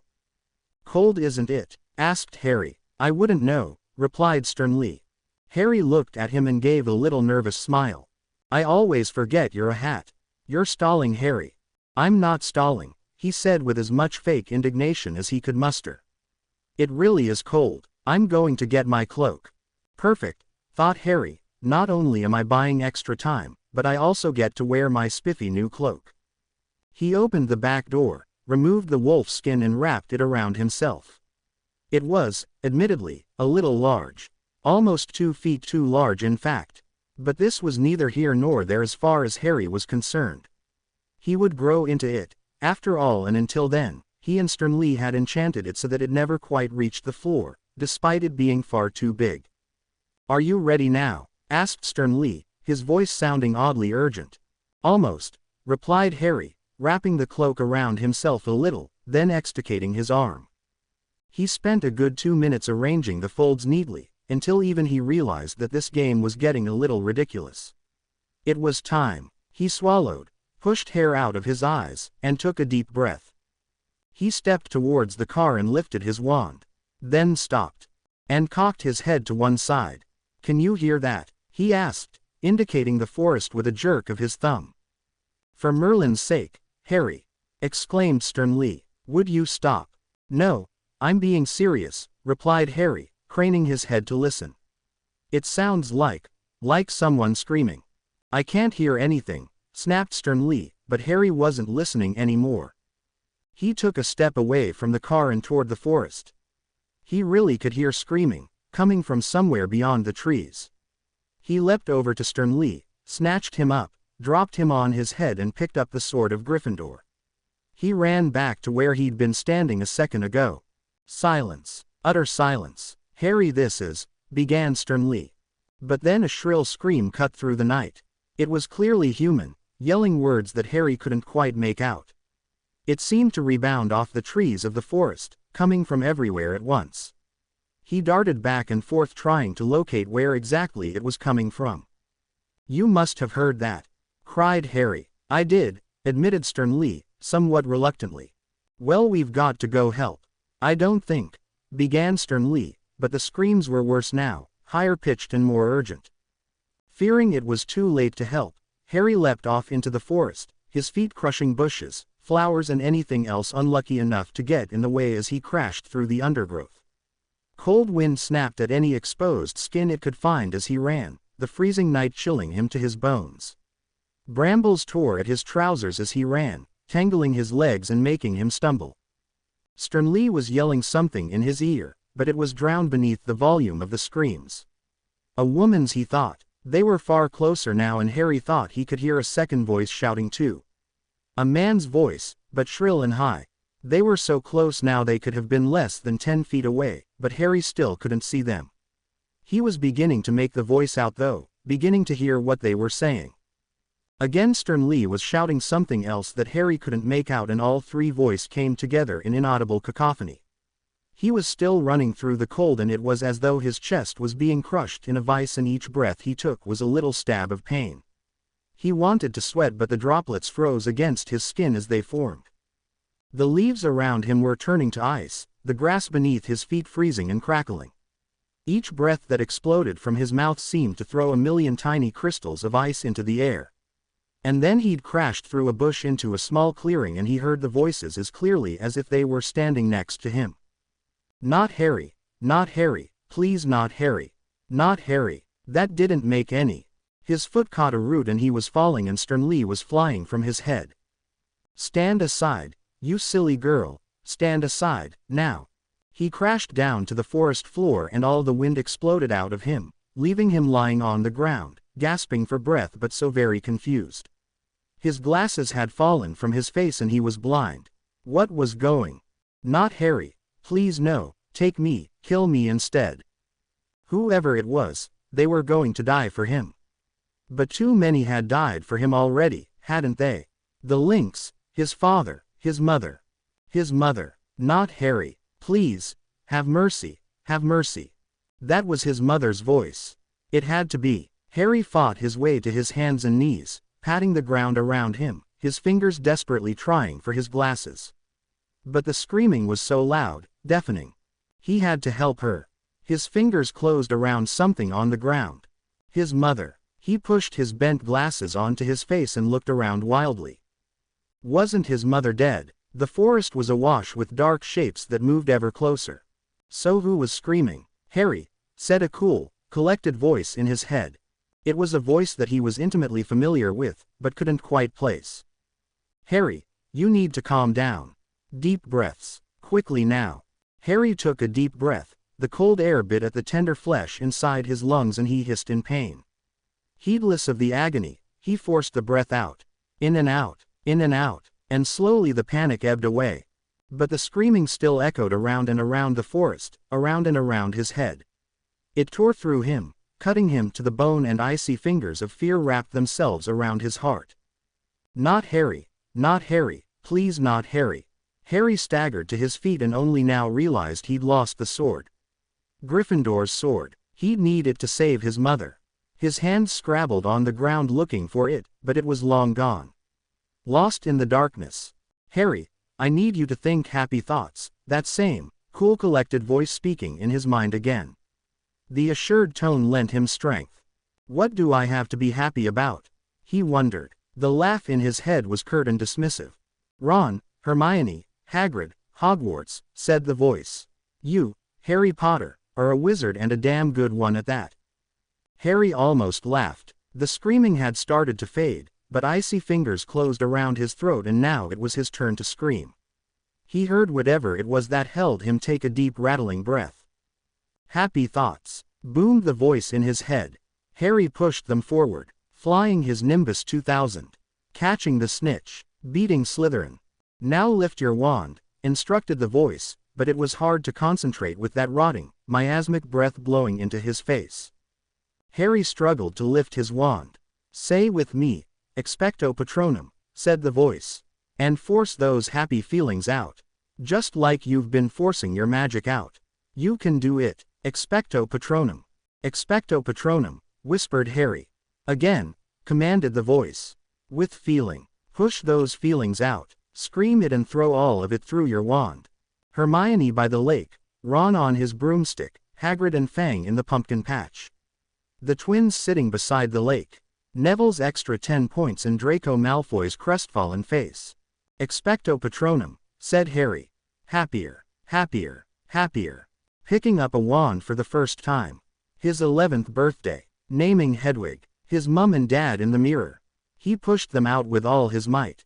Expecto Patronum, roared Harry, and the world exploded with white light. Harry found himself face down in the mud, his glasses twisted and shattered beneath him once again. Hot, thick blood was oozing from his nostril, mingling with the cold, thick muck that oozed under his face. He rolled over, sat up and instantly regretted it. The blurry world in his vision began to spin around him and he felt bile rising in the back of his throat. He closed his eyes again and only then did he notice the splitting pain in his eyeballs. "OWWW," he groaned, holding his head in his hands. "You think that's painful?" asked a familiar voice from somewhere nearby. Try being thrown in the mud and stood on repeatedly. Harry ever so slightly cracked open his eyes and squinted out into the darkness. "Sternly, is that you? Who do you think it is?" Harry shook his head, flicking drops of blood left, right and center. "I dunno, I can't see anything. My glasses are broken." "Well, use a repairing charm already," said the hat, rather impatiently. "But the magic," objected Harry. "Well, you've sort of let that cat out of the bag already with your Patronus charm. Nice of you to tell me you knew how to do one, by the way." Harry sat quietly for a moment, trying to remember. He lifted a hand to try and staunch the flow of blood from his nostril. "I can't. I mean, I didn't think I could. You taught me, didn't you?" "What? When that thing? It had me by the throat and I heard a voice." "It's called a Dementor and there wasn't any voice, just you screaming." Harry swallowed, tasting blood in the back of his mouth and shook his head to clear his thoughts, throwing more droplets of blood across the forest floor. He'd been sure it was Sternly. "But it was in my head," he explained. "I heard someone talk to me in my head, it had to be you." "It wasn't," replied Sternly, his tone and words flat. At least it wasn't brimming with concern like the last time that he'd told someone that he could hear voices that nobody else could. Could it have been a snake that? He dismissed that idea immediately. There's no way a snake knew anything about magic. But he had performed magic, magic that he hadn't known until 2 minutes earlier, magic that had been taught to him by an unknown voice. Then his stomach lurched with sickening realization as his brain caught up with Sternly's words. Let that cat out of the bag. He had performed magic in Valbonne, outside the safety of the wards. The one thing he wasn't supposed to do. The one thing that would almost certainly make his stay here even worse than it already was. That would make everything so much worse than it already was. Though, he supposed it couldn't hurt in that case if he fixed his glasses. His wand, miraculously, had survived the fall and was still in his hand. He stabbed it in the general direction of his glasses. Reparo. The power of sight restored to him, Harry looked around. A crumpled Sternly was lying a little way away, covered brim to peak with what Harry hoped was mud. Harry lifted the hat gently and despite his protestations, turned the wand on him. Evanesco. With Sternly clean and spouting obscenities at every opportunity, Harry tucked the sorting hat under his arm and climbed to his feet. Gryffindor's sword was the next thing he had to find. He sniffed in an attempt to stop the blood still flowing out of his nostril. "Hey Sternly, did you see?" began Harry, but then snorted with laughter. "What's so funny?" asked the hat, scowling up at him. "You," chortled Harry, you're a talking hat." He burst into peals of laughter that shook his entire body. He laughed so hard and long that tears began to fall in earnest from his eyes. He found himself on his knees again, unable to breathe from laughing. Then as quickly as the laughter had come, it ebbed away, leaving a very confused Harry kneeling on the ground, rubbing his painful ribs. "What was that about?" asked Stern Lee. "I don't know," admitted Harry. "Shock maybe. Some lingering."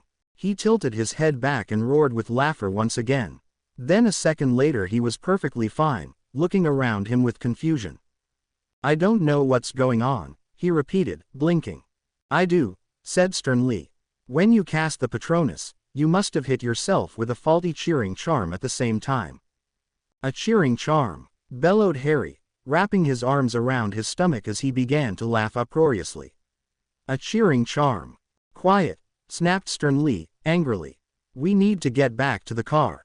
Quickly. This forest will be swarming with goblins any moment." Harry nodded and rose, the laughter momentarily abated. He spent a frantic few moments looking for Gryffindor's sword, before catching sight of the glinting metal hanging haphazardly from the branches of a bush.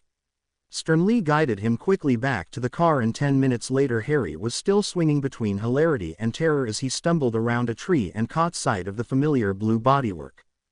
Right on the verge of crossing the wards, 2 screech owls swooped down out the sky and each dropped a letter which he managed to catch with his free hand. He watched as the owls flew past and away, their pale brown forms silhouetted against the moon. Even as he sat into the driver's seat, his body slumping into its comfortable depth, his nose still gushed blood down his chest. With shaking hands and in hoarse tones, he lifted his wand and performed the simple healing spell Stern Lee had taught him earlier.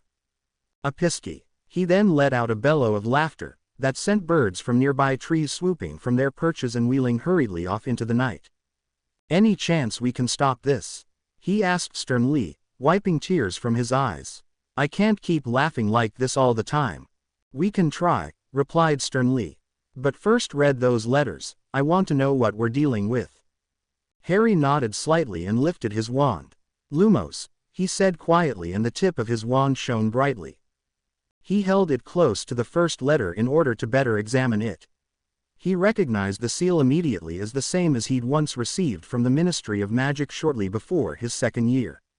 A small knot of worry balled up in his stomach, and gently he opened it with exhausted, trembling fingers. "Dear Mr. Potter, we have received intelligence courtesy of the Albanian government that you performed the Patronus charm at 19 minutes past 10 this evening in a Grade 3 restricted zone of European significance. The severity of this breach of not only the Leipzig-Valbonne Accords but also the 15th International Wizarding Decree has resulted in your immediate expulsion from Hogwarts School of Witchcraft and Wizardry. As you are currently in a Grade 3 restricted zone, Ministry representatives are currently unable to attend your case and dispose of your wand as protocol demands. We therefore ask that you turn yourself and your wand over to the correct authorities at the earliest convenient time. The severity of the offense, combined with the fact that you have already received an official warning for a previous offense under Section 13 of the International Confederation of Warlocks Statute of Secrecy, we regret to inform you that your presence is required at a criminal hearing at the Ministry of Magic. As you are currently residing in a Grade 3 restricted zone and therefore presumed to be dead and or in poor mental health, we shall arrange the date of your hearing should you return to the country alive.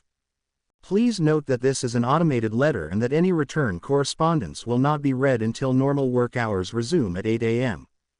Hope you're having a fantastic holiday abroad.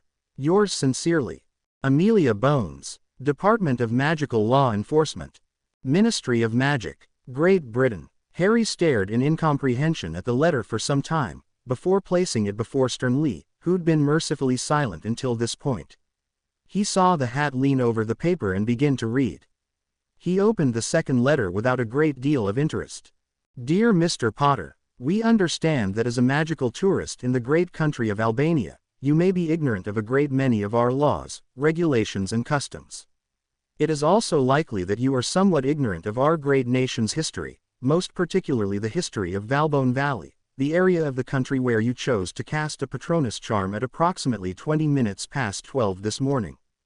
I shall not bore you with the details, but should you have used this spell within the perimeter of the Golden State of Valbonne, as defined in the Leipzig-Valbonne Accords, the Brotherhood of Goblins will almost certainly see this as an open declaration of war. Please be aware ignorance of the law is not considered a valid form of legal defense in this country.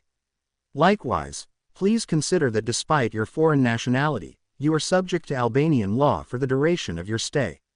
Finally, please also note that under Proposition 9 of Krejtësisë Këshillore, the provocation of war is an act of treason, or, as you are a foreign visitor, of either espionage or deliberate political sabotage. You are free to decide.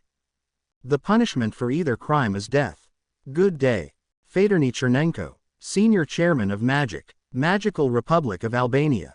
Harry read the final line of the letter and burst into another round of hilarity, rolling around in the seat clutching sides as they tried to split. Then he placed this letter front of Sternly for the hat to read and then collapsed tiredly back in his seat. Outside the car, the wind picked up and howled between the trees, whipping branches against the chassis. "What do you think?" asked Harry, when Sternly looked up from the second letter. "I think we're screwed," replied the hat, honestly, his face screwed up in consternation. "What should I do?" It took Sternly a while to reply. When he did, his voice was drawn and grave. "The way I see it, you've got three options. You run to Dumbledore and hope that his political clout is enough to protect you. Or you go before the ministry and take your punishment. Or..." He trailed off and Harry slowly eased his neck around to examine him. There was an expression he couldn't identify, written across the hat's face. Harry thought it might be guilt. Or, he prodded gently, "Or you seek asylum from one of the countries or powerful organizations that would welcome a war with the goblins." "What sane person would want that?" asked Harry, his mind drifting over all the lectures Binns had given on the bloodthirsty goblin rebellions. Countries rooted in the values of old magic and with sons to spare. Russia, China, France, America, none of them have good relationships with the goblins and all of them are powerful enough to protect you. Then you've got the companies that want to exploit the creatures and other resources of the valley. Some of the corporations and conglomerations have enough political weight within Europe to hide you or even successfully defend you. Do you really think there's going to be a war?" "It seems likely," replied the hat, without a moment of hesitation. "There's a fourth option though, isn't there?" asked Harry, and Sternly made no move to respond this time. "The Albanian letter said nothing about a trial. They'll kill me the moment I arrive. You're already guilty in their eyes. There's no legal defense that could save you," said Sternly. "Would it, my death I mean, be enough to satisfy the goblins?" "It could be," said Sternly, with an uncomfortable tone to his voice. "But you couldn't guarantee it. What's more, this isn't your fault, this isn't your debt to pay." "Then whose is it?" snapped Harry angrily, his eyes burning as he spoke. "I did this. If I don't stand up and admit it, tens, hundreds, I don't know, thousands of people might die. Wizards and goblins. Is it really worth it, just for me?" "But you can't guarantee you'll stop it," replied Sternly. "You can't guarantee that the goblins will be appeased. At best, in their eyes, you're a violent renegade. At worst, a spy or assassin sent to deliberately provoke them. They don't take these things lying down. So what would you suggest?" asked Harry, but his heart didn't seem to be in it. "I suggest that if you really think you're to blame, that you fix your mess, instead of limply taking the easy way out." Harry turned a flabbergasted expression on the hat, but Sternly wasn't finished. "You heard me. Instead of playing the tragic hero and pretending you're somehow sacrificing yourself for something worthwhile, why not buckle down and actually do something worthwhile? Here's what I say. We go with the original plan and finish fixing this car. We get the hell out of here before the goblins turn up with a ward sapper and come straight through at us.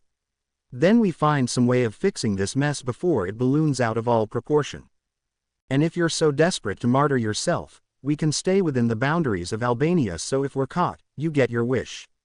But for Merlin's sake, pull your finger out, boy, and do something useful." In the seconds following Sternly's tirade, Harry went through every mindset and every emotion he'd ever experienced before: anger, self-righteousness, realization, embarrassment, shame, recognition, understanding, to name just a few. However, it was the one he settled on that was the most important: determination.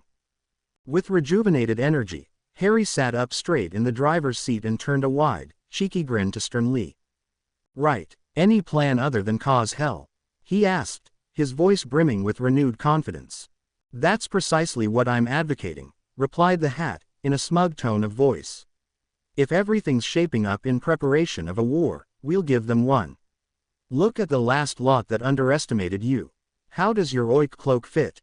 So I say, let's show them why they call me Sternly Irwin Charlemagne Douglas MacArthur III. Harry paused for a couple of seconds to consider this statement before dissolving into a fit of giggles. Who calls you that? He asked, wiping tears from his eyes. Everyone, replied Sternly, wearing a scowl. Everyone except you. The sky was beginning to lighten with the approaching dawn, suspending the forest in semi-darkness. Dew had begun to accumulate on the blades of grass underfoot and the leaves of the trees overhead. I'm sorry we have to do this, said Harry, his tone somber and his heart heavy. This is the last chance for you lot. 2 of you can fly and the 3rd can be carried by the others if you want to get out of here. I won't mind. Don't be ridiculous, retorted Sternly, a scathing note in his voice. We're here and that's it. Hedwig barked her agreement and the car tooted happily. Harry assumed that it too was content with the situation. But he'd had to make sure. Far too often had he been burned by his own assumptions to lightly make decisions based on them. I guess this is where we split up then, said Harry, turning to Hedwig. She fluttered down to his outstretched arm and pecked affectionately at his clothing. He bent his head down to meet hers. Fly safe, whispered Harry to the snowy owl perched on his arm, his forehead resting against hers. When you're done, fly to the burrow for a little while, Ron'll take care of you. Bark, said Hedwig, and with a last lingering look at Harry, took wing. Harry watched as the owl disappeared into the sky, her heavy burden of 6 letters pulling her takeoff trajectory lower than it normally would have. When she was lost to sight, he turned away and walked away, trying to ignore his stomach, which was curled into a tightly wound knot of concern. The dawn was coming just like any other. The birds twittered as the deep blue sky slowly brightened through steely shades. The wind roared through the branches, setting whispers through the leaves and the grass. The slightest hint of fog drifted in on the air, possibly remaining from the presence of the Dementors the previous evening. Harry felt the morning ought to have been still and silent, that it ought to have been momentous. But it was ordinary. He began to notice the vast cobwebs that were draped between the branches in the trees nearby, each slender thread of silk glimmering with the accumulated beads of water. Harry was glad that Ron wasn't with him, and with this thought, was struck with a sudden bout of homesickness and a deep longing for his friends. As a tiny, hard-working spider dropped from a branch only a few feet away, frantically spinning its web, Harry felt an enormous surge of amusement overwhelm him. He managed to fight back the laughter, but it still made his eyes water. He and Sternly, try as they might, hadn't been able to dispel his cheering charm. Indeed, working on it had only served to alter the charm's effects. As well as randomly bursting into hysterical laughter at nothing, he was frequently overcome with restless, reckless spells of impulsiveness. Not something he was entirely comfortable with, in light of the circumstances. He returned to Sternly and the Anglia, his stomach leaping with nerves. He shouldn't have been worried, not really. They had a plan, a far more comprehensive and brilliant plan than he'd used against the Oiks. He was better prepared, with a free rein to use magic. He was much better equipped, with the javelins and the firesticks ready for use. The Anglia, too, was in an almost perfect state of repair. Though Harry hadn't ever really got the invisibility booster to work, he just didn't quite have the fundamentals behind his charm work to perform it, and Sternly didn't think they had enough time for him to learn them. Instead, they opted to work a basic chameleon charm in instead. It was a poor substitute, as it would only color the car to match the vague shades of its surroundings and certainly wouldn't hold up to close scrutiny, but it would help camouflage it against the sky. Sternly had warned him that tying the controls for the charms to the car's controls would take the most precise work and would have to left until last. Harry quickly realized that he hadn't been lying. The charms they'd been using were designed for racing brooms and were designed to work with the inherent pitch and roll of the broomstick, not the steering wheel and pedals of a car. The binds, the spells used to link the controls to the charms, numbered in the hundreds and were mind-bogglingly complex. They had to be applied in strings and in a very particular order, or the entire thing would collapse like a house of cards. Gingerly he pulled up his sleeve and raised his wand. Precise wand movements now, Harry, coached Sternly, as Harry began muttering the bindings under his breath. Boa bind, Miller bind, jamming bind, thief bind. Boa, Miller, jamming, thief. Boa, Miller, jamming, bot. The bonnet of the car exploded in a deep cloud of black smoke, covering Harry's face in a thick layer of black dust. He blinked and stared down at it. He'd forgotten that on the third repetition that the pattern was supposed to change. He lifted his hand to his face and tried to wipe the dirt from his face, but only succeeded in smearing it around. Sternly chuckled and shook the soot that had accumulated on him to the ground. Third repetition change, remember, he said patiently, then looked at the sky, regarding it with a worried expression. Let's go again. To be continued. I hope you enjoyed this story.